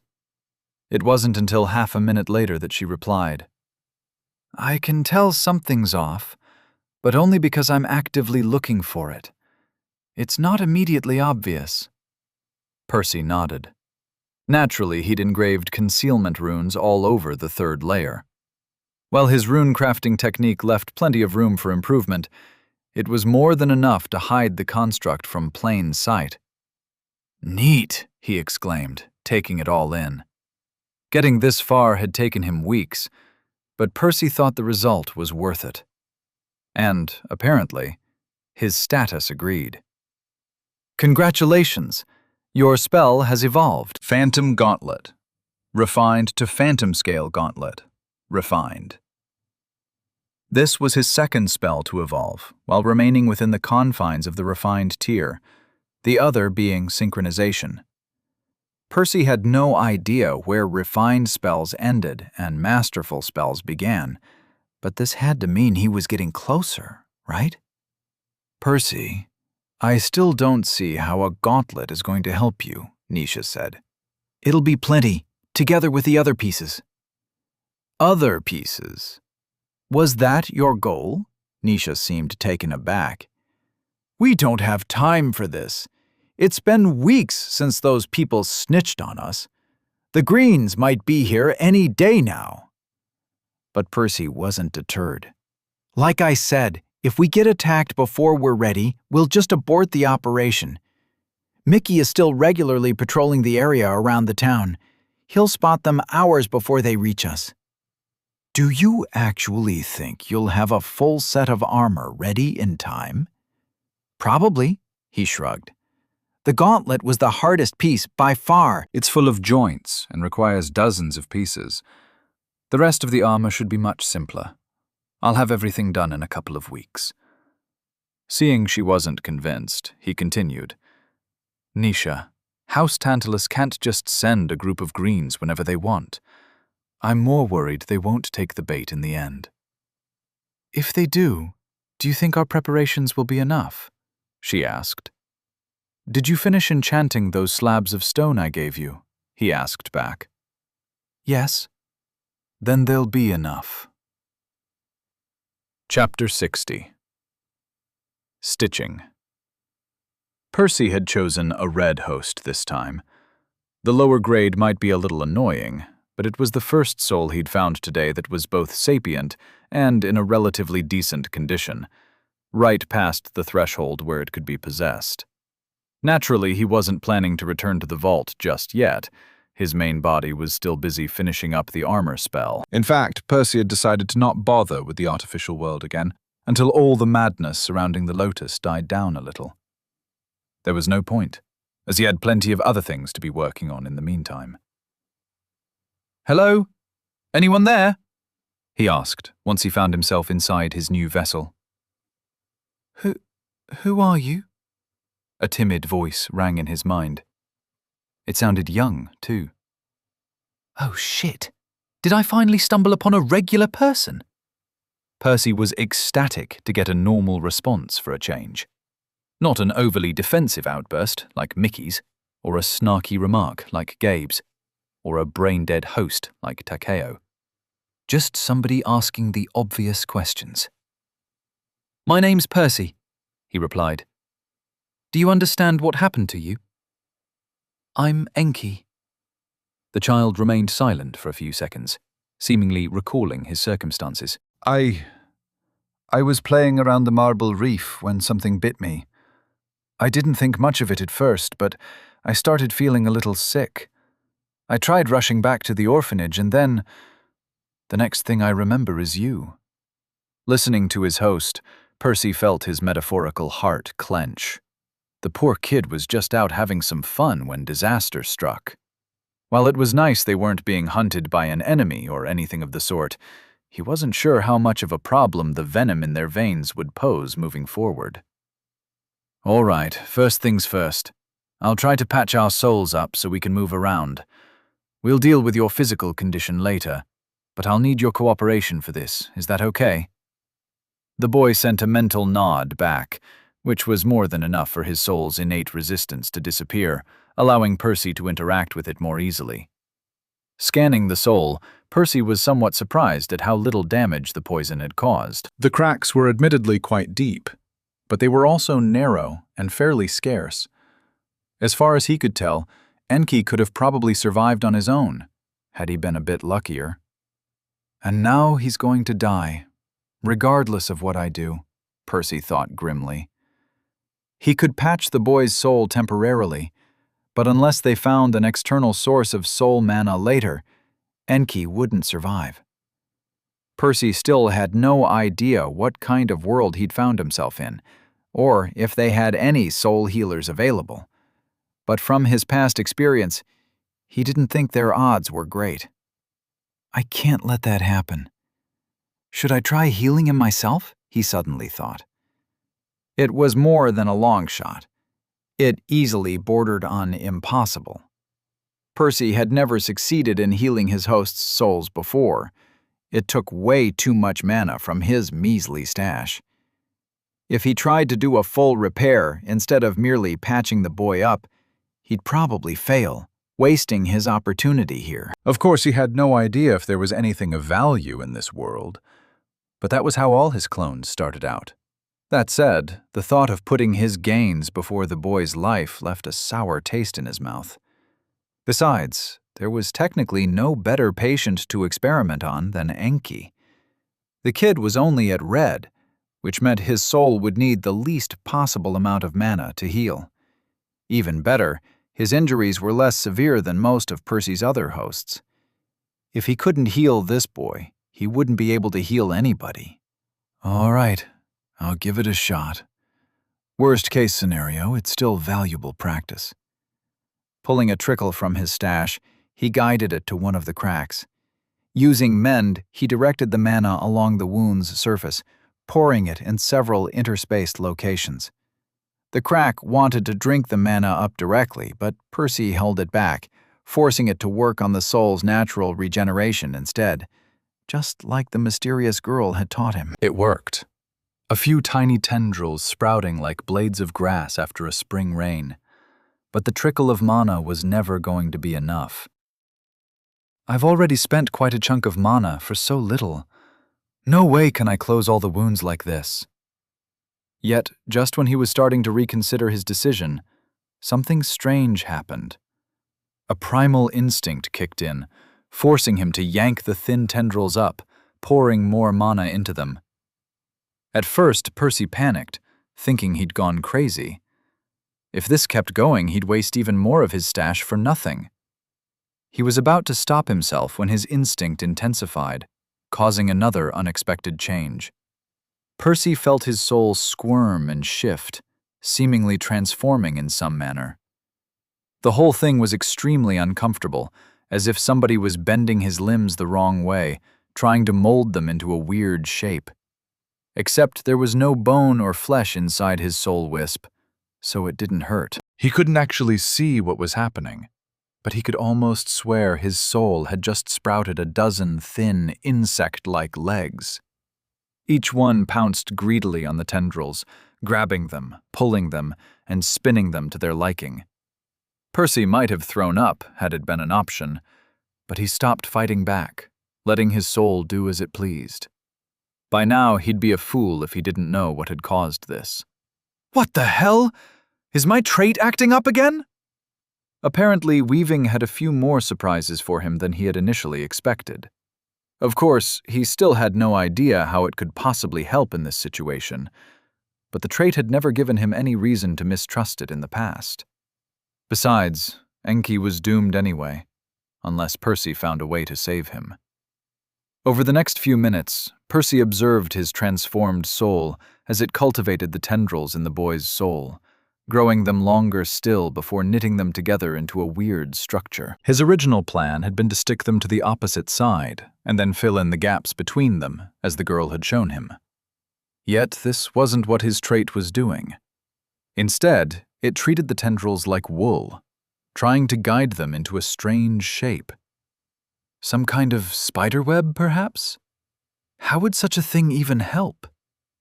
That said, it was too late to give up now, as he had already invested a hefty sum of mana into the process. Allowing the trait to fully take over, Percy fell into a trance, watching it as it continued working on its bizarre task. More and more tendrils grew from the wound, soon joining the others in the complicated tapestry, as Percy's mind struggled to make sense of its ill-defined shape. He barely even registered when the trait was done, finally pulling at all the loose ends and drawing the two chunks of Enki's soul closer together.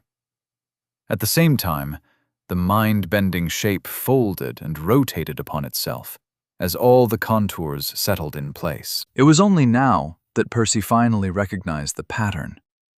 Evidently, his trait hadn't worked in a vacuum, drawing inspiration from some unknown dimension. No. Everything it had done, it had pulled it straight out of Percy's mind, manifesting an enchantment he was intimately familiar with, having spent hundreds upon hundreds of hours drawing it during the past year. A preservation rune. Evidently, weaving the enchantment out of Enki's very soul had made it a dozen times more potent than anything Percy could have accomplished with his limited mana. As soon as it took shape, the rune bathed both of their souls in a gentle radiance, slowing their decay noticeably. At the same time, the boy's soul passively absorbed whatever scant motes of mana neared the wound, using them to bolster its natural recovery. The improvements were minuscule, but between the more efficient healing brought about via the Mend spell and the potent preservation afforded by the rune. The healing is outpacing the decay. I think the boy will recover by himself, given enough time. The importance of this breakthrough could hardly be overstated. This time, Percy had only managed to apply it to a red kid in a relatively salvageable condition. But who was to say what he could accomplish in the future, given more practice and more mana? In time, he might be able to save the rest of his hosts from certain death, doing some real good wherever he visited. Well, let's not get ahead of myself.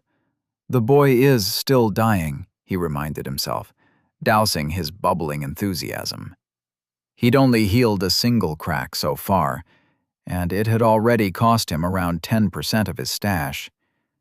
Plenty of wounds remained, and he'd have to tend to them even more efficiently if he hoped to save Enki in time. Diving back into his work, this time with newfound purpose, he worked in tandem with his trait, using Enki's soul as the very fabric to weave his enchantments.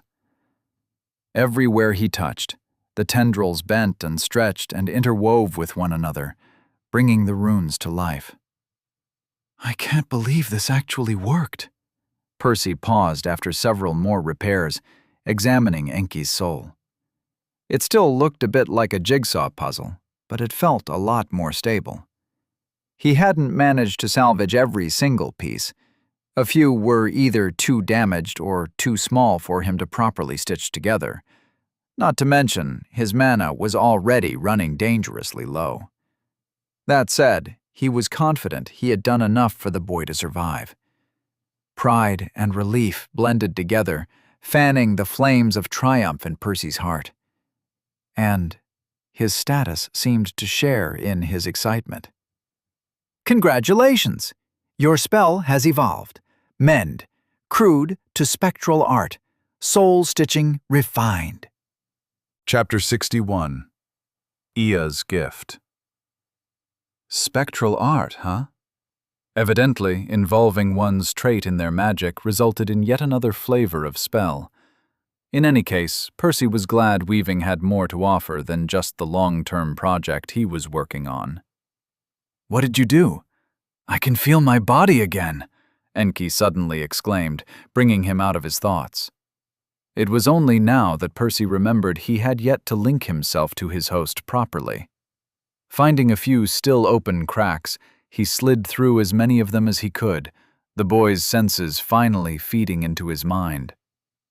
The first thing he noticed was cold all around him, coupled with an oppressive pressure trying to squeeze him into a ball. Luckily, his host's body seemed to have been perfectly designed to survive in this exact environment. Twitching his fingers, he explored the resistance, eventually determining they were probably underwater. It wouldn't be his first time possessing a sea dweller, but it was his first sapient one. Opening his eyes, he saw nothing but darkness. A few faint shapes settled in place a moment later, the exotic landscape beneath him softly illuminated by a dim red glow burning somewhere in the distance, like a dark sun. To his left, Percy spotted a large forest-like structure, though there weren't any trees inside, but rather a series of huge, pale corals. Was this the marble reef the boy had mentioned? Then came the pain. It mostly originated from his chest, an agonizing jolt branching outwards to his extremities with every thrum of his heart. Enki, I've fixed your soul, but your body is still a mess. If they really have an antidote for whatever bit you in that orphanage of yours, I suggest you get a move on. Nodding grimly, the boy took control of his body, shooting through the water like an arrow.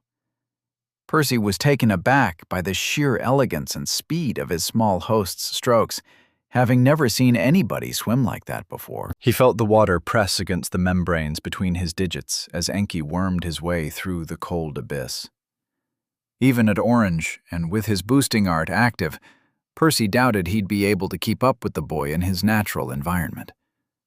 Along the journey, he marveled at the native flora and fauna, ranging from the deep-sea fish with luminescent lobes and mouths full of needle-sharp fangs, to the strangely shaped chunks of algae drifting aimlessly in the darkness, to the exotic crab-like creatures grazing the cold seabed, only visible through faint reflections captured by their smooth shells.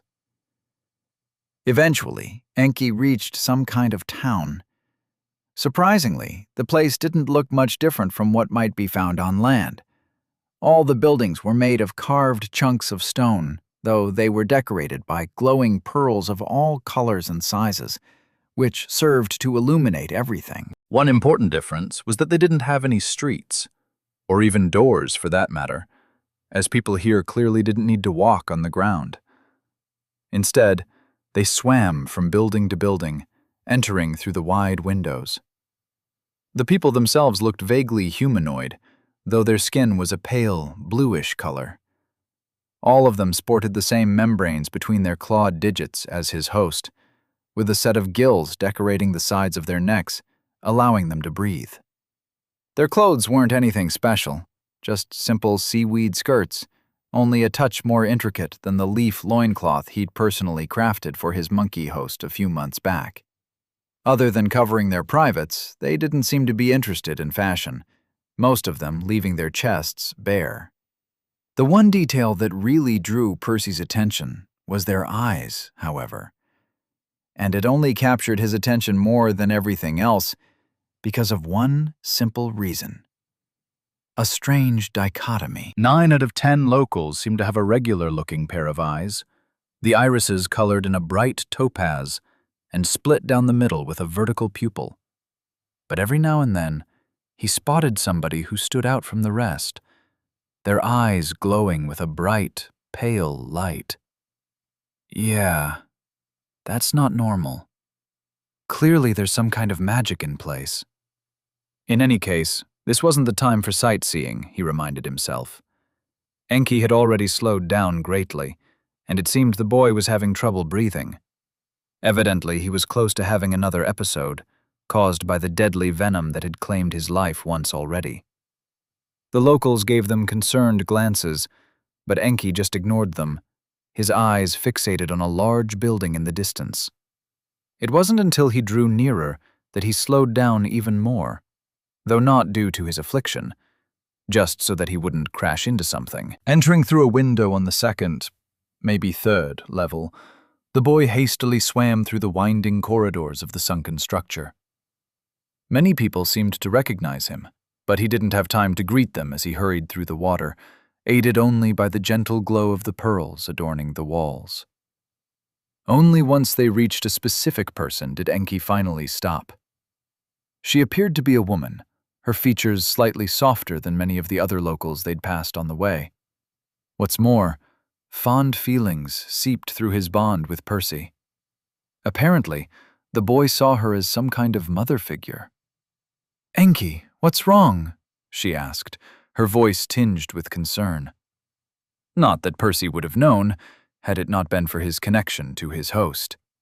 These people seemed to communicate in a very strange manner, a few gurgles escaping their throat as a high-pitched sound rippled outwards with each spoken word. In any case, the boy remained silent, merely pointing at a nasty-looking bite mark marring his lower calf, where a trickle of brownish blood was slowly oozing out. Gesturing towards a bed, the woman directed the boy to lie down, helping him strap himself in place so he wouldn't float away. Murmuring reassuring sounds, she approached after preparing a syringe filled with a deep purple liquid. "Enki, please ask her if this contains any life mana." The boy raised an eyebrow, but still did as he was told. "No, it's just the antidote," the woman said, forcing a strained smile. She injected them without delay, probably recognizing they were running out of time. Only once every last drop of the liquid was flowing through Enki's veins did she take a moment to explain a couple things. Apparently, the heart-stopping venom of the marble-dwelling eels wasn't that difficult to counteract. Beyond that, the boy shouldn't have much trouble recovering by himself. Percy merely sighed in relief, but he didn't say anything. As long as the antidote didn't have to go through the greedy second core, waiting restlessly in their abdomen, they should be fine. It wasn't until a few hours later, after the pain had begun to die down and the danger looming over their head had largely passed, that Enki seemed to remember the passenger in his mind. "So, Percy, now that that's settled, mind telling me what's up with you?" Percy shrugged. "Long story short, I bounce from body to body, looking for new magical knowledge. You just happen to be the latest one." "Then you're out of luck." The boy smiled bitterly. "I've never practiced magic much. As you know, the fire affinity is by far the weakest one. I can't even hold a tiny flame for longer than a second before it gets extinguished." "Is it because of the environment here?" Percy guessed. The question caused Enki's eyes to widen, however. "Don't tell me." "Are you a land dweller by any chance?" the boy suddenly asked, a wave of excitement seeping through their bond. "Is this your first time meeting one?" "Yes," Enki nodded. "There's no land on Atlantis. Our entire world is covered by a deep ocean." Then how do you even know what land is? Percy couldn't help but wonder. The boy appeared dumbfounded for a moment, seemingly stunned by the stupidity of Percy's question. "How else? Our visitors share stories of their home worlds." Enki spoke matter-of-factly, as if he was explaining something obvious to a toddler. "Visitors?" It was Percy's turn to be shocked. "You're telling me you have regular contact with other races?" "Of course. Did you think we're some bottom-water savages?" The boy rolled his eyes. "Well, okay. They don't visit remote places like this town. We don't have the proper infrastructure to host a land dweller here," he clarified a second later. Percy was still confused. Out of every world he'd visited, the ones that had some relationship with a foreign race always had an attitude of hostility. That remained true whether it was Remior, Huehue, or the Vault of Magic. Other than the races which banded together, probably temporarily, to conquer Mickey's world, this was the first time he'd heard of two civilizations cooperating peacefully. "I call BS," Percy insisted. "I've been to plenty of places, and the one thing they all have in common is that they'd rather take what they want by force." Hearing that, Enki grinned. "Ah, I understand the source of your confusion." Well, in our case, that's not on the table. From what I've heard, our military force is practically non-existent, so we couldn't touch another race even if we wanted to. And we have something way too valuable for others to risk harming us. Why wouldn't they just take it if you can't even defend yourselves? Well, they could, in theory, but that would just be a waste. You see, they wouldn't be as good at utilizing our resources as we are, so it's better for everyone involved if we sell our superior products for a fair price. At this point, Percy had plenty of questions, but he figured his status might be able to answer a few of them. Enki, Percival's clone. Manacores. Manacore 1, red, fire. Manacore 2, seed, the pendiments. Spectral trait, weaving. Spells, phantom scale gauntlet, refined. Spectral art, soul stitching, refined. Soul harvester, refined. Reinforcement, refined. Mantle of deceit, refined. Decrees, Phoebe's decree, grants access to your status. Moirai's decree, incomplete. Grants the seed of a second manacore, requires potent life mana to germinate. Metatron's decree, open a one-way portal to the Vault of Magic at will. Wait, what? Enki drew a sharp breath. How do you have Aya's gift? Chapter 62. Alchemical Principles. Aya's gift? What's that? Percy asked. Are you kidding me? The thing you just made pop up right in front of our eyes. Thinking of something, Percy's phantasmic heart skipped a beat, but he didn't show it. He wanted to pry some more information from his host first. We call this thing a status. Everyone has it where I'm from. All of them? You mean for free? Don't you have to pass the brewing test first? Brewing test? Percy struggled to contain his excitement. This was getting better and better. Did these people have some sort of alchemy-based version of Phoebe's decree? If so, he had to get his hands on that, whatever it took. Yes, Enki confirmed, oblivious to Percy's inner turmoil. Why would you even need Aya's gift if you can't brew a simple potion? Percy considered explaining that Phoebe's decree probably served a different purpose to what they used their version for, but he was more curious about something else. I'm guessing this Aya guy is one of your gods? The boy seemed taken aback by Percy's question, almost insulted even. The Holy One isn't just one of our gods, Enki protested rather animatedly. He's the one who invented the supreme art, allowing Atlantis to flourish. All our gods look up to him. All right, I get it already. Percy rolled his eyes. Kid, please tell me it's your lifelong dream to become an alchemist, and you've spent the last 10 years of your life preparing for the test? Enki tilted his head. Why would I say such a thing? Of course I'd like to become an alchemist. Who wouldn't? It's the greatest honor for one of our people. But getting into that profession is expensive, not something a red-born orphan could afford.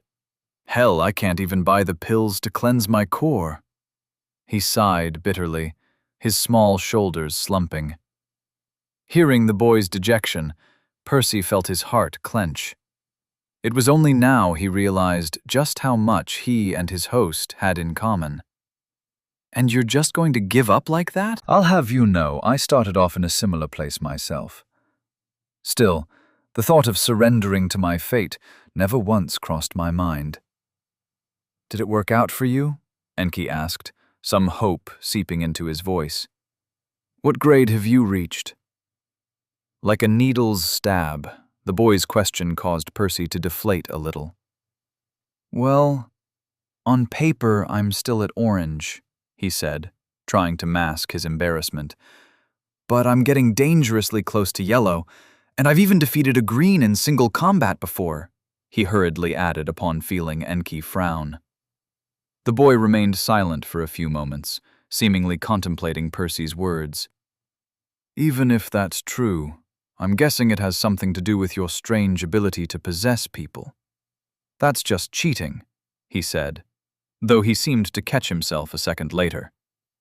Sorry, I didn't mean it like it's a bad thing. It's great that you have this option, but I've got nothing like that. Just a useless fire affinity. What are you talking about? Percy asked, a smile tugging at his lips. You've got the greatest cheat in the universe right at your fingertips. And what's that? The boy asked.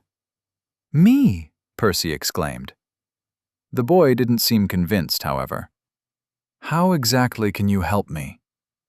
I'll have you know that amongst my many, many talents, I am first and foremost a master alchemist. In fact, my main body is currently on the run from multiple gods back home, each of them eagerly yearning for my wisdom. So can you brew a lesser regeneration pill? The boy asked. Percy scratched the back of their head. Well, I've never encountered that particular recipe before. But how hard could it be? Just find me a book, or 10, on the topic, and I'll get us both that gift thingy in no time. Apparently, Enki's orphanage did have a library. Even better, it contained a few books on alchemy. Though, seeing their condition, Percy wasn't surprised his host hadn't thought it possible to teach himself the basics. He held a stack of loose sheets, trying to rearrange them into the correct order. The blurred page numbers weren't making his job easy. Only 3 books, and one of them is missing half the pages, he groaned. For an entire world that seemed to survive by selling alchemical products to outsiders, their libraries were surprisingly poor. Even the guild's library had been in a better state. Then again, this might not be the fairest comparison. The Alchemists' Guild was the central hub for all alchemists on Remior, whereas this was just some random library in an orphanage in some remote town. I thought you already knew how to brew stuff. What's the holdup? Enki asked. Well, I'm great at brewing elixirs, not regeneration pills or whatever you called them, Percy explained. I'm sure some of the principles are transferable, but I'd still need to study the ingredients and methodology involved. Methodology? Yes. The tools and procedures aside, I've never done this underwater before. The two remained silent in the library for several hours as Percy tried to make sense of the alien books. Their pages weren't made of paper, apparently, but some slightly oily pieces of parchment, crafted out of some creature's skin. Every now and then, Enki grew hungry, or bored, or probably both, asking him to take a short break to grab a quick snack from his room. The finger food was some kind of pink roe, stored in a sealed bowl. It tasted quite nice, too, its rich, salty flavor reminding Percy of a cross between crab legs and eggs. In any case, despite the semi-frequent interruptions and the poor condition of his reading material, Percy did manage to piece together an overview of the locals' alchemical ways. Their main products, their primary exports to their trade partners, were some cultivation pills that didn't differ much from the elixirs on Remior. They were made from some kind of amber pearls, a local ingredient rich in stable beast mana, not unlike the nectar the starry wasps produced. I don't think the cultivation pills will be very useful for me, Percy grimaced. He had no idea how the lifespans and advancement speed of the natives compared to a human's, but their potential seemed to be confined within the same range as his race's. In other words, Redborns here could only ever make it to yellow, Orangeborns to blue, and so on, just like on Remior, which probably meant the pills weren't much better than elixirs. However, that was not to say there was nothing to be gained here. What set the locals apart was precisely Aya's gift that Enki had mentioned. Percy assumed it was a decree. It had to be. And it was the reason other races didn't dare to touch Atlantis. Apparently, this decree was a lot more proactive than Phoebe's, directly affecting an alchemist's ability by allowing them to greatly increase their alchemical yield. As for how exactly it achieved that, these books didn't say. but Percy guessed it had something to do with the weird glowing eyes he'd noticed on some of the natives earlier. Can I even get the decree, though? He wasn't a native, which should automatically disqualify him based on everything he'd read. Then again, he was currently inhabiting the body of a local, so maybe he could trick whatever mechanism was responsible for disseminating the decree. At the very least, it had worked with the Moirai's decree, so it was worth a shot. Beyond that, there was also the question of whether this decree could even stack with Phoebe's. Would he have to carry two separate statuses from now on? Or could they merge? He shrugged. I suppose there's only one way to answer all those questions. First, I need to turn the kid into an alchemist. Luckily, the books hadn't been entirely useless on that front. Cross-referencing the gist of their contents with his own expertise, Percy had been able to discern a few important details about the locals' branch of alchemy. Apparently, many of the central concepts carried over from one world to another, and even from one product to another. Whether he was brewing an elixir, a potion, or a pill, and whether they were on Remir or Atlantis, similar techniques were involved. When brewing cleansing resources in particular, the so-called 3 pillars of alchemy, pacification, redirection, and deattunement, were paramount. The people of Atlantis referred to them as alchemical principles and had their own name for each of them, but Percy could tell they were functionally the same. After all, beast mana always had to be handled in the same manner. But this book mentions more than 3 principles. There was one additional principle, which Percy had chosen to translate as extraction. It involved separating and condensing an ingredient's properties, which was more relevant when brewing potions and potion-adjacent products, as other affinities weren't as potent as beast mana and needed to undergo this procedure to become usable. In fact, Percy was almost certain they used this technique back home. It was probably the missing knowledge about potion making that he'd never had the chance to study. And, as luck would have it, it was also the very thing he needed to master and teach Enki if he wanted to get his hands on that decree. "Well, any progress?" the boy asked after noticing Percy had stopped reading for a while. Enki had tried not to sound too eager, but he'd done a poor job of keeping his excitement from spilling through their bond. "A little. I'm going to have to play around a bit to figure it out, but the basic idea isn't too different from the things I've studied in the past." "Really? You mean there's actually a chance we can do this?"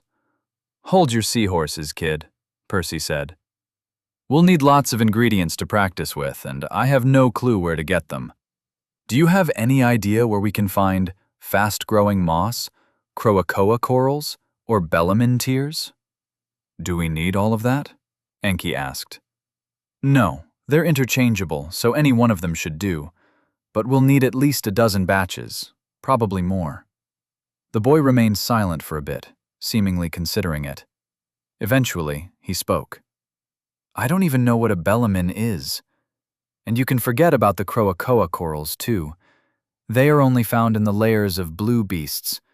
Besides, there aren't any around here." Percy frowned, afraid this strategy wasn't going to work after all. Yet his host rekindled his hope a moment later. "But remember that marble reef I mentioned? The place has enough fast-growing moss to last us forever." Chapter 63. Marble Reef. Percy felt the temperature go up rapidly as the red glow in the distance intensified, the very water around him vibrating. Apparently that light he'd spotted the other day was an underwater volcano, and an active one at that. From what Enki explained, his people tended to build their towns and cities in similar locations all around Atlantis, settling as close to the volcanoes as they safely could. These were their main sources of heat, and also food, as they attracted marine life of all shapes and sizes. This particular volcano was called Samo, and its eruptions lasted a couple hours at a time, interspaced in regular intervals around 5 times longer than that, according to Percy's estimates. The eruptions were how the townsfolk kept track of time, though each region on Atlantis had to rely on a different system. If you're done staring at the lava, we should get going while it's still bright. Enki rolled his eyes. Hey, I know you're used to it, but this is quite a novel experience for an outsider, Percy protested. The boy shrugged, swimming towards the marble reef they'd seen the day before. They hoped to make it there while the eruption was still underway, as the extra light would help them in their search. If they missed it, it would just make their life harder until the next one. Say, are you sure those eels are rare? Percy suddenly asked. As he'd come to learn, Enki was a rather fearless kid. He didn't seem scared to return to the reef in the slightest, almost as if he hadn't nearly died there just yesterday. In fact, Percy had to force him to ask the caregiver at the orphanage to lend him more of the antidote in case they got bitten again. After some placating, the lady had begrudgingly agreed, though a single dose wouldn't help much if the place was teeming with the creatures. Will you stop nagging me about that already? Enki scoffed. I've been playing here my whole life. That was the first time this happened. Percy wasn't entirely convinced, but he did let it go. After all, he wasn't the kid's dad, nor would he be able to babysit the young Atlantean forever anyway. Eventually, Percy's host reached the undersea forest, diving into the dense embrace of the corals. The dim glow of the volcano looked even scarier from within, as the scant rays of crimson danced against the deep shadows of the reef itself, both clawing at Enki from every direction. Percy's heart skipped a beat whenever a small creature jumped in front of them, much to his host's dismay. Can you not get spooked by every little thing? It might have been funny if we weren't sharing a body, the boy groaned. Have you seen how creepy most of these things are? Percy asked, though he scolded himself mentally over his jumpiness. I'd be a lot less scared if you could actually defend yourself. As embarrassing as it was to be called a coward by a kid, he didn't think Enki fully appreciated how unsettling this experience was for a land dweller. Percy was essentially swimming at the bottom of an alien ocean, his only company being a red-cored kid who couldn't light a candle to save his life. And it only got more frightening once the eruption finally died down, plunging their surroundings into complete darkness. Look, I get it, Enki acknowledged. But nothing besides the eels is even capable of hurting us. Ah, silly me. We've only got the eels with the deadly venom to worry about. How reassuring. Percy rolled his eyes. In the end, the two continued their search in silence, solely relying on mana sense to locate their target. The good news was that the fast-growing moss they needed was a mana-rich ingredient, so it shouldn't be too difficult to spot, even without light. Of course, mana sense couldn't help with navigating the maze-like interior of the reef itself. The corals didn't contain much mana, making them practically invisible to their sixth sense. Consequently, Enki bumped his head against the hard structures a few too many times for Percy's liking.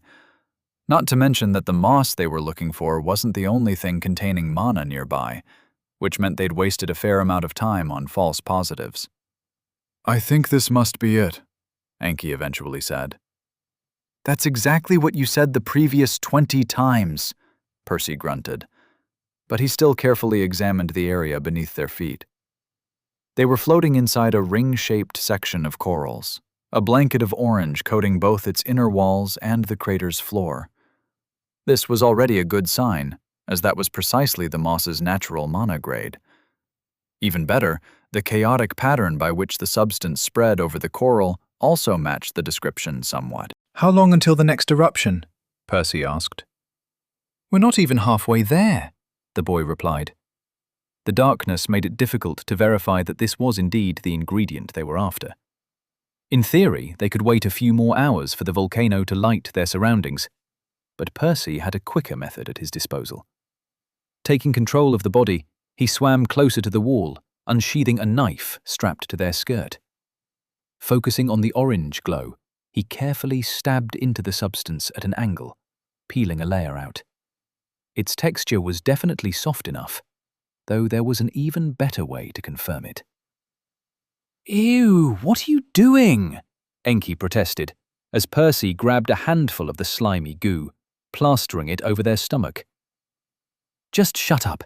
If this is indeed the moss we want, you'll be getting a lot more than a free alchemy lesson."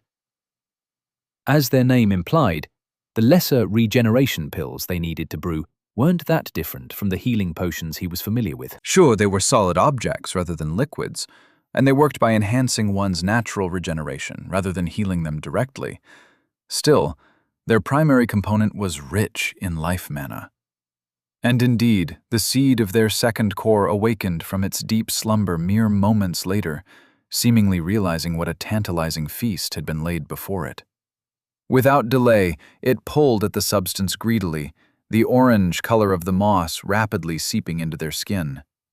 As soon as it reached the center of the vortex, it vanished entirely, leaving nothing but inactive sludge on Enki's belly. "What? Where did the mana go?" the boy asked. Percy replied with a question of his own. "How much moss do you think we can find? We'll need at least 15 to 20 patches of this size, maybe more." Whether he wanted to or not, Percy would have to repair the boy's second core before they could even start working on the pills. After all, handling the ingredient would be a pain in the ass if the ethereal organ kept sucking the mana dry. Luckily, Enki nodded. "That shouldn't be a problem. This place is over a dozen times as large as my town, and the moss is quite common. It might take some time, but we'll definitely find enough if we keep looking." Receiving such a positive answer, Percy unstrapped a large pouch from his waist. Doing his best to be precise, he scraped more moss from the coral, stuffing it into the pouch with his knife. He took care not to let it touch his skin. It wasn't like he didn't trust Enki, but he wanted to save some, just in case they emptied out the reef before the second core was complete. Brewing without repairing the decree wasn't going to be pleasant. He'd have to wear gloves or something.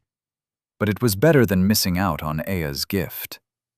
Only after the pouch was full of moss did he seal it shut with a piece of string they'd brought along. Now that they had what they needed for alchemy practice, the two took turns harvesting as much of the substance as they could, feeding the boy's decree. The laborious task lasted several hours, neither of them finding it particularly enjoyable. By the time they were done, Samo had erupted thrice more, and they'd also had to hunt in the dark for several more moss-covered areas. Still, the seed was eventually satiated, forming the second core in Enki's torso. Even more notably, Percy overcame his initial unease over the bizarre environment at some point. As strange as it had appeared at first, he understood by now that it was just Atlantis's equivalent of the Whistling Woods. Probably even safer than that, actually. "So, you're telling me I have 2 mana cores now?" Enki asked. Percy had already brought the boy up to speed over the last couple of days. The kid had found the news difficult to accept, though Percy didn't miss the wave of excitement seeping through the bond. Yes, but don't try activating it just yet. "Why not?" "It's dangerous if people find out about it. I'll sew you something to hide it as soon as we return to town." At any rate, they'd already collected what they came here for. In the end, they hadn't even run into another eel, as Enki was more than happy to keep reminding Percy. Following his instructions, the boy swam upwards to extricate himself from the suffocating embrace of the corals. Only once he was floating above the reef did he turn towards the town, shooting towards it at top speed, eager to play with his new toy. Truth be told, Percy was just as excited to return to the orphanage. He was especially looking forward to practicing with the moss. Leaving Aya's gift aside, studying the fundamentals of potion making was something he'd already wanted to delve into. His current plan was to spend the next few weeks guiding Enki into awakening the new core. At the same time, he'd try wrapping his head around the locals' alchemy. As soon as he mastered the extraction principle, it would finally be time to take the test. And hopefully earn a brand new decree for our efforts. Chapter 64. Extraction. Crafting a bandage for Enki hadn't been too difficult. The concealment rune didn't have any special requirement. It worked with pretty much any material that contained mana. Visiting the town's marketplace, they only had to beg a few hunters and gatherers for some scraps of mana-rich ingredients until they'd collected enough fibers for Percy to do his thing. Between his weaving trait and his growing skill with rune crafting, sewing the enchantment on a long piece of parchment was a piece of cake, though it did mean Enki would have to pull his skirt a few inches higher to keep the bandage hidden. I look ridiculous. Yeah, well, suck it up. You have a second core now. Percy rolled his eyes. Does that mean I can finally use it? Sure. As soon as you open up your channels. You can focus on that for the next couple of weeks and leave me alone to study. I'll need to concentrate if you want Aya's gift, too. Returning to the orphanage, Percy rummaged through the kitchen for whatever tools he could salvage. He couldn't afford a proper alchemy kit, so he'd have to make do with common cooking utensils. Being underwater and everything, the local alchemists couldn't use a regular cauldron to heat up the ingredients, as everything would just float away. Consequently, they typically used an airtight container made of a transparent glass-like material so that they could still observe the reaction happening within. Sadly, there's nothing like that here. Percy did his best to keep his frustration from bleeding through to the boy as he hunted through the available equipment. The best he'd found was a metallic, spherical pot. The top half could be twisted on and off, allowing him to replace the tool he needed to an extent. Still, it was opaque, which meant he wouldn't be able to peer inside it with anything other than his mana sense. Suffice to say, he wasn't looking forward to brewing blindly. And that wasn't the only issue. The actual tool was supposed to contain a few enchantments, such as one for controlling its internal heat, one for the pressure, and one for stirring the ingredients. Percy had never learned the corresponding runes, so he'd have to reproduce everything using Enki's fire mana. It can't be helped. He was resigned to his restrictions. My brewing yield should be plenty anyway. Putting the Aurora Dew aside, Percy estimated his yield with the regular elixirs should have already reached about 32% after his thousands of hours spent brewing over the past few years. And that was while going through 3 alchemy steps. Luckily, potions and potion-adjacent products appeared much simpler, many of them only requiring a single step, the very extraction principle he was trying to learn.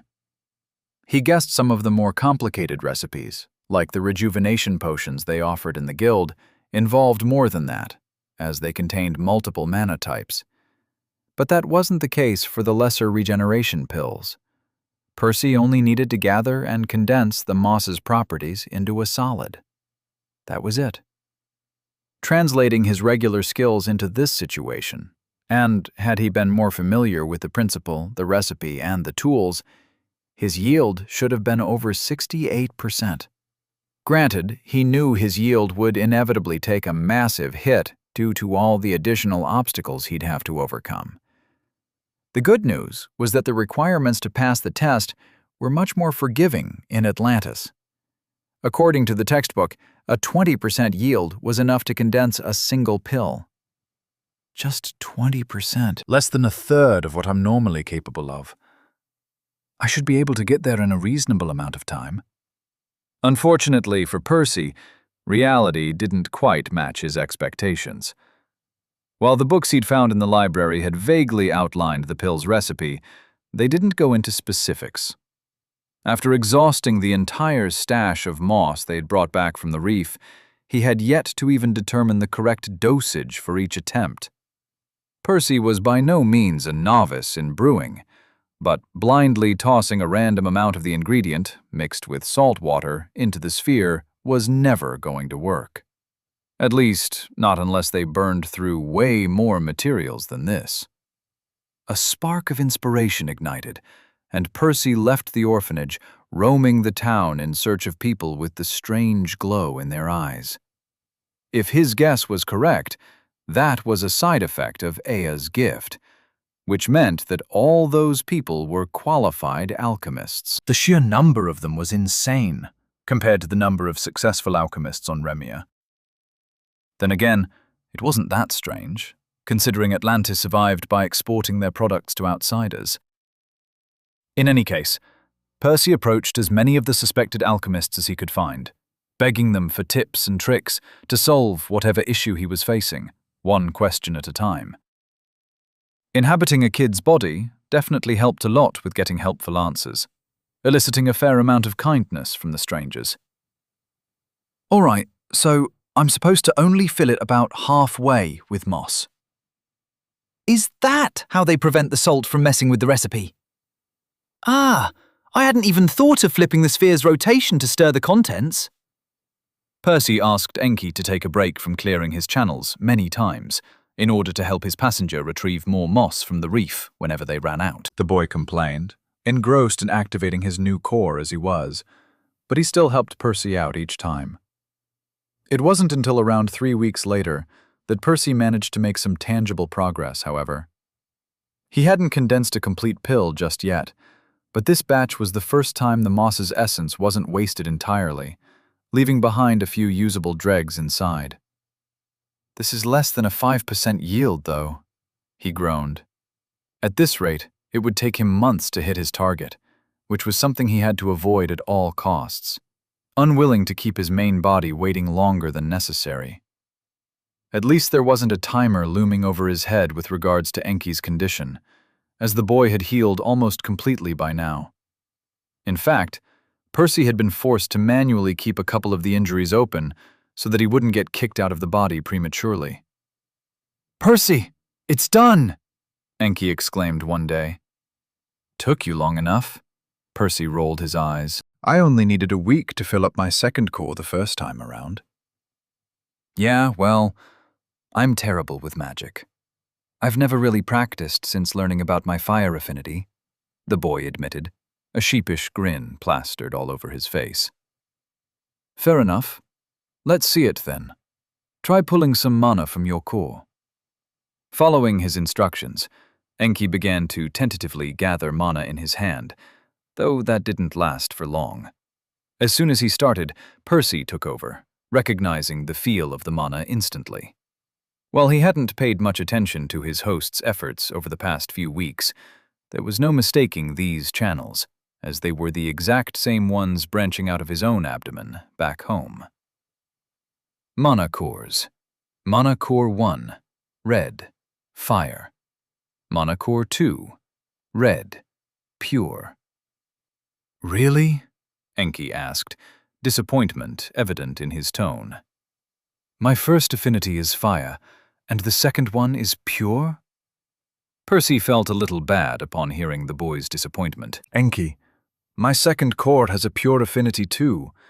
It's not as bad as people say. I've learned quite a few nifty tricks with it, honestly." "Can you teach me?" Enki asked, cautious hope bleeding through their connection. Though that only added a pang of guilt to Percy's pity. It wasn't like he hadn't considered teaching the boy circulation or crystallization, but they didn't have the time for either. It would take years to hone Enki's body enough for the former. As for the latter, it would be even tougher for him than it had been for Percy without a boosting art to fall back to. "Maybe next time we meet," he ultimately said, feeling the boy deflate. "But it's not all bad news. I think your new affinity might just help me solve the issue I've been having with the pills." While Percy could heat up the sphere with his fire mana and stir it by rotating it, he'd found no answer for the internal pressure. He couldn't use his fire mana, as it would only burn the moss. Consequently, he'd been working with a massive handicap, as he could only control 2 of the 3 main variables. However, pure mana was a lot less reactive than fire mana, not to mention how much better he could control it. By injecting some into the reaction, he could probably apply as much pressure as he wanted, improving his percentage far more rapidly than before. If he got lucky, he might even reach his target within the next couple of weeks. "Enki, even with Aya's gift and a second core, it doesn't mean your life will be smooth sailing. Hell, I've found a dozen amazing things in my travels, and I still have to fight every single day," Percy admitted before continuing. "I can't give you all the answers, but I can give you the tools to figure them out for yourself after I'm gone. Chapter 65. The Alchemy Test. Another month had passed since the activation of Enki's second core, and Percy hadn't stopped working on the regeneration pills in all that time. Now that the boy was free from the arduous task of clearing his channels, Percy had asked his host to pay attention to what he was doing. After all, observing a trained alchemist at work with one's own body was a unique learning opportunity. Enki would benefit a lot from feeling the mana flowing through his channels, getting used to the visual cues informing him of when he was meant to increase the heat on the concoction, and so on. Of course, Percy's fumbling attempts with his shoddy equipment weren't the most ideal teaching aids, but they would still save the boy years of study down the line. Something that was of paramount importance if Enki truly wanted to work as an alchemist after he was gone. "Is this going to be enough for the test, though?" the boy asked one day. Percy's success with the pills had been quite mixed. He had managed to brew them many times over, but his results were anything but consistent. Sometimes he would end up with a pill nearly twice as large as he intended, indicating a yield approaching 40%. In fact, he had gotten really lucky once, retaining enough of the moss's properties to split it into 2 pills of acceptable quality. Then again, there were plenty of times when he failed the brewing process entirely, not even getting to 20%. If this happened during the test, they'd miss their opportunity.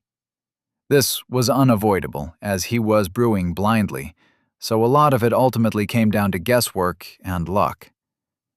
Still, Percy was satisfied with the experience. While he didn't know if they would achieve their goal in the end, his practice here was bound to pay dividends down the line. Back on Remir, he mainly relied on his eyesight to predict the concoction's reactions during the brewing process. According to what Oren had taught him, the best alchemists learned how to combine visual cues with information they glimpsed through mana sense in order to act with even greater precision. Now that Percy was forced to rely on mana sense alone, he had no choice but to master this auxiliary skill at an accelerated pace, which should have a positive impact on his yield in the long term. Still, he wanted the decree, too. "It's the best it's going to get," he sighed. "We'll take the test 5 eruptions from now, after getting some rest." In theory, they could have delayed it until he got even better. Unfortunately, he'd already spent way too long on Atlantis. The time of the lotus blooming was rapidly approaching, and he had no idea what had happened with House Tantalus either. For all he knew, his main body might need him back already. Not just that, but there was no point in delaying much longer. His improvements had already slowed down to a crawl. Unless he got his hands on some better equipment, it would be years until he grew confident in passing the test with any certainty.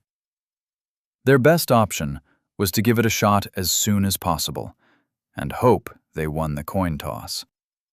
"All right," the boys spat. "I just wish they would allow us multiple attempts." Had that been the case, they'd pass for sure. Technically, there wasn't a hard limit preventing people from retaking the test, but there were a few rules to make it more difficult. For one, it cost a hefty entrance fee. Enki would have needed years to save up enough money by himself. Luckily, the multitude of regeneration pills Percy had brewed over the past month were barely enough to cover the expense. The sad truth was that they'd need a few more weeks to gather the money for a second attempt. Even worse, applicants had to wait 200 eruptions to retake the test after failing. According to Percy's estimates, that was over 3 months. As strict as these rules were, they had probably been put in place to ensure that applicants were serious about their craft, and that they didn't take the test every other day for fun. Enki swam towards a large stone building, approaching the singular window near the top. Luckily, there didn't seem to be a queue today, so he made his way directly towards the guard. "Here for the test?" the man gurgled in typical Atlantean fashion. The boy just nodded, handing him a small pouch filled with some fingernail-sized fish scales, giving off a pale greenish hue. Accepting the money, the man asked to see his other possessions. Fortunately, he didn't make Enki lift his skirt, but the man still frowned upon inspecting the shoddy cooking utensil they planned to use as a makeshift cauldron. "Kid, are you sure you don't want to save up for some proper tools? You're just wasting your money." Enki shrugged. "The tools are way more expensive than the entrance fee." I'd need over 1,000 eruptions to amass enough scales. The guard shook his head, but didn't say anything else. Still, he confiscated most of the moss, leaving only enough for a single attempt. Satisfied, he moved aside, gesturing at them to enter. As soon as they crossed the threshold, the man closed the gate behind them, leaving them alone. The room was a large circular area with a single totem-like structure erected in its center. Enki approached it, as both he and Percy marveled at its beauty. It was seemingly built out of dozens of large pearls, each bigger than a watermelon. They were stacked together into a vertical column with multiple faces carved into each one. Percy was a little taken aback by their wild, toothy expressions, but he knew part of it was just due to how the natives looked. In any case, all the pearls had one important feature in common. They all shone in a deep crimson color. "I bet this thing is full of mind mana." It wasn't that surprising, considering the fact that Aya's decree worked similarly to Phoebe's. In any case, he was just glad his clones didn't need mind mana for their second cores anymore, or things could have easily turned ugly. "Ready?" Enki asked, breaking him out of his thoughts. Unpacking the cauldron and the moss, the kid laid them out as he waited for Percy to do the honors. As much as he would have liked to pass the test honestly, he clearly knew he wouldn't stand a chance as he was. This was going to be all Percy. "Might as well," the latter shrugged. "Wish me luck." Twisting the lid of the sphere off, Percy tossed the solitary remaining portion of moss the guard had allowed them to keep inside. He also threw a sticky piece of yellow mud inside, which was the material the locals used to counteract the sea salt. Next, he pulled a trickle of pure mana from his abdomen, pouring it into the pot with the ingredients. This was how he'd compress the pill later. Finally, he twisted the top of the sphere back on as he gathered some fire mana to his fingers, passing it on to the metallic surface of the tool. He felt the sphere instantly rumble as the ingredients began to bubble within. Giving the tool a spin, he closed his eyes, letting his mind sink into the inner world of the concoction with his mana sense. The whole thing shone in a dim, orange color, but he could faintly discern, based on his experience, a few lumps clustering together here and there. Intensifying the flow from his sternum, he upped the heat a little before spinning the ball in the opposite direction to eliminate the pesky lumps before they had the chance to cause trouble. Several minutes passed as both Percy and Enki remained quiet, their attention glued to the contents of the sphere. The concoction's hushed rumbles were the only thing softly breaking the oppressive silence of the vast chamber. Beads of oily sweat seeped out of Enki's skin, one after another, crowning his forehead. At some point, Percy could have sworn he caught the totem's many eyes flashing a shade brighter than before. Evidently, the structure had begun observing their efforts. "I hope this is just an automatic response. I've had enough of gods finding out about the Morai's decree," he thought bitterly. There was nothing he could do about it, besides diving back into the brewing process. In the end, the entire session finished without any climactic turn of events, nor any impossible last-minute hurdle they had to overcome. It hadn't lasted any longer than his previous attempts either. Of course, that was not to say that everything had gone smoothly. The concoction had still presented him with its standard share of unfortunate surprises, each gnawing at the eventual yield a little. Still, they wouldn't know whether they had succeeded until they looked inside the sphere. Carefully opening the lid, they gazed at its contents with bated breath, the verdict of their endeavor looming silently over their head. Inside the weathered metal shell, A single marble floated quietly. It was among the smallest Percy had crafted, and its condition wasn't the greatest either. Its surface was full of cracks, though they didn't detract from its undeniable green luster. It was a success. Although somewhat imperfect, there was no mistaking it. This was a lesser regeneration pill. Lifting his head, Percy saw the totem staring at them with what he could only describe as silent approval shimmering in its countless crimson eyes. Suddenly, the entire column flashed twice as brightly as before, a dense crimson aura radiating outwards to rapidly envelop them. Clearly, their examiner had found them worthy and was about to grant them their prize. Ia's gift! Finally! Chapter 66. Alchemist's Eye. A soothing feeling massaged Percy's mind as the totem's gentle radiance seeped into his host's head. Over the next few minutes, he sensed something sprout, almost like a new window opening in his mind, waiting to be peered through. The sensation would have probably felt bizarre if he hadn't had access to something similar for most of his life. It's actually happening. It's like a brand new status taking shape in my head. Yet his celebration was cut short when the totem's glow died down halfway through, leaving the new decree incomplete. Panicking, Percy tried to access it, but Aya's gift didn't respond, making him fear something had gone wrong. Percy, what's going on? Why did it stop all of a sudden? Enki asked. Percy didn't say anything, not having an answer for his host. Opening his eyes, he carefully scanned the glowing pillar in front of them. It was a lot dimmer than before, its color blinking erratically, almost as if it was unsure about what it was supposed to do. Is it because the mana was split between me and Enki? If Aya's decree affected one's mind, like he suspected, it was conceivable the totem would need twice as much mana to grant it to both of them.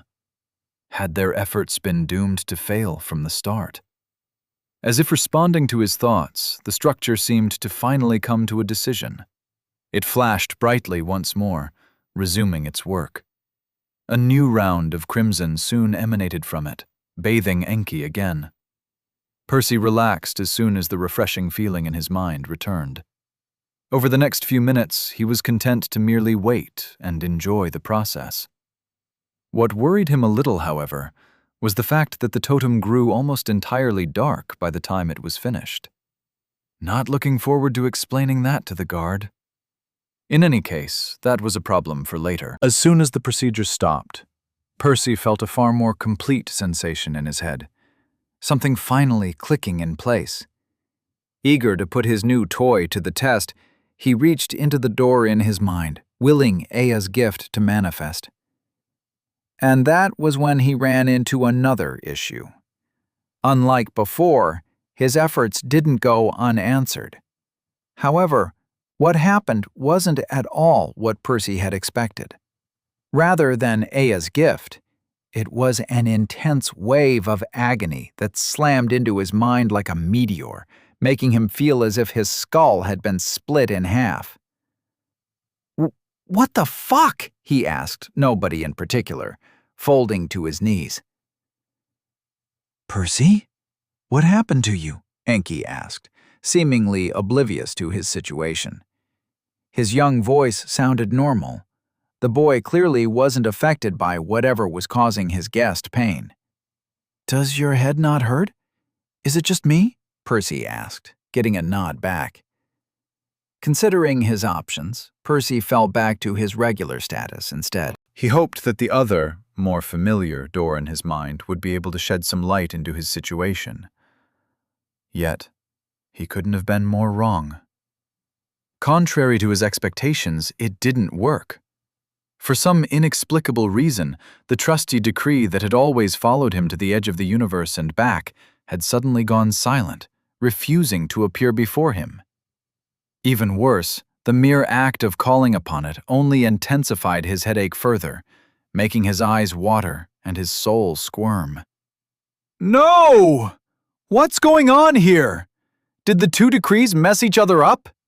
If this stunt had somehow caused him to lose Phoebe's decree, he'd want to slap himself. Ignoring the skull-splitting pain, Percy continued his vain efforts to reach his status, unwilling to accept this result. Yet, the decree didn't respond for several minutes, causing Percy's panic to grow like a wildfire. Just as he was beginning to lose all hope, his efforts finally caused some kind of blurry message to blink into his sight for a few seconds, before fading back out. Percent. Detected. Calibra. Unavailable. Caret and. Assimilation. Underway. Seeing the fragments, Percy allowed himself to calm down slightly. The pain in his head was still raging on, stronger than ever, without any guarantee that things would end well. That said, his status seemed to be aware of the problem at least, which had to count for something. It also appeared to be actively working towards a solution. According to the message, it was currently calibrating, or trying to assimilate Aya's gift. Either way, there was nothing he could do about it besides waiting for the results. Percy, you're scaring me, man, Enki said, his voice quivering. It was only now that Percy realized his host had been talking to him for a while. I'm sorry. It's nothing for you to worry about. I'll deal with it later, he replied. More importantly, can you pull up your own version of Aya's gift? You shouldn't be affected by whatever is happening to me.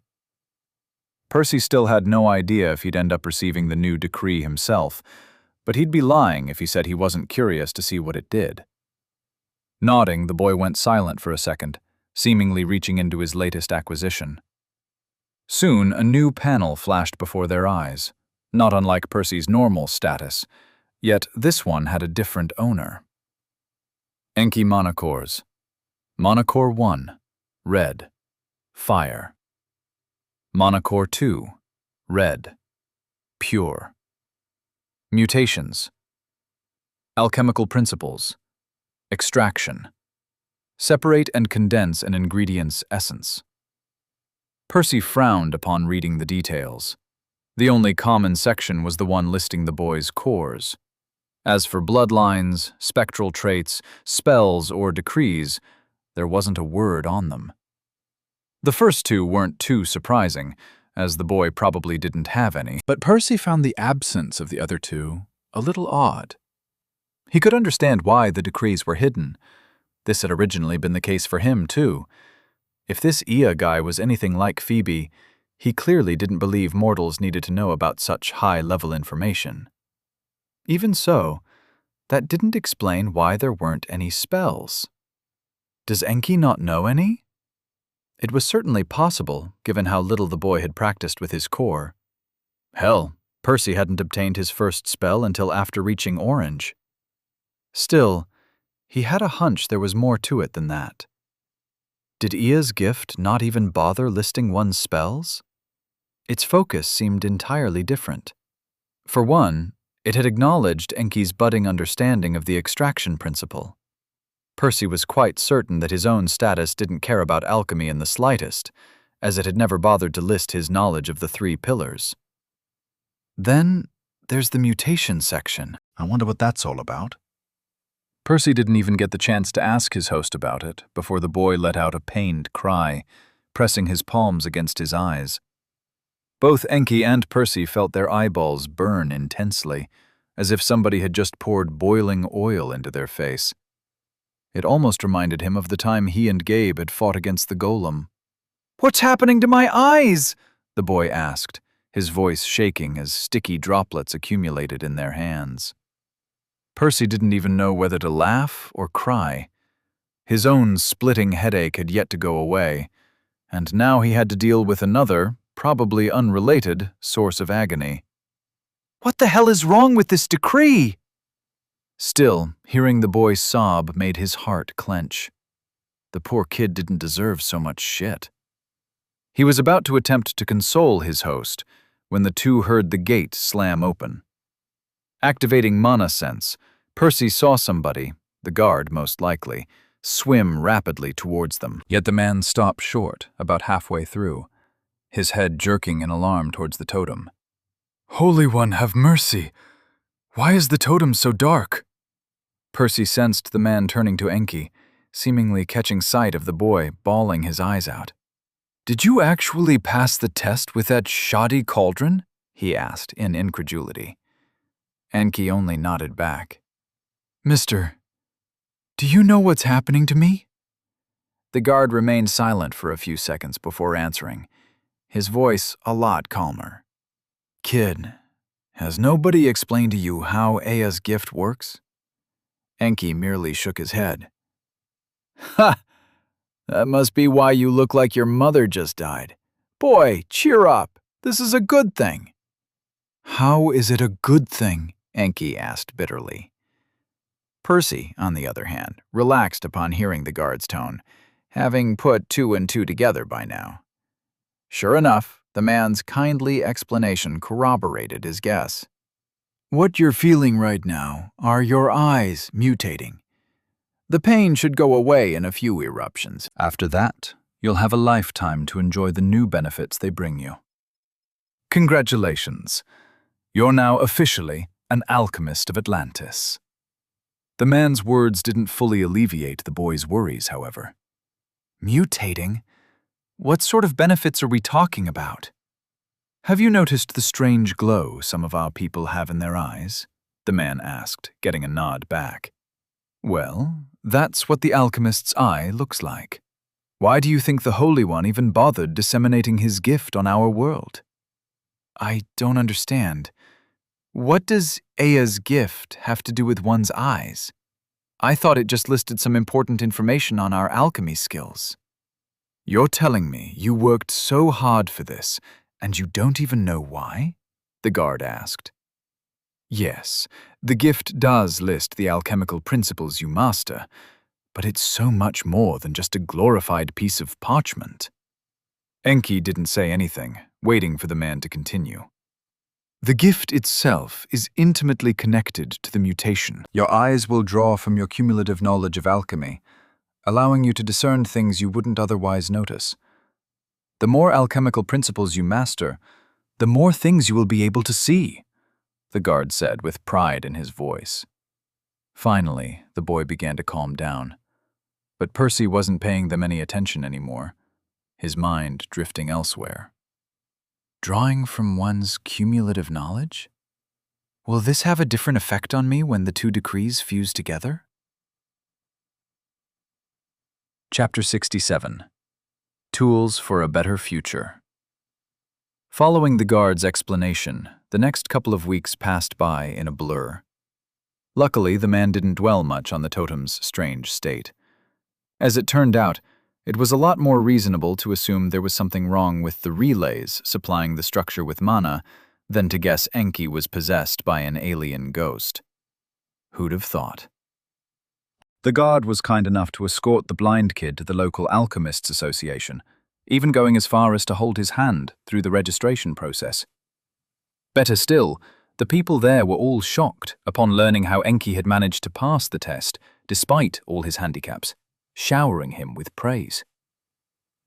Percy, I know I should be happy about this, but why do I feel like a fraud? The boy asked at the time. Don't even go there. It's true that I did the test for you, but you've absorbed everything I've taught you like a sponge. I have no doubt you'll make a splendid alchemist, especially with Aya's gift helping you. Just work hard until you feel like you deserve to be here. Percy didn't say that merely to console his host. He genuinely meant every word. The boy had proven quite hard-working during his stay in Atlantis, whether it was back when he was clearing his channels or his subsequent alchemy practice. As far as Percy saw it, he'd done nothing more than level the playing field for an unlucky orphan, giving him a chance to make it in the world. Upon hearing the words of encouragement, the boy nodded enthusiastically, tears glistening in the corners of his still burning eyes. It was with great eagerness that he followed the association's people as they escorted him to his new room, supplying him with brand new tools and reading materials to further his studies. Percy was just as excited as his host, keen to put the new equipment to the test and get a better feel for his newly mastered alchemical principle. Even better, Enki's eyes were done mutating about a week later, allowing them to make leaps and strides with their practice. Enki Mana Cores. Mana Core 1, red, fire. Mana Core 2, red, pure. Mutations. Alchemist's Eye. Draws from the cumulative knowledge listed in Aya's gift to enhance one's vision, allowing them to discern details previously unseen. Alchemical Principles. Separate and condense an ingredient's essence.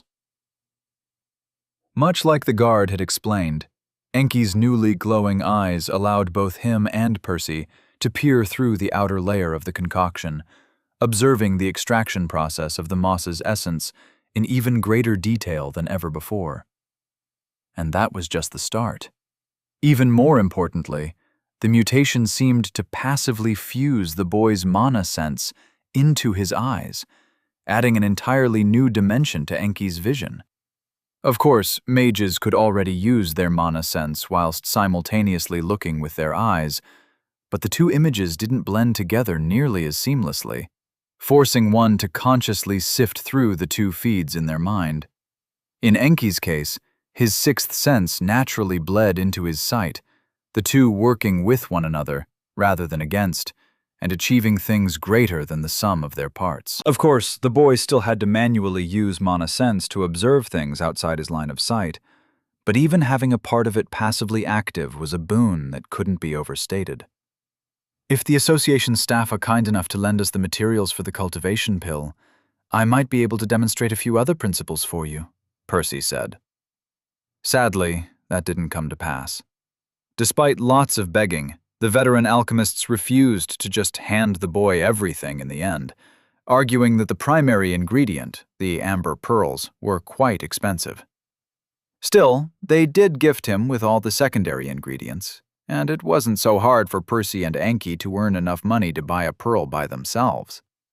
With his new tools at hand, and with the alchemist's eye aiding him, Percy's brewing yield with the lesser regeneration pill shot through the roof, helping him procure a single pearl within mere days. The concoction itself failed, as Percy couldn't get the recipe down after one attempt.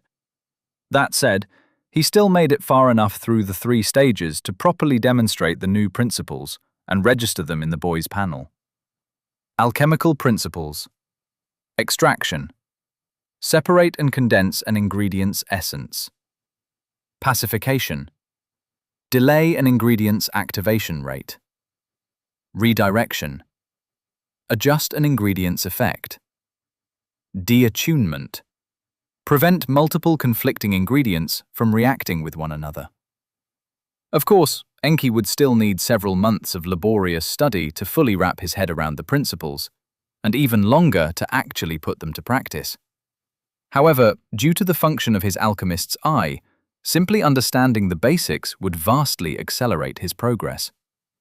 And this wasn't everything Percy did for his host. Having grown fond of the kid over the past 2 months, and not knowing if they'd ever meet again, he went all out, trying to help Enki as much as possible before leaving. He explained everything about circulation and crystallization, giving the boy numerous tips and tricks as to how they could be used. Even with the extra coaching, however, Enki was unlikely to meet the requirements for the boosting art anytime soon. Even when he did, it was entirely possible he'd fail to figure out the correct patterns for the mana flow.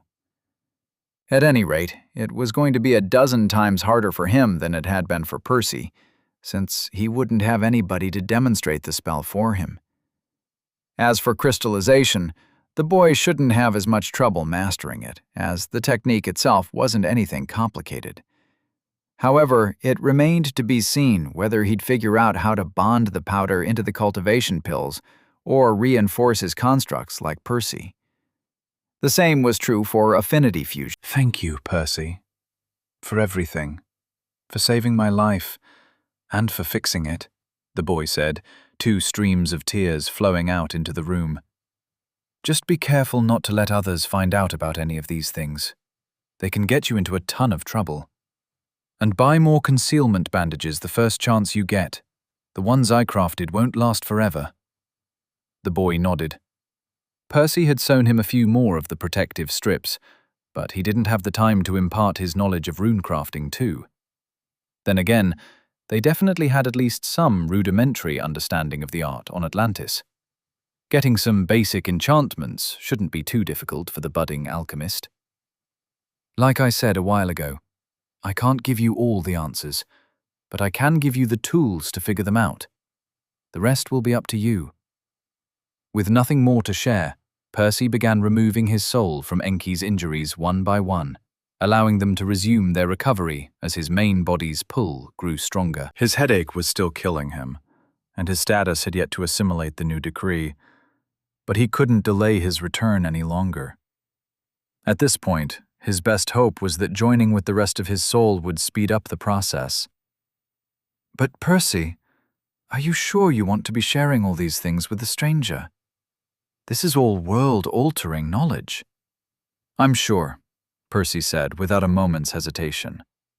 He'd already thought long and hard about this very issue. Truth be told, Percy had always been extremely cautious with what secrets he revealed during his travels, afraid to accidentally give one of Remir's enemies the means to conquer his world. Hell, he had yet to even reveal these breakthroughs to his own people, making the situation even more precarious. But it wasn't like this knowledge would be lost, even if something was to happen to him. Circulation was bound to leak out of House Avalon into the rest of Remir eventually. Plus, Oren would disseminate the Aurora Dew's recipe sooner or later. By temporarily withholding the information, Percy had merely carved out a brief window of opportunity for himself to get a little ahead. Nothing more, nothing less. Besides, he'd never forgive himself if he stunted his first student's growth out of selfishness. What happens if I make a mistake one day and your secrets leak out? The boy asked, still clearly concerned. What if our allies are enemies with your people? Kid, I don't want you to worry about any of that stuff. Telling you these things was my decision, and I promise you I won't regret it, no matter what. Put your own life first. If you have to, feel free to volunteer these secrets. Yet the boy wasn't quite convinced. But these are all of your secrets. What if you end up dying one day because of me? Percy chuckled in response. Careful to be as gentle as possible, he pulled his soul wisp from even more of Enki's injuries, while continuing to talk to his student. No, his new friend, through the whole thing. You know, I used to worry about that. But do you have any idea how many amazing things I've come across? Within what, just 7, 8 years? If the day ever comes when your people think it's a good idea to act against the home of Percival Avalon, tell them to ask themselves one important question first. What question? The boy asked, receiving his answer as Percy's wisp finally got whisked out. How many more places has Percy visited since Atlantis? Chapter 68. Advancing in the Grisly Bog. The swamp reeked of decay as Percy and Nisha dragged their feet through the murky waters. Each step sucked their boots deeper into the mud, almost like the bog itself was trying to pull them under. Had it been a year before, they might have been attacked by an oversized crocodile or python. Luckily, or perhaps unluckily, the local wildlife had really taken a hit during Mickey's reign of terror. Whatever animals had survived his hunts had done so by learning to keep their heads low. Consequently, the only living things the duo had to worry about at the moment were the irritating insects constantly buzzing in their faces. So, are you going to carry this stuff everywhere? Nisha asked, staring at the oversized sack slung over Percy's back. Its contents were spacious enough to fit a human body, though that wasn't what was inside. Every time Percy moved, countless objects rolled and tumbled within the bag, making sharp, metallic sounds with every collision. Thanks to the multitude of concealment runes he'd sewn on the fabric, it was impossible for anybody to peer inside through mana sense. Of course, Nisha was already familiar with its contents, having spent months watching Percy forge them, one by one. "What's the alternative?" he shrugged. "We need to be ready." House Tantalus could attack us any day now. Despite his words, Percy wasn't particularly happy with this arrangement either. Naturally, the sack contained the pieces of his magical armor. It had actually been over a month since Percy had completed his new spell. That said, he hadn't had a proper opportunity to use it just yet. Even worse, he'd been forced to replace the components a couple times already, and he would continue having to do so once every few weeks until their enemies deigned to show up. "If they attack us right now, we're screwed," Nisha said, her expression grim. Normally, it was Mickey's job to patrol around the town, keeping an eye out for them. Unfortunately, the crow was otherwise occupied today. "Huh, can you imagine?" Percy chuckled. "How unlucky would that be? They don't show up for weeks, and then they pick the one day when we're not paying attention?" But it couldn't be helped. There was a valid reason Mickey couldn't tend to his job today, and it was the same reason why Percy and Nisha had come to the swamp. That said, it wasn't a bad thing, per se. The first strands of orange had appeared in the bird's second core. "He's finally caught up to me fully," Percy smiled wryly. Not that he wasn't happy for his friend. Mickey's strength was essentially his. Still, he couldn't help but compare his familiar's rapid advancement speed with his own more sluggish pace. Of course, the bird's second core didn't advance any faster than a human's. It was just the Aurora Dew doing all the heavy lifting. However, Mickey's first core would likely reach green over a century before Percy's did. "Oh well, let's not allow some petty envy to ruin a good day," he decided, shaking any unnecessary thoughts out of his mind. Within a few dozen meters, the two reached a clearing amidst the dense thicket, the warm midday rays illuminating a large, circular area. Mickey appeared to be sunning himself while perched atop a boulder, an empty gemstone vial lying carelessly by his talons. The bird didn't react upon their approach, immersed within his inner world as he was. Technically, the crow didn't need bodyguards. Nothing in the swamp dared to approach him anymore. Still, Percy wanted to keep watch over his familiar during the promotion, as it generally took a little longer than a regular cleansing session. "I only wish he could have used his own beast mana for this," Percy sighed. This was one of the first things they had checked as soon as Mickey awakened his second core. And it had actually worked, to an extent.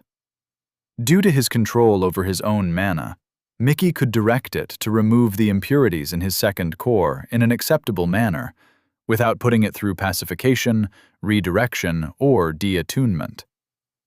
It wasn't as perfect as drinking an elixir, as a few mistakes here and there tended to lower the cleansing efficiency slightly. That said, the difference was small enough that they could stomach it to save thousands of doses of elixir down the line. At least, this would have been the case had Percy never invented Aurora Dew. Once the cyan powder came into the fold, things got a great deal more complicated. It was even harder for Mickey to prevent his beast mana from reacting with the crystallized pure mana, as the two were essentially polar opposites. Their only option would be for the bird to use the cyan paste separately, but that would only lower his advancement speed even more. Considering everything, Mickey would be losing a lot of valuable time over nothing. Consequently, there was no choice but to have him use Aurora Dew like Percy and Nisha. "It can't be helped. I won't be stingy with Mickey. He deserves better than that." Oblivious to Percy's thoughts, the crow eventually sent some images of his second core, letting his friend watch the process. The last drops of the elixir were nearly exhausted, but the orange strands had already begun to dominate the core, twisting and banding together as they rapidly consumed their weaker cousins.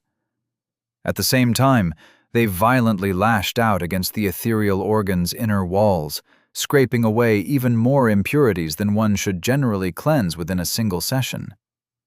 It wasn't sustainable in the long term, since overindulging could permanently damage one's core. Still, Advancements were special occasions. Soon, all the free space inside the core was occupied by thick strands of orange, exerting a great amount of pressure on the organ. With nowhere else to go, the strands had no choice but to finally fuse together a moment later. The mana condensed into a blob with a satisfying click, splashing down at the core's base and filling around a third of its capacity. As for the rest of it, Mickey only needed a few minutes to replenish, letting out a content caw as a wave of vitality flooded his body. "Congratulations, Mickey!" Nisha exclaimed. Percy couldn't suppress the grin tugging at his lips either, though his next words weren't quite as celebratory. "Now go do your job before we all get killed." "Party pooper," the bird spat back, but he acquiesced. They both knew Mickey was just as eager to put his newfound power to the test. Taking off, the crow activated his boosting arts as he sped out of the swamp. Apparently, Mickey wasn't satisfied with breaking only the advancement record today. He wanted to break the speed one, too. "I don't know about you, but I suddenly feel a lot more confident about taking on the greens," Nisha said as soon as they were alone. By now, they were operating under the assumption that House Tantalus would send at least 2. Percy intended to take one down by himself, so Nisha and Mickey would have to team up against the second. "He's strong, all right, but I wish I had the time to teach him another spell or two." Mickey was already as smart as a human. Circulation and acceleration weren't bad, but the bird should be capable of a lot more than that. At the very least, Percy wanted to teach him some form of mana conversion eventually. In the same way that his own pure mana was more suitable to feed other affinities, Mickey's beast core should have an easier time transforming other mana types into its own. With a little guidance, he might even be able to solve his stamina problem. Percy doubted the bird would be able to keep his yellow core fed during a fight, but replenishing his strength afterwards might not be so difficult. Once that struggle was resolved, they wouldn't have to remain fixed at locations like the fungal spire or the grisly bog, giving them more freedom to roam Remior. He'll still need to hunt to advance, but at least we won't have to worry about him starving to death if we can't find a good place to settle. In any case, Percy had kept too much on his plate over the past few months. But he definitely planned to invest more time into his familiar the first chance he got. Suddenly, an unexpected sensation occurred, capturing Percy's attention. For a moment there, he felt his ethereal cord vibrate, the one in his stomach, not his sternum. Evidently, his clone was finally on the way back. About damn time. This one had stayed away for over 2 months, shattering all previous records. Percy wasn't as worried that something bad had happened, as he hadn't felt any atypical response from the cord, unlike the time with the mysterious girl. Whatever had delayed his clone was probably a good thing. Rubbing his hands in anticipation, Percy brought Nisha up to speed as the two headed back to their hut. He'd rather be in the safety of his home by the time the clone arrived. Had Percy had any idea how painful the next couple of days were about to be, however, he might not have been as eager to reunite. Chapter 69. Ia's Decree. Percy had no idea what to expect from this latest clone of his, but whatever it was, it had to be a lot, right? And, well, reality didn't disappoint. The silver meteor punched through Percy's soul like a molten dagger, leaving him gasping for air as memories, pain, and pressure ruthlessly slammed into his mind. The crushing weight of an ocean, the frigid embrace of an abyss, a dead orphan, an ambitious venture, exotic knowledge, a narrow success, a selfless decision, a grateful student, a stern warning. Percy would need a lot more time to properly sift through everything, but a boatload of memories wasn't the only thing the clone had brought. By far, the most noteworthy item was arguably the new decree.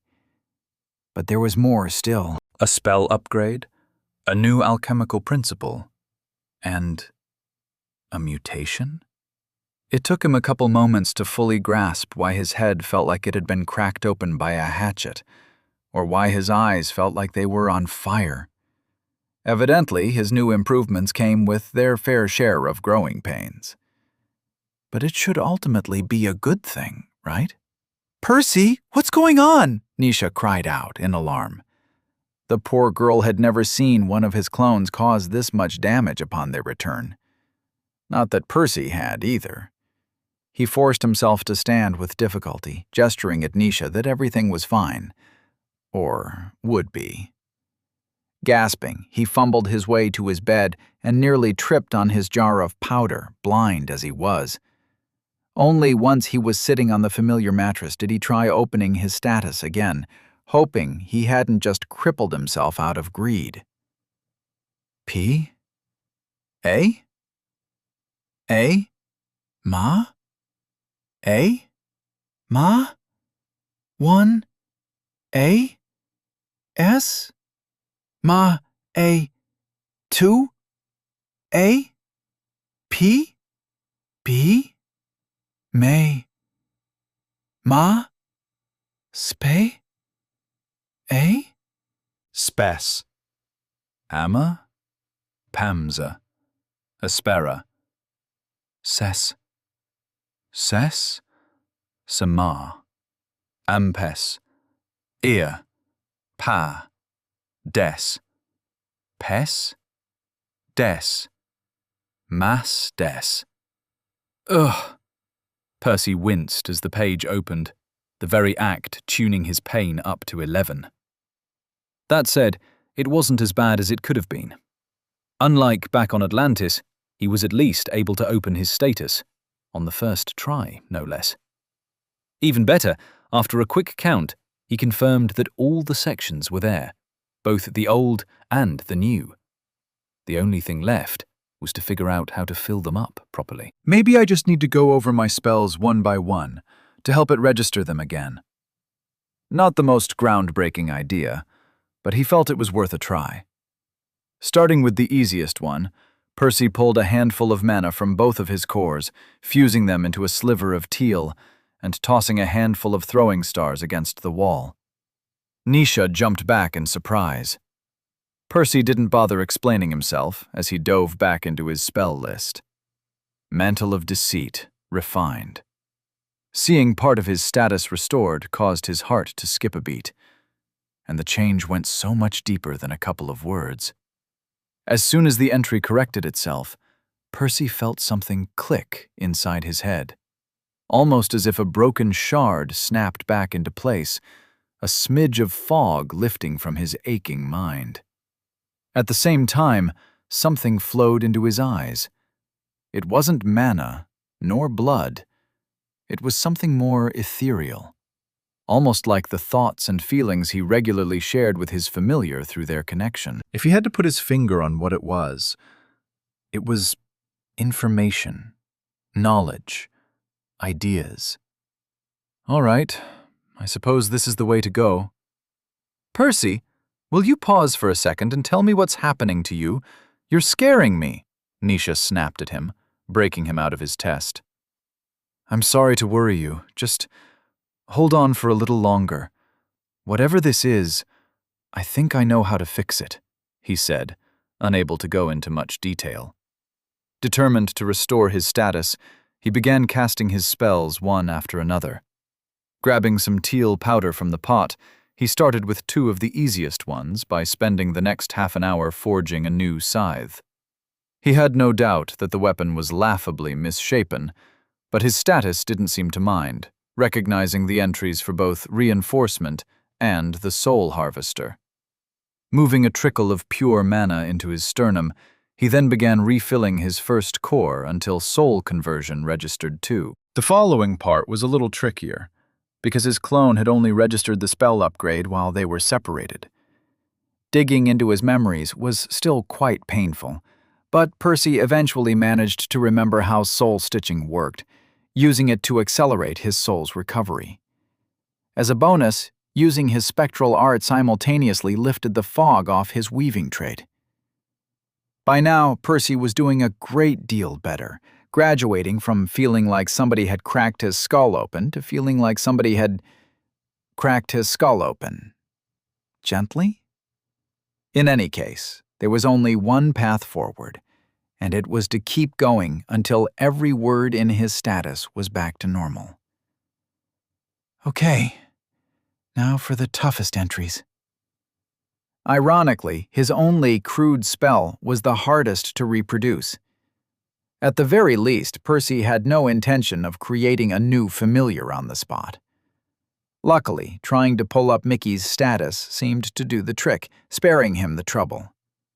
The next spell was his Phantom Scale Gauntlet. The status hadn't registered the upgrade to the full body armor yet, maybe because he hadn't used it properly, which made his life a little easier.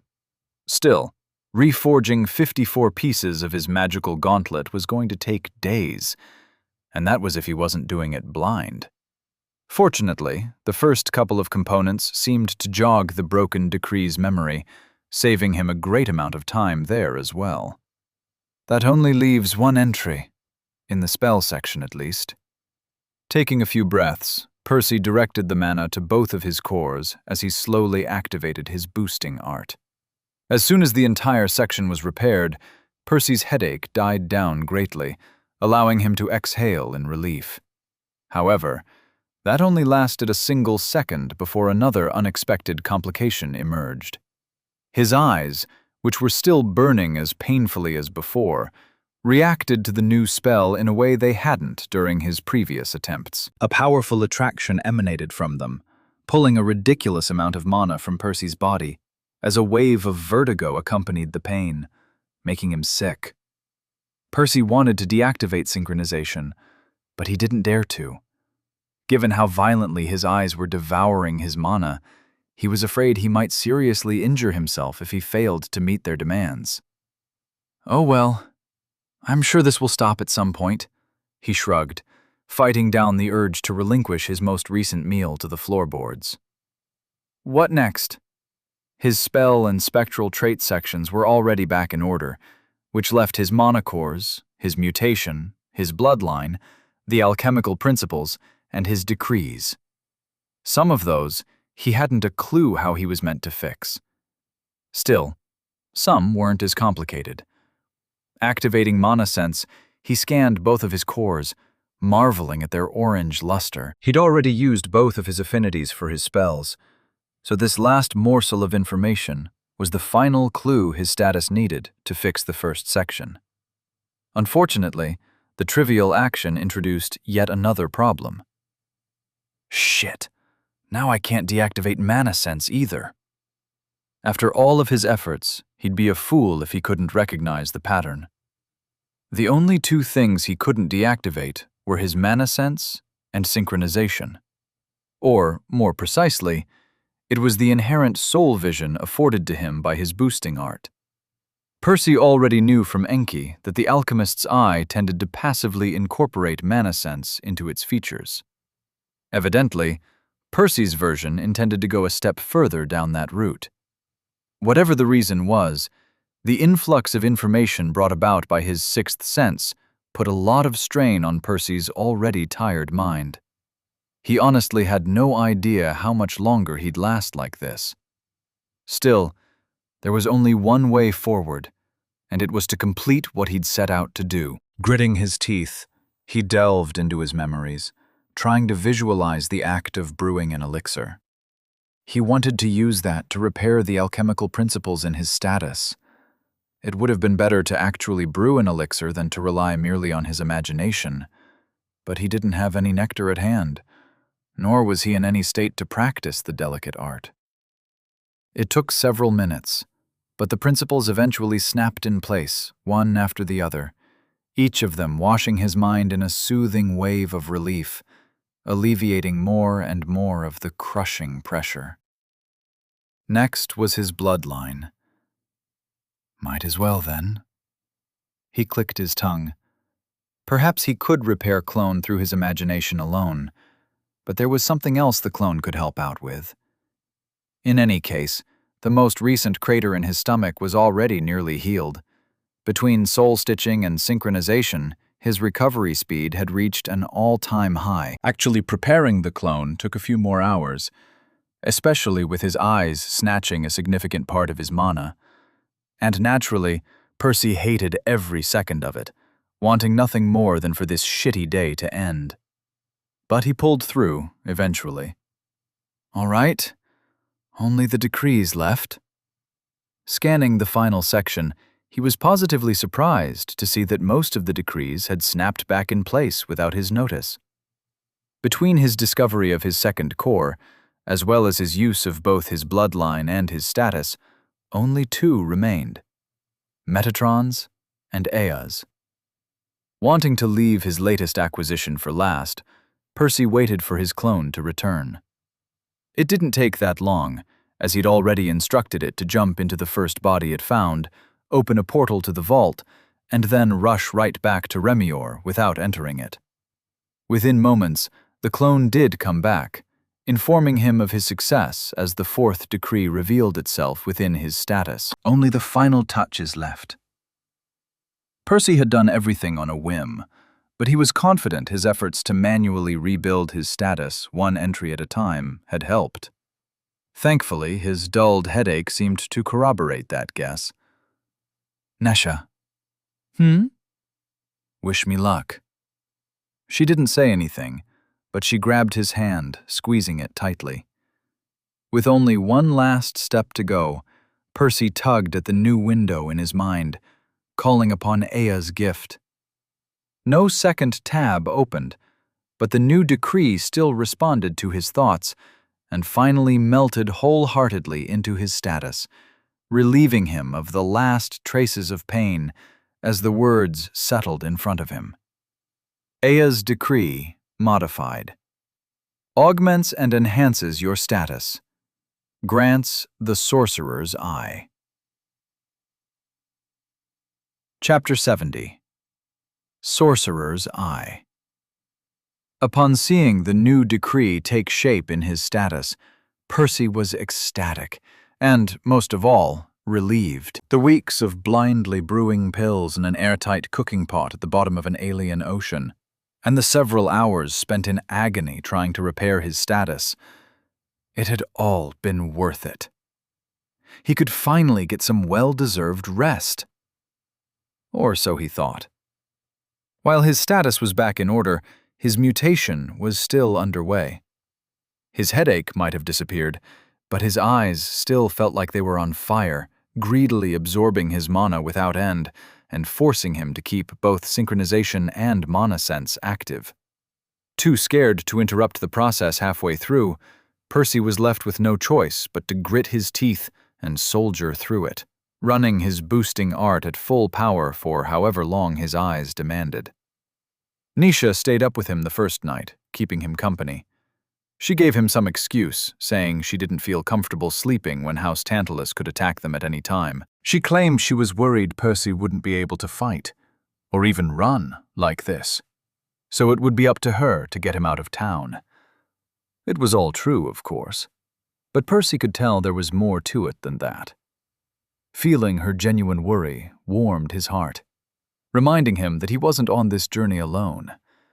Besides Nisha and Mickey, Baldy and Elaine were also out there, fighting alongside him against their common enemy. They might have not coordinated, or hell, even spoken in the last 2 years, but it was because they were consistently applying pressure on all fronts that Percy had been able to develop semi-peacefully during his stay in Bogside Town. The second night, he asked Nisha to just go to sleep and not worry about him. She argued back a little, but her exhaustion won out in the end. Besides, Mickey would warn them if something were to happen. It wasn't until the third day that Percy's eyes finally finished mutating. He was quite eager to discover all their secrets, but something else took precedence. What happened? Percy asked the moment he woke up, his voice raspy. Have they attacked yet? Finally done sleeping? Nisha asked back. Why? How long has it been? Over 2 days since you passed out. And no, at this point, I don't think they will. Percy nodded, his eyes still closed tight. They'd known it was a possibility since the start. The lotus was going to bloom in just 4 short months, so they'd have to return to the Avalon mansion soon, regardless. Sitting up on the bed, he turned towards Nisha, both of them drawing a sharp breath as soon as they exchanged glances. He wasn't sure what she was surprised by, but his shock was due to the bizarre sight before him. Concealed within her figure, he spotted a person-shaped silhouette of silver, flowing like a liquid flame through her body, flickering and wavering with her every thought. In her sternum, a bright yellow star thrummed against her chest. Strictly speaking, neither of these things were new to him, but he'd never seen them like this before. Nisha's flesh, soul, and core were interwoven seamlessly with one another, revealing details to Percy's mind that he had previously been unable to glimpse. Usually, whenever he focused on one of his senses, the others would blur and fade out a little, meaning he could only ever partially observe an object. Right now, however, the 3 channels in his mind were fully integrated with one another, almost as if he had grown 2 more heads and just as many pairs of eyes. Your eyes! They're glowing! Nisha exclaimed. Ah, right. That. It was only now that Percy remembered the permanent visible side effect of the decree. With everything else happening, he hadn't even considered how it would look, though it might prove troublesome if it ended up garnering him unwanted attention. How bad is it? Very. If you go out like this, expect people to stare. Shit, he spat. Could you please go fetch me a mirror from Dylan's? I need to know what I'm dealing with. Nisha nodded, wasting no time in heading out. Percy spent the wait picking up his tools from the spatial amulet, along with a few elixirs, and setting his equipment up on a table. Determined to test his new ability, he grabbed a bowl, filling it up with some teal powder from his stash. I'll be damned if I let myself get bogged down by the negatives of my new decree before even getting to enjoy the positives. Honestly, they could use a few more doses of Aurora Dew, since their stock had fallen a little behind during the past week while he repaired his status. Still, Percy would be lying if he said that's what was going through his mind right now. No. First and foremost, he wanted to play with his new toy. The results were immediate and staggering. Whether it was his extensive practice brewing with only monosense to guide him, or his new eyes mixing his senses together, he could see cues in the concoction, which he certainly missed before. He could tell when a lump was about to form a second before it did, and he could more accurately estimate the correct temperature and pressure required to prevent it. Overall, both his brewing time and his yield saw massive improvements by the end of the session. Wow! 50%! And less than 20 minutes! It was shocking, considering he normally needed around 25 minutes to successfully convert around 46% of the elixir into Aurora Dew. But this was just the start. Congratulations! You have mastered a new alchemical principle. Bonding. Percy grinned ferociously. He was pretty sure this was a new feature exclusive to him and him alone. Phoebe's decree only ever notified people of a new spell and didn't even list alchemical principles. As for Aya's gift, he hadn't witnessed it presenting Enki with any notifications either. Can I do even better now? He wondered. Now that his eyes had gained another principle to draw knowledge from, that should increase his yield even more, right? Sure enough, the next session only took him 15 minutes, and he ended up with a 56% yield. Of course, brewing elixir into Aurora Dew was a 2-step process, down from the regular 3-step process of converting nectar into elixir. After a quick calculation, Percy estimated his actual brewing yield, at least when compared to the guild's alchemists, should have jumped from around 32% to over 42%. Holy shit, that's insane!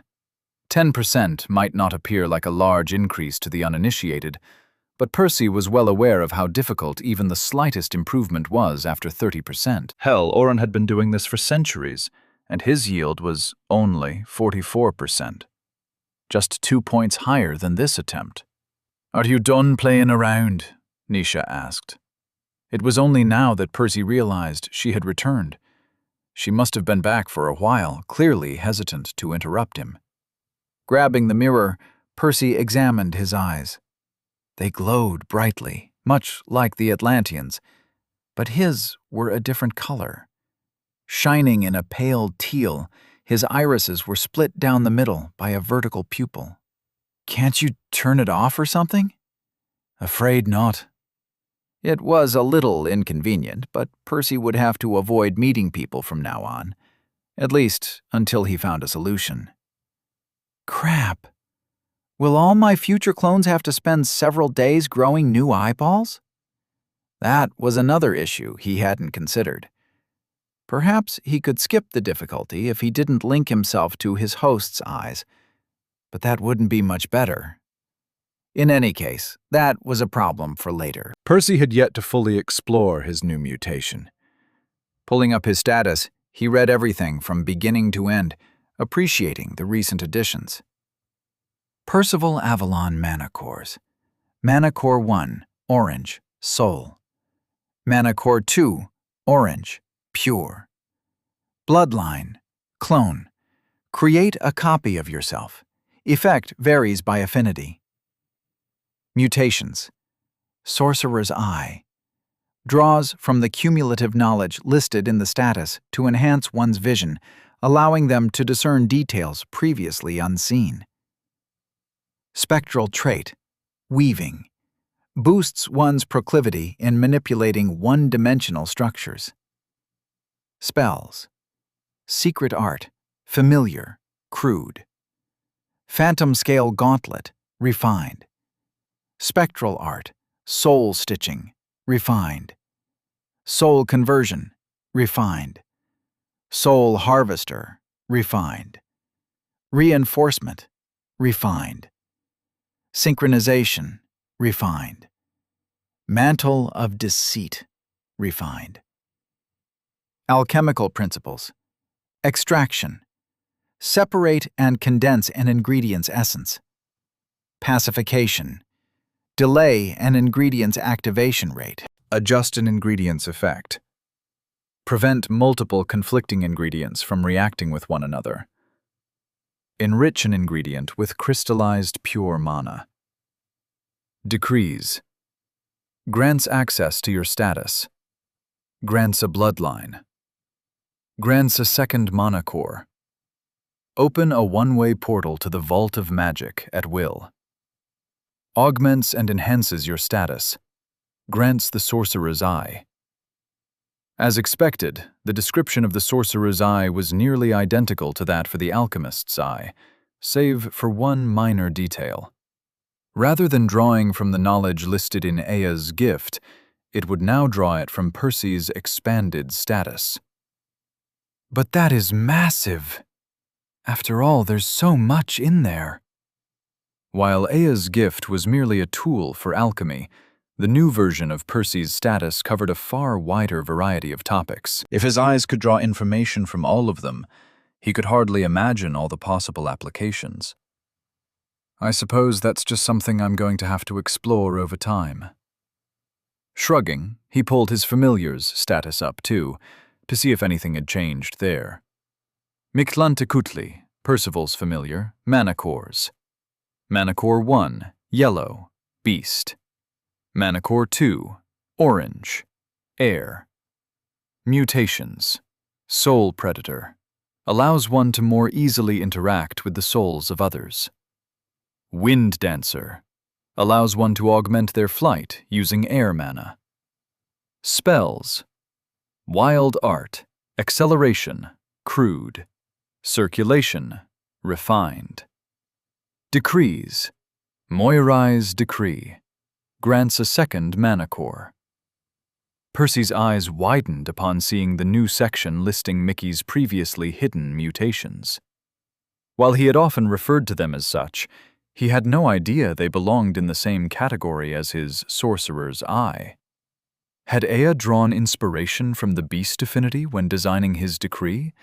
Or was it just some kind of coincidence? Perhaps he'd merely reached a similar result through completely unrelated means? Either way, gaining the ability to see Mickey's mutations was a fortunate accident. Not that anything there was a trait that Percy hadn't previously inferred, but it could be helpful if the bird gained any new mutations during his next evolution. Nesha, want to head back to the swamp? He suddenly asked. Sure, I guess. It's not like I have anything better to do. But what do you want from there? Well, I haven't had my fill of the new decree yet, and I know the perfect place to put it to the test. Where? Remember that tribe of trolls we heard about a while back? I think it's finally time to pay them a visit. Chapter 71. Foresight. Do you think this place will recover after we leave? Nisha asked, her voice tinged with uncertainty. Percy shrugged. Sure. Mickey rarely hunted the red or orange beasts of the swamp. He only ever indulged in them if he failed to find something else to eat. The lower-grade animals vastly outnumbered the yellow variants too, so the ecosystem should bounce back within a few years. At least, Percy hoped it would. After all, the bog wasn't just a patch of wilderness. It was a cornerstone of the town's fragile economy. While Percy and Nisha's exploits had brought the townsfolk peace and safety, a pair of arguably more important commodities, that did little for their bleeding pockets. Even after uncovering the truth behind the mysterious guardian spirit, fear kept the residents away from the swamp. Nobody in their right mind would dare place themselves between two warring houses for a couple coins. Besides, even if they were braver, there weren't that many resources to harvest anymore. It didn't take long for Percy and Nisha to push into a part of the bog untouched by human hands. The dense undergrowth felt primal, each gnarled branch and mossy root a barrier against intruders. Even Mickey avoided this area. Not out of fear, but indifference. The swamp trolls that dwelled here were mostly reds and oranges, which didn't make for great snacks. Still, collectively, the creatures were more dangerous than any lone yellow beast. This was the primary reason predators and humans alike tended to leave this place alone, even before Percy's group came along. Why are we here again? Nisha asked. Call it curiosity, Percy replied, sidestepping her question. In truth, he had sought out the den for more than idle exploration. Unlike beasts, demi-humans had the potential to develop a rare affinity for him to study. That alone was plenty of reason to check the trolls out while they still had the chance. But that wasn't everything. Percy also hoped to use this opportunity to explore his new ocular abilities while searching for anything else of interest, thus killing 3 birds with 1 stone.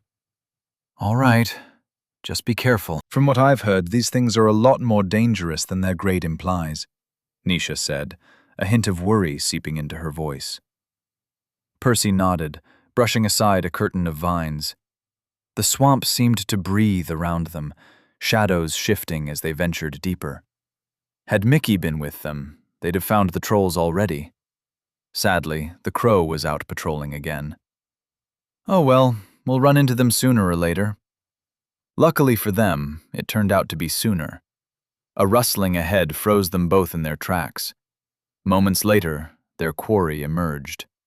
Strictly speaking, it wasn't that strange. The creatures had no need to hide, as they probably weren't used to intruders in their territory. Wow, it's bigger than I expected, Nisha murmured. Indeed, the creature was twice as tall as a goblin, standing a full head taller than Percy.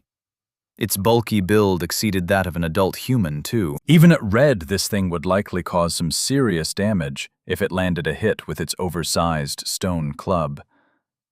Its skin looked especially rough, the bluish-green hide covered in warts and scars. 2 long tusks jutted out of the creature's mouth, pointing towards them. Their sudden appearance startled the creature, though it didn't seem frightened enough to run away. Standing at a distance, it stared at them warily through its bulbous eyes, likely contemplating whether to attack them or call its tribemates. Crap. This one can't use magic. Percy clicked his tongue in annoyance. How can you tell? Nisha squinted at the troll, as if to try to see for herself.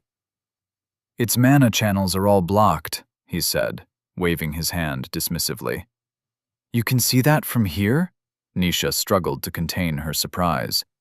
When a creature wasn't actively using its mana, it was much harder to spot its channels. Typically, examining one would require getting very close and examining it carefully in the hopes of spotting the faintest trickles passively flowing through.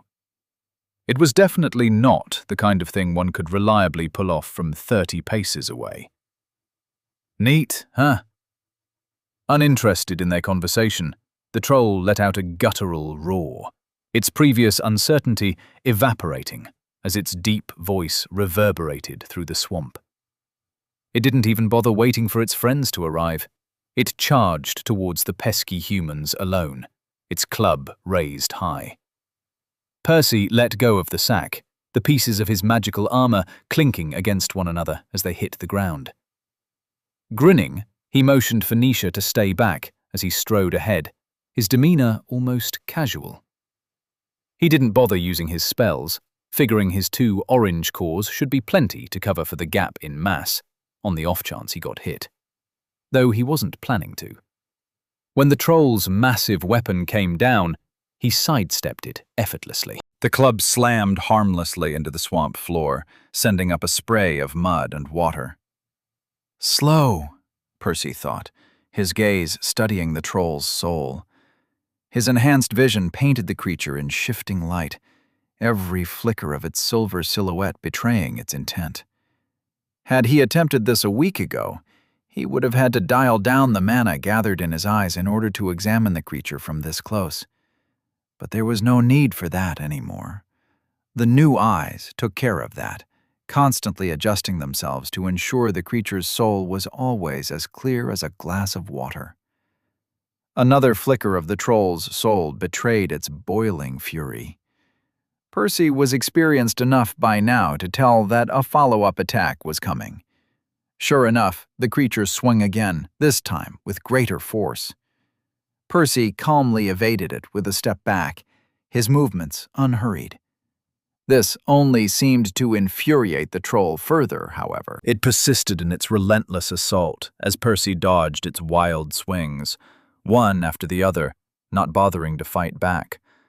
He was content with merely protecting himself and using this opportunity to adjust to his improved eyesight, relearning how to read his opponent's intentions with far greater skill than ever before. The blows never stopped coming, each attack a brand new lesson, the silver silhouette revealing patterns he'd never noticed in the past. Percy, we've got company, Nisha called out. Allowing his mana sense to expand outwards, Percy soon detected 5 more of the creatures emerging from the undergrowth, their bestial growls piercing through the oppressive silence of the swamp. 2 of them were at orange, their frames a little larger and more imposing. Taking some distance from his opponent, it wasn't hard, the poor thing was panting heavily, he scanned the newcomers with his eyes, picking a couple more valuable details out. The leaders are both mages, he noted out loud for Nisha's benefit. Evidently, only the more talented trolls bothered to learn magic. Lacking the means to advance, the red variants probably struggled to get enough value out of their cores to justify the effort. Can you keep them busy for a few minutes? Percy asked. There's something I want to test. Truthfully, the group didn't pose much of a threat to them.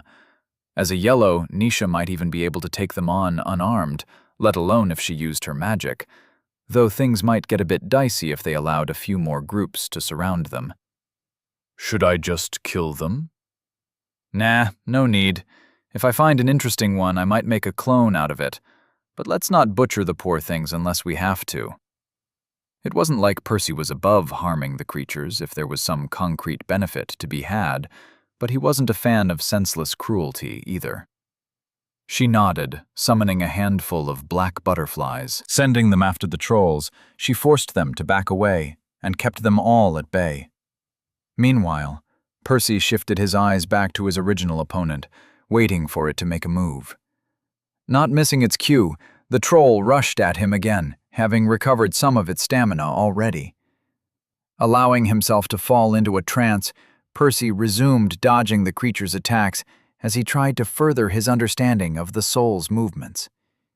He had been able to foresee his opponent's attacks for a long time, but that skill had always been imprecise, undeveloped.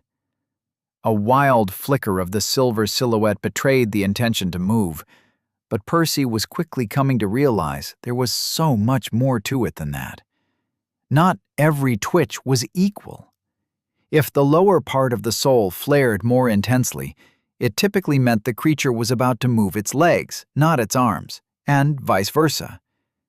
Yet, that was just the beginning. Based on how aggressively it flickered, he could discern whether the troll was going to step towards him, closing the gap, or away from him, trying to gain some distance.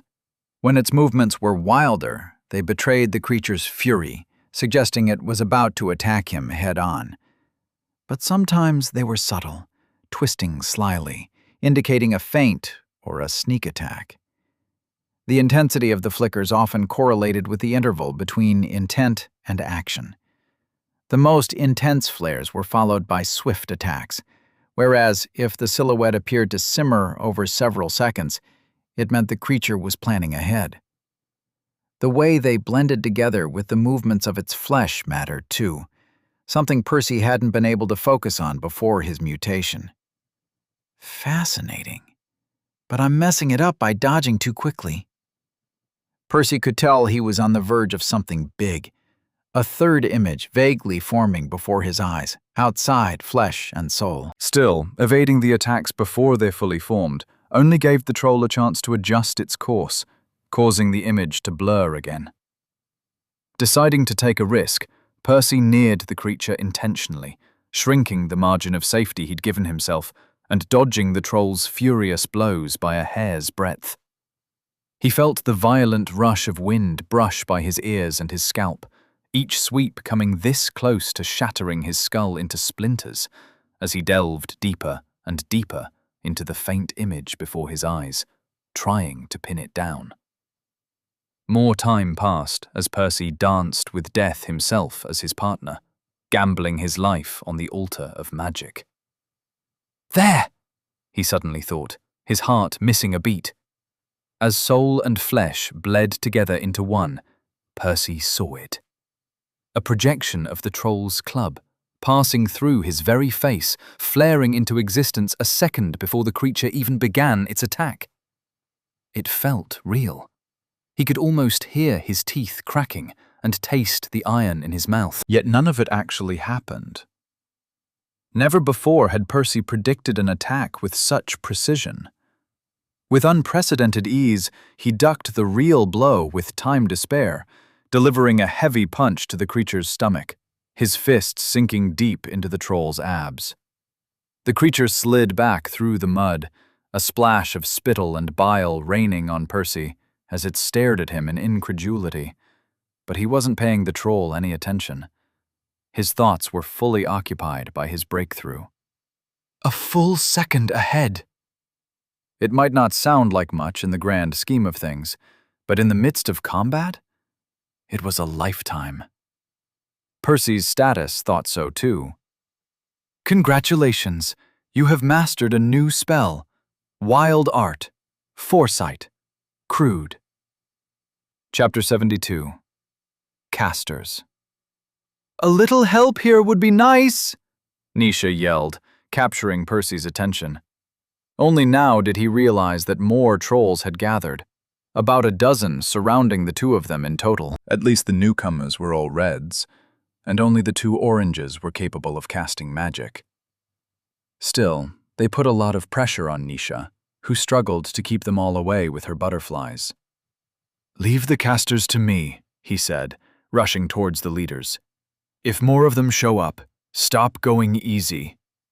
Not missing their cue, the oranges exchanged a quick glance before switching targets, trying to pin Percy down with their spells. Fire and water, he smirked as he leapt out of the way. Neither of these affinities were worth his time.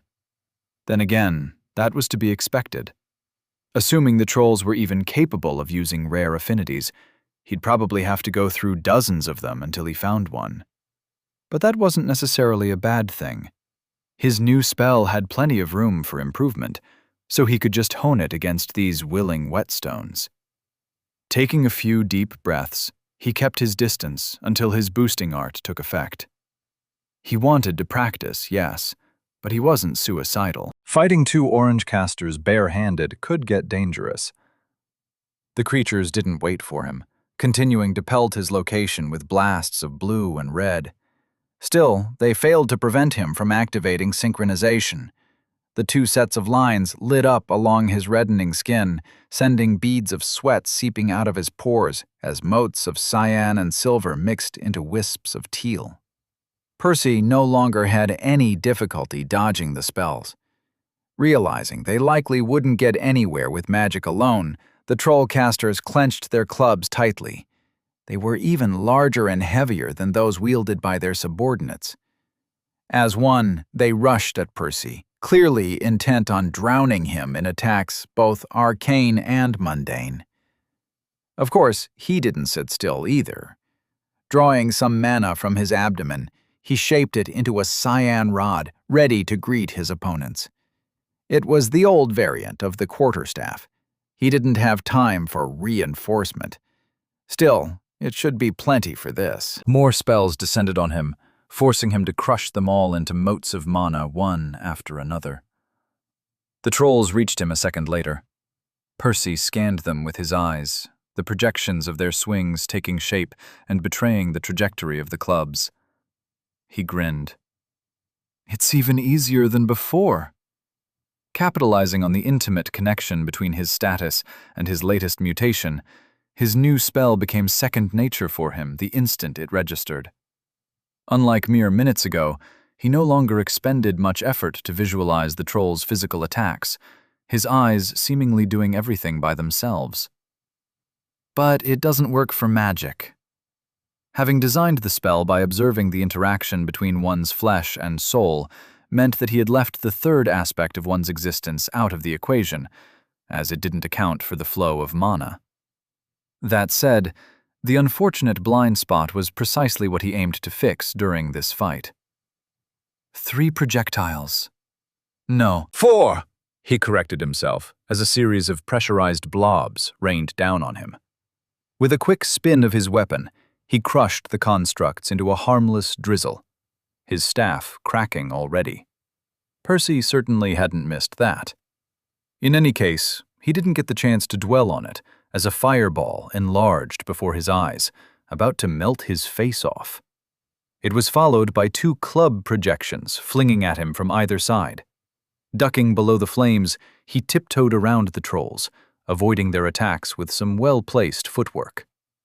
Before they realized what was happening, he responded to them with a few swift blows of his own, slamming into their joints with the repaired rod. One of them fell to its knees, the other groaning in pain, which gave Percy a chance to disengage. Checking up on Nisha, he confirmed she was doing all right before diving back into his own fight. Time lost meaning as Percy fought to expand the scope of his spell, trying to force magic under its purview. It was hard. Mana manipulation encompassed too many possibilities. Way more than flesh did, at least. After all, one's limbs could only bend in so many ways, whereas a spell could take an infinite number of shapes, from arrows to spears to bolts to swords to sickles and butterflies even. And there were too many affinities and bloodlines giving the mana all sorts of unique flavors beyond that. But magic still operated under strict rules, and before long, Percy began to slowly wrap his head around them. A spell needed mana to take shape, and that had to come from somewhere. In most cases, that somewhere was the caster's sternum. Of course, it could flow through a multitude of channels, but those were still finite. Not to mention, Percy had plenty of time to read its movement ahead of any attack. Even more importantly, some affinities favored specific patterns over others. For example, the trolls had never tried to shoot a single spell through their feet. Had one of them possessed an earth affinity, that might have been different. But water and fire were best utilized through one's palms. Additionally, water spells were more flexible and easier to control, though no individual projectile was particularly deadly by itself. The water-casting troll had tried to trap Percy by using a barrage of smaller constructs to rain at him from various angles, primarily aiming to knock him off his feet. On the other hand, the fire user couldn't control its mana nearly as well, focusing on head-on attacks instead. That said, what the fireballs lacked in maneuverability, they made up for in sheer lethality, pressuring Percy to dodge or block every last one without fail. Finally, Percy grinned as he spotted the first few faint shadows preceding his opponent's spells.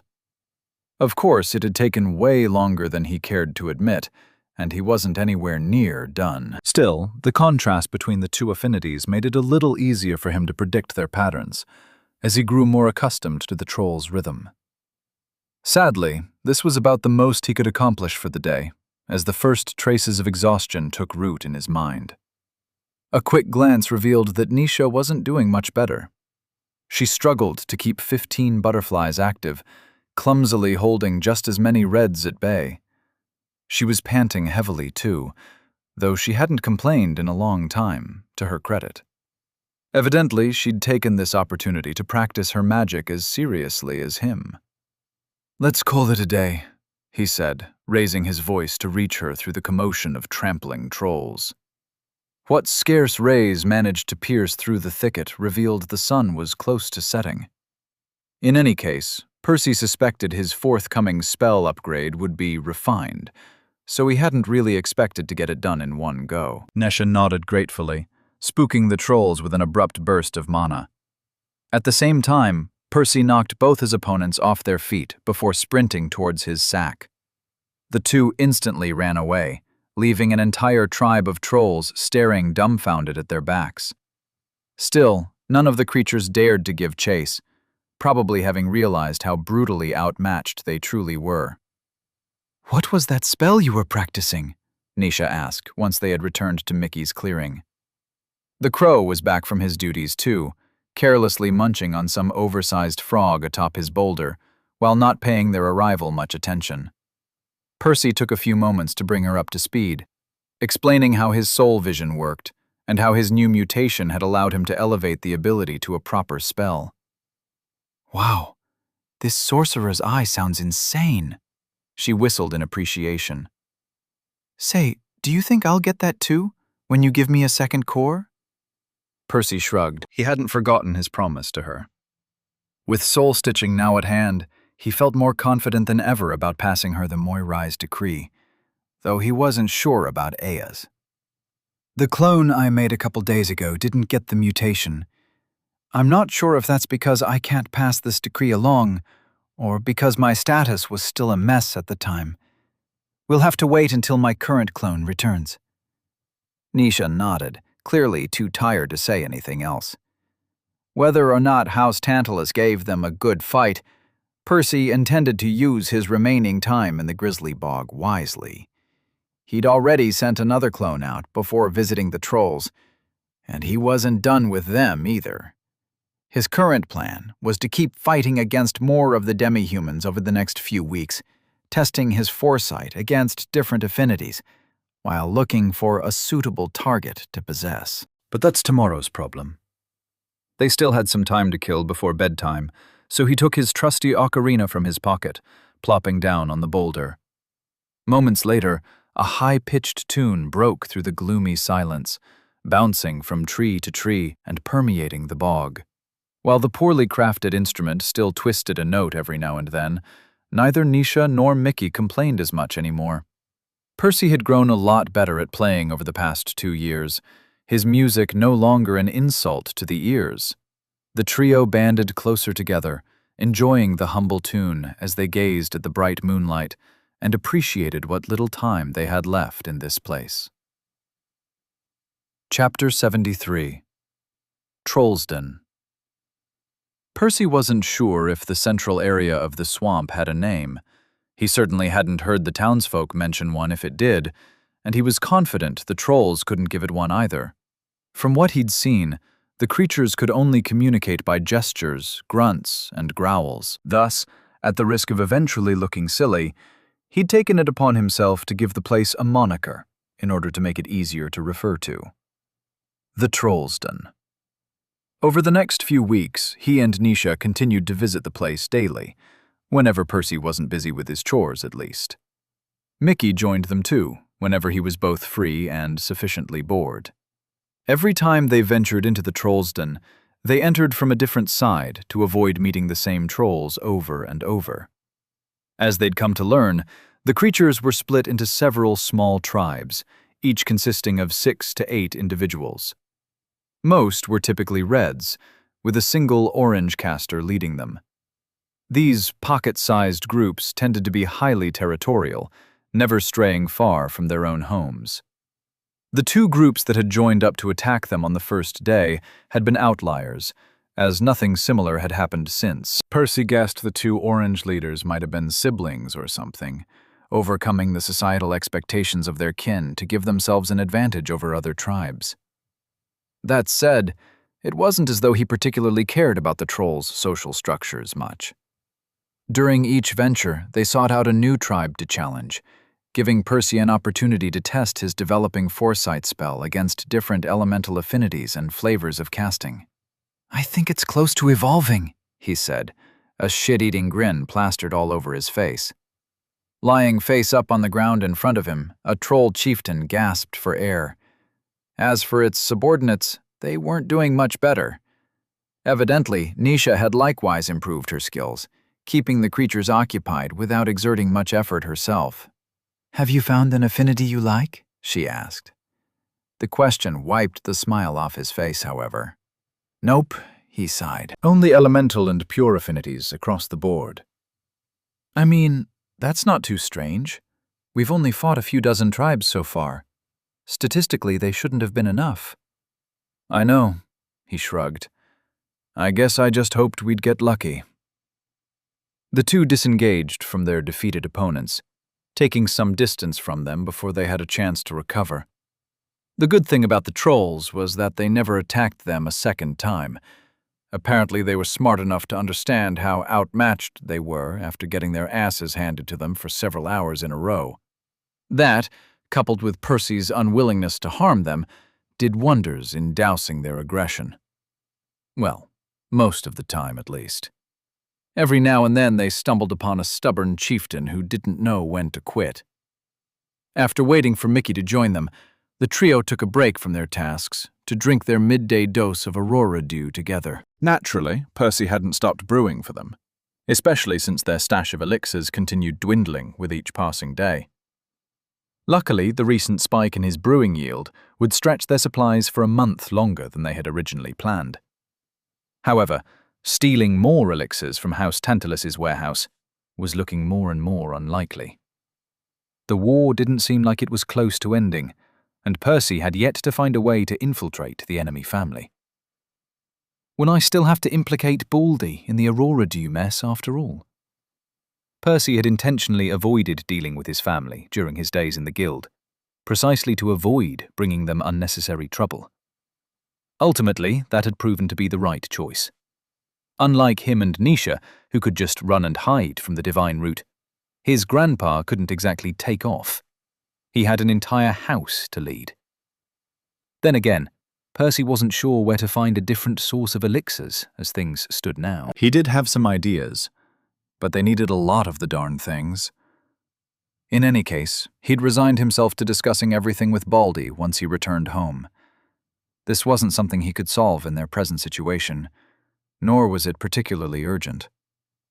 "Want to delve a little deeper today?" he suddenly asked, shaking the pointless thoughts out of his head and turning to his companion with a mischievous smile. So far, they'd only explored the outskirts of the troll's den, but the place was quite massive, and they were already running out of new tribes to challenge in the outer ring. Sure, I suppose it's still early today, Nisha shrugged. Bidding the crow farewell, the two re-entered the troll's den, casually walking past the trolls they'd just defeated while ignoring the nasty glares the creatures were giving them. The further they ventured into the swamp, the more the stench of rot and decay intensified.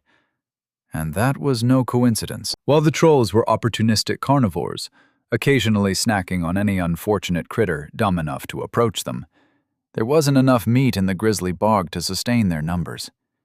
Neither could they easily expand outwards, their fear of stepping on the humans' toes deeply ingrained in their bones. Thus, the creatures had found another way to keep their bellies full without risking their lives. Yuck! Are these things even edible?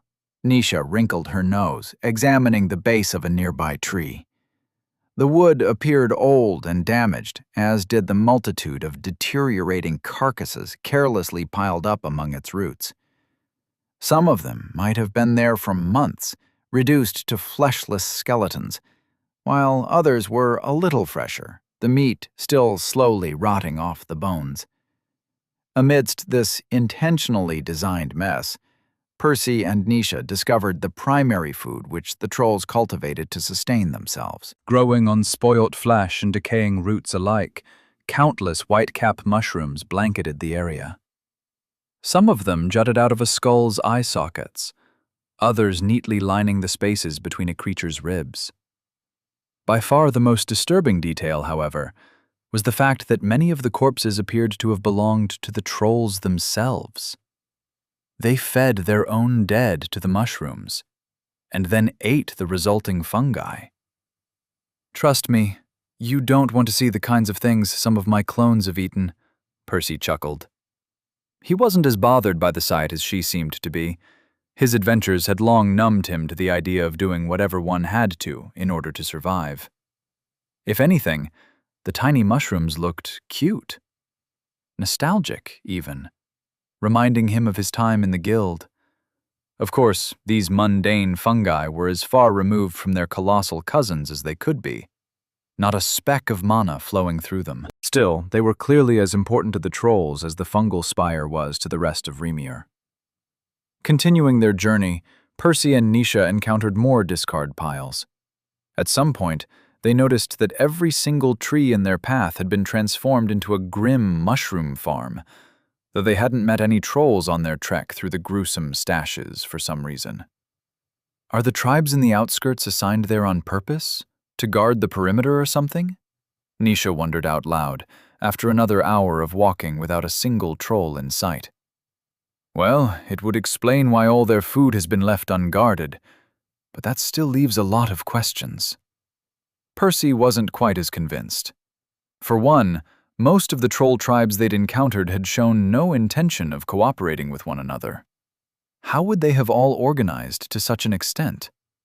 Even more importantly, they would have never allowed two humans to pass uncontested, had that been the case. Outmatched or not, who would give an intruder free access to their food? Yeah, it's strange. They should have done everything in their power to stop us. Nisha agreed after listening to his reasoning. Suddenly, Percy stopped in his tracks, causing her to raise an eyebrow. Unless they didn't need to, he muttered. What do you mean? Nisha asked. But Percy didn't respond, merely gesturing at her to be quiet. Far in the distance, he faintly spotted a shadow shifting within the depths. It was too dark to make out, but his eyes captured more than just light nowadays. Right there, walking amidst the trees, he saw it. A tall silhouette lurked, shimmering in a faint silver. It was even bulkier than the trolls he had met so far, though it was hunched over. He even spotted a hint of yellow sparkling in its chest. Soon, two more silhouettes appeared by the first one's sides. These weren't quite as big, though they were still larger than the regular trolls. All of them at yellow. Well, that certainly explained who had commanded the other tribes, as well as why the weaker creatures had allowed them to reach the center of the troll's den. "They thought we wouldn't survive anyway," Percy said, his lips curling upward. Dropping the sack by his feet, he took a deep breath, and then another, activating his boosting art. The trolls had clearly hoped their leaders would take care of the intruders, but they had gravely miscalculated. After all, a few yellow mages were exactly what Percy needed. Chapter 74. Honorable. Before synchronization was even done activating, Percy rummaged through his sack, hastily equipping as many pieces of his armor as he could manage. Not that he wasn't confident in beating a few yellow demi-humans without it, but there wasn't any harm in playing it safe. Regardless, he only managed to don his gauntlets by the time the creatures reached them. "They'll have to do," he shrugged. The trolls themselves were downright massive, Percy's head barely reaching up to their chest. The one in the middle was even taller than the others, despite its hunchback. Their thick hide was marred in warts, like their weaker kin, but unlike the others, these three were covered from head to toe in crisscrossing scars. Some were deeper, too, trophies from a lifetime of fighting. Even more strangely, these trolls had something else growing on their bodies that the others had lacked. Mushrooms. And not the mundane edible whitecaps that Percy and Nisha had encountered on the way in. No, these shone brightly in his vision, shimmering in a deep orange color. Not only that, but they softly glowed in the mundane aspect of his sight too, sporting a strange green luster. Clearly unfazed by their presence, the trolls lumbered casually towards them, each of their thunderous steps lifting a screen of mud. Their heavy frames sank a few inches into the bog from one footfall to the next, but they didn't seem to mind it much, apparently well used to their habitat. Their attention was glued to their guests instead, their bulbous eyes scanning Percy and Nisha up and down. "Take the one to the left. I'll handle the other." Percy didn't even get to complete his sentence when the trolls suddenly halted, still a good 30 or so meters away from them. After an extended wait, the one in the middle, their king probably, gestured at one of his attendants to step forward. "Are they challenging us to single combat?" Nisha asked in incredulity. That was a sign of intelligence that neither of them was used to witnessing in demi-humans. Then again, the creatures weren't that much dumber than sapients, and these three in particular stood atop their species' ladder. Their higher grade, coupled with decades of wisdom, had clearly left a mark. Well, I guess declining at this point would be rude. Stepping forward, he waited for Nisha and the other trolls to put some distance from him and his opponent, giving them space. The two combatants then eyed one another for a couple seconds, sizing each other up. This troll was the leanest of the three, though it still looked stronger than the orange variants they'd easily defeated.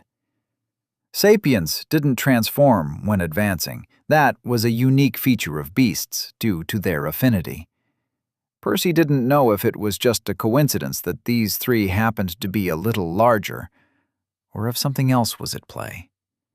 Maybe semi-sapients carried some traces of beast mana in their bodies? Or perhaps the yellow-born trolls just lived long enough to hone their physique further than the rest? Or any other number of explanations.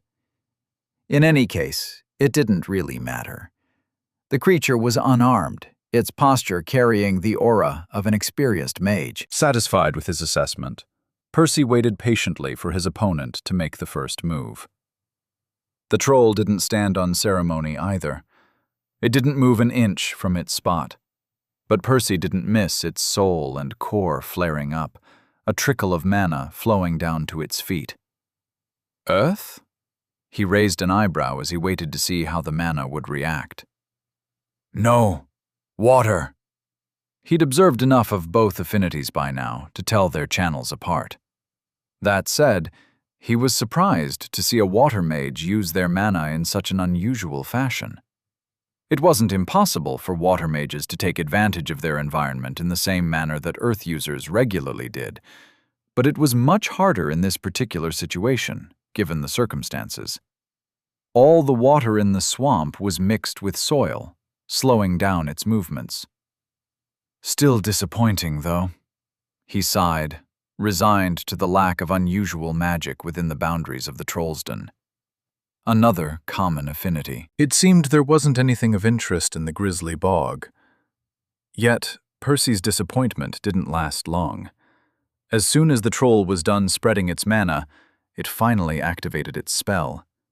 Suddenly, dozens of aquamarine bolts shot at Percy from every direction, zigging and zagging through the air like snakes. "The hell?" Percy hurriedly leapt backwards, dodging about half the projectiles and crushing a few more with his armored hands. Still, 2 of them reached him, leaving some nasty cuts. The first stretched diagonally across his chest, the other vertically along his upper forearm. "How?" The troll was grinning smugly, clearly amused by his surprise, though it didn't seem to have any intention of letting him go. Pressing on its advantage, it unleashed more spells, the magical attacks raining upon Percy one after the other. Surprisingly, they all had one thing in common. Each round all shone in a bright aquamarine light, not a speck of dirt bogging them down. I've never seen a yellow mage use their mana so skillfully. The difficulty in extracting clear water from the mud so quickly was simply staggering, not to mention controlling so many constructs at the same time with such finesse. Evidently, Percy had underestimated the creatures, betrayed by his preconceived notions about them. "Want help?" Nisha asked, though that only prompted the other trolls to growl angrily. "No, I'll handle it," Percy spat between gasps as he continued to evade the attacks to the best of his ability. As it turned out, this duel wasn't the walk in the park he had expected. Then again, that was a good thing. If he wanted, he could probably end the fight with a few invisible throwing stars. While the troll had proven to be a formidable opponent in some areas, Percy doubted it was fast enough to dodge his own attacks, given its bulk. But why would he do that? Wasn't this exactly the kind of training he had been searching for? Settling at a more comfortable distance from the troll, Percy danced through the subsequent onslaught of spells, focused on evading only the most dangerous attacks, while allowing some of them to scrape him out of necessity. The projectiles were both numerous and chaotic, though there was still a clear rhythm behind them, an unavoidable delay between one attack and the next, albeit a small one. After all, the troll had to channel the mana through the dense swamp water before unleashing it against Percy. Letting his gaze sink deeper into his opponent's frame, Percy allowed foresight to do its job, faint projections appearing in his vision to precede the water snakes by mere inches. After a month of non-stop training, the spell had already started working on magic, though it wasn't nearly as effortless, nor as complete, as it was for physical blows. He grinned. At least, not yet. Little by little, Percy learned the pace and the patterns of the projectiles. With each blow he avoided, the projections grew clearer, as both his reactions and his eyesight were slowly honed to perfection. At the same time, he never allowed himself to relax. Whenever he adjusted to the troll's speed, he took a step forward, inching closer to the creature with each passing minute. No matter what, he had to keep pushing himself to the very edge of his ability, treading the fine line between life and death.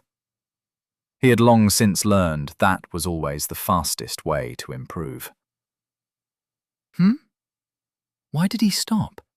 Percy wondered, when the relentless onslaught of spells ended abruptly. So absorbed had he been in predicting his opponent's attacks, he had failed to spot the traces of exhaustion accumulating on the creature's soul. The troll panted heavily, its core completely dried out, its previous nonchalance nowhere to be seen. Its companions had likewise realized that a formidable opponent had stumbled into their lair today. They glared at him silently, their expressions somber. Though, to their credit, they hadn't moved to interfere, apparently intent on honoring the terms of the fight. That's more than I would expect from a human.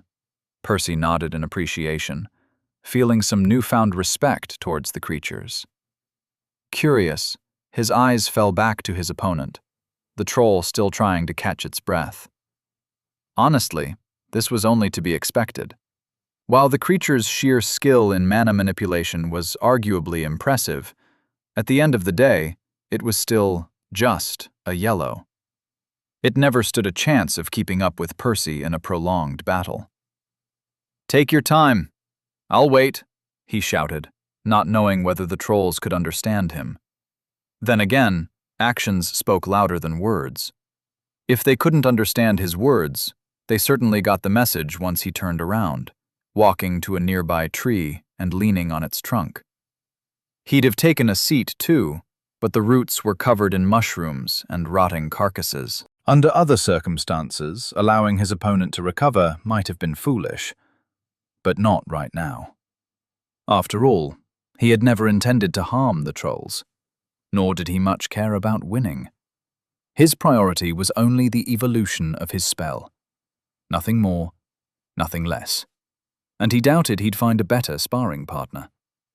Yet this simple gesture seemed to be received well by the creatures. "Garuk!" the troll grunted, capturing his attention.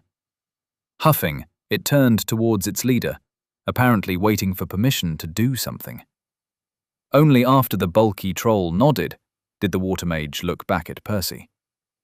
Strangely calm, it moved one of 3 stubby fingers on its oversized hand, pointing at a green mushroom growing on its shoulder. What is it trying to show me? The troll didn't leave him in suspense for long, as its following action answered his question. Pinching the mushroom with all 3 of its digits, it squeezed the stem tightly. Percy followed a splash of mana flowing into its skin, spreading through its body. Soon the troll's exhaustion was visibly lifted, its muscles relaxed, and its rugged breath settled down. And, of course, Percy would be a fool if he failed to recognize what had happened. Between his mutated eyes, the extraction principle he had mastered, and the dozens of potions he had consumed, he couldn't have possibly mistaken the potent life mana restoring the troll's stamina. He still had no idea what the trolls were up to, revealing such a valuable secret to him so easily. But he was certain of one thing as he stared at the glowing mushrooms with greed. "I need to get my hands on some of those." Chapter 75. Exchange. Over the next several hours, Percy and the troll fought many more rounds. Every time the creature's mana ran out, he gave it a few minutes to refill. At the same time, the troll consumed one of its verdant mushrooms once every few breaks to remove its exhaustion too. As for Percy, he'd already mastered keeping synchronization active since before leaving the guild. He hadn't had a choice, as many of his activities depended on it. Of course, that was not to say he wasn't tired. Dodging the troll's relentless onslaught took a lot of effort, and he lacked the means to recover between bouts. Still, he pressed on, knowing this was a rare opportunity he couldn't afford to waste. Why is it using up all its mushrooms just to help me out, though? Aren't they precious? He had no idea how the trolls even cultivated the unusual fungi on their bodies, nor how easily the glowing caps could be replenished, but he struggled to understand why his opponent would go so far for his sake. It wasn't until the creature increased the pressure on him that he realized what was going on. The troll wasn't doing it for his sake at all. It was training too. Evidently, these guys were battle maniacs, just like him. Well, that certainly explains their scars. I bet they spend all day sparring against one another. At first, it hadn't been immediately obvious, as his own improvements vastly eclipsed the troll's. After all, it couldn't compete with the positive feedback loop between his foresight spell, his status, and his sorcerer's eye. However, the creature still worked hard to hone its own magic, noticeably trying to increase the number of projectiles it could launch at once. 20, 25, 30. 35, Percy counted during each subsequent match, confirming his guess with the clear pattern. He was confident the troll hadn't been able to throw more than 30 snakes at him during their first bout. Its improvements were modest, yet undeniable. But increasing the number of projectiles it could fire wasn't the only thing the creature was working on. Suddenly, the bolts closed in on him unexpectedly, blocking all his escape paths. The projections that had previously grown clearer shattered all at once, rendering him unable to predict the spell's trajectories. Percy twisted his body as he leapt backwards, evading most of the snakes while guarding his vitals with his gauntlets. Still, he was forced to let a few of the attacks land painfully on his legs, drawing a little blood. At least each individual projectile wasn't too dangerous. Shit! It's not making my job easy, is it? The creature had clearly varied its attack pattern on a whim, trying to catch him off guard. And it had succeeded, too, nullifying his previous efforts to memorize its movements. That said, this wasn't necessarily a bad thing. The more the troll pushed back against his foresight, the stronger the spell would grow once reforged. Diving back into the fight, Percy opened up further distance from the creature again, until he managed to adjust to the new pattern. Peering into the troll's body, he observed how the mana flowed through its channels, and how its soul's flickers were different from before, trying to rebuild his understanding. Locked in their bout, one man and one troll continued to fight, round after round, hour after hour, in a relentless tug-of-war between offense and defense, each trying to outgrow one another. Sadly for the troll, however, this was a contest it had never stood a chance of winning.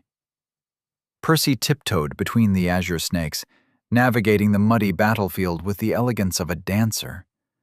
Over 80 projectiles shone brightly in his eyes, though only half of them were real. The rest were nothing more than projections of a future he had glimpsed. Bobbing and weaving, he dodged the majority of them, occasionally swatting one or two away with his gauntlets, as he steadily advanced towards the troll. Loud splashes sounded around him as azure jets of pressurized water pelted their surroundings in rapid succession. Many of the strikes landed on the trees, the rotting bark having long since been shaved clean to reveal the fresher wood beneath, gleaming a few shades lighter. But Percy didn't pay the noise any heed, long since learning to tune it out while holding his focus entirely reserved for his opponent. Seeing him approach, the creature panicked. It pushed more mana out of its core, increasing both the size and speed of its spells, whilst mixing and matching their patterns in a desperate attempt to stop the human in his tracks. But it wasn't meant to be. Percy had long seen through his opponent's magic, the snakes appearing clearer in his eyes than they ever had before, and they grew clearer still with each passing moment. Congratulations, your spell has evolved. Wild Art Foresight, crude to Wild Art Greater Foresight, refined. With a satisfying click, something snapped in place within his mind. Percy blinked, the tension leaving his brows. When he opened his eyes in the next blink, the projections were still there, no longer flickering in and out of existence. Better yet, they seemed to have traveled a few meters farther from the actual spells, expanding Percy's window by another second. Closing the rest of the distance to the troll was now trivial, as the creature no longer held any surprises for him. Percy ignored the remaining spells completely, walking through them with an ease that would have seemed impossible just hours ago. Realizing it had already lost, the creature finally halted its assault, dropping its arms weakly by its sides. Upon reaching it, Percy clenched his armored fist as the troll closed its eyes, resigned to its fate. It stood there, motionless, waiting for the blow to land. A blow that never came. Opening its eyes, the troll blinked twice, finding Percy's extended hand. It tilted its head in confusion, glancing back and forth between Percy's clenched gauntlet and his grinning expression. Only a few seconds later did it seem to understand something, raising its own fist in response and letting it hang in the air for a while. Grabbing the opportunity, Percy bumped his fist against the trolls in a congratulatory fashion, his smile widening in the process. "Grakak! Grok!" the other trolls exclaimed, their deep voices echoing throughout the gloomy depths of the troll's den. Studying them more closely, Percy noticed their expressions weren't those of anger, but excitement. He could tell they both wanted their own turn at him, having grown sick of waiting for him to finish. Percy was about to say something, but the Troll King beat him to it. Ignoring his second attendant, he leapt forth, covering half the distance towards the unpredictable human. Landing with a thud, he let out a guttural roar and slammed his fists against his chest, each blow sending a tremor through the ground. "Don't tell me you're going to fight the rest of them too?" Nisha groaned. She hadn't interrupted him either, having patiently remained on the side, though she had been ready to intervene, had something gone wrong. Percy smiled awkwardly. He felt bad about dousing the troll's excitement, but he could use some sleep before another extended joust. He was about to try explaining himself, though the Troll King cut him off with a proposal. "Gahak!" he grunted, gesturing at his wrists. It took Percy a moment to realize what the hulking brute was trying to say. "You mean these? You want them?" he asked, pointing at his gauntlets. The creature nodded back, confirming his guess. Percy shook his head apologetically. "They are too small for you," he said, placing his arm next to the other trolls for comparison. "I can try making one your size, but it'll just break after a few weeks," he added a moment later. To demonstrate his point, he used his willpower to chip a small piece from one of the components. Still, he wasn't sure if the king understood him. The creature stared at him in silent contemplation for a few seconds, before gesturing at his other attendant. The third troll approached obediently, drawing a stream of mana from its core. It was only now that Percy realized this guy had a pure affinity too. "You want me to teach him how to build these?" he asked in amusement, pointing between himself and the troll. It was true that these guys were smarter than the average demi-human, but he wasn't sure they could learn something as intricate as his phantom-scale gauntlet spell. Crystallization shouldn't be too difficult for them, but reinforcement would definitely be a challenge. Even if they could somehow master the refined spell, how was he supposed to teach them rune crafting? Could they even forge something as delicate as his finger guards? Well, I guess I don't need to show them everything. I could stop at reinforcement. That should be enough for some short-lived weapons. The Troll King seemed to have misunderstood the source of his hesitation, however.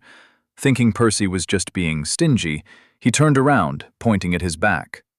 It was full of mushrooms, both their size and numbers far exceeding the ones on his attendants' bodies. They glowed more brightly, too, and there were two types. Other than the verdant mushrooms rich in life mana that Percy had already seen, there was a second variant, burning in a blazing red. He had no idea what they did, but he wanted them. "You want to exchange these for reinforcement?" Chapter 76. Duel. Percy cracked a smile at the absurdity of the idea. Everyone on Remier wanted to get their hands on the secret behind his Aurora Dew. The thought of sharing it with a tribe of trolls in the middle of nowhere was as rebellious as it was hilarious. "But I'm not going to do that." He'd worked so hard for this head start, risked so much. It was a gamble he couldn't afford to take. What if somebody stumbled upon this place at some point? Perhaps House Tantalus would conduct an investigation here after the war was over. Or the Divine Root might pass through the grisly bog while searching for him. Or maybe the townsfolk would delve deeper into the swamp, looking for resources. Yet, it seemed Percy was just overthinking things. Seeing his confusion, the Troll King grunted, breaking him out of his thoughts. He pointed at Percy's bag, gesturing again at the mushrooms on his own body. Finally, He slammed his chest with vigor, stomping his feet in the mud and clearing Percy's misunderstanding. Apparently, it wasn't a trade the creature had in mind. "You want to fight for it? Winner takes all?" Percy asked. The Troll King nodded, seemingly understanding the question. In response, he drew a tremendous amount of mana out of his sternum, emptying his core completely. With a heave, he pulled everything to his hand, as Percy recognized the channels indicative of an earth affinity. A bright flash of brown briefly lit the place up before condensing into a construct. A colossal chunk of rock formed, taller than a person, suspended in the air between them. Cracking and crunching sounds emerged as the oversized shard of stone collapsed upon itself, its bulk shrinking rapidly. But not evenly. Its top end narrowed more than the rest, collapsing into a hilt just thin enough to fit in the Troll King's grasp. Whatever force was holding the construct airborne abruptly vanished. The club hit the ground with a deafening boom, the splashing mud doing very little to soften the impact. A shower of stinking dirt drenched Percy and Nisha as a tremor reverberated through the troll's den. Ignoring the still shaking trees, Percy watched in stunned silence as the demi-human picked his weapon up. He lifted it with an ease more befitting a feather than a boulder, raising a gust of wind as he swung it back and forth. He's skilled at manipulating his mana, too. The Troll King was definitely strong, but brandishing the weapon like this wasn't a feat he could have pulled off with physical strength alone. Wielding the monstrous club took both physical and magical effort. The Troll King didn't seem to be a caster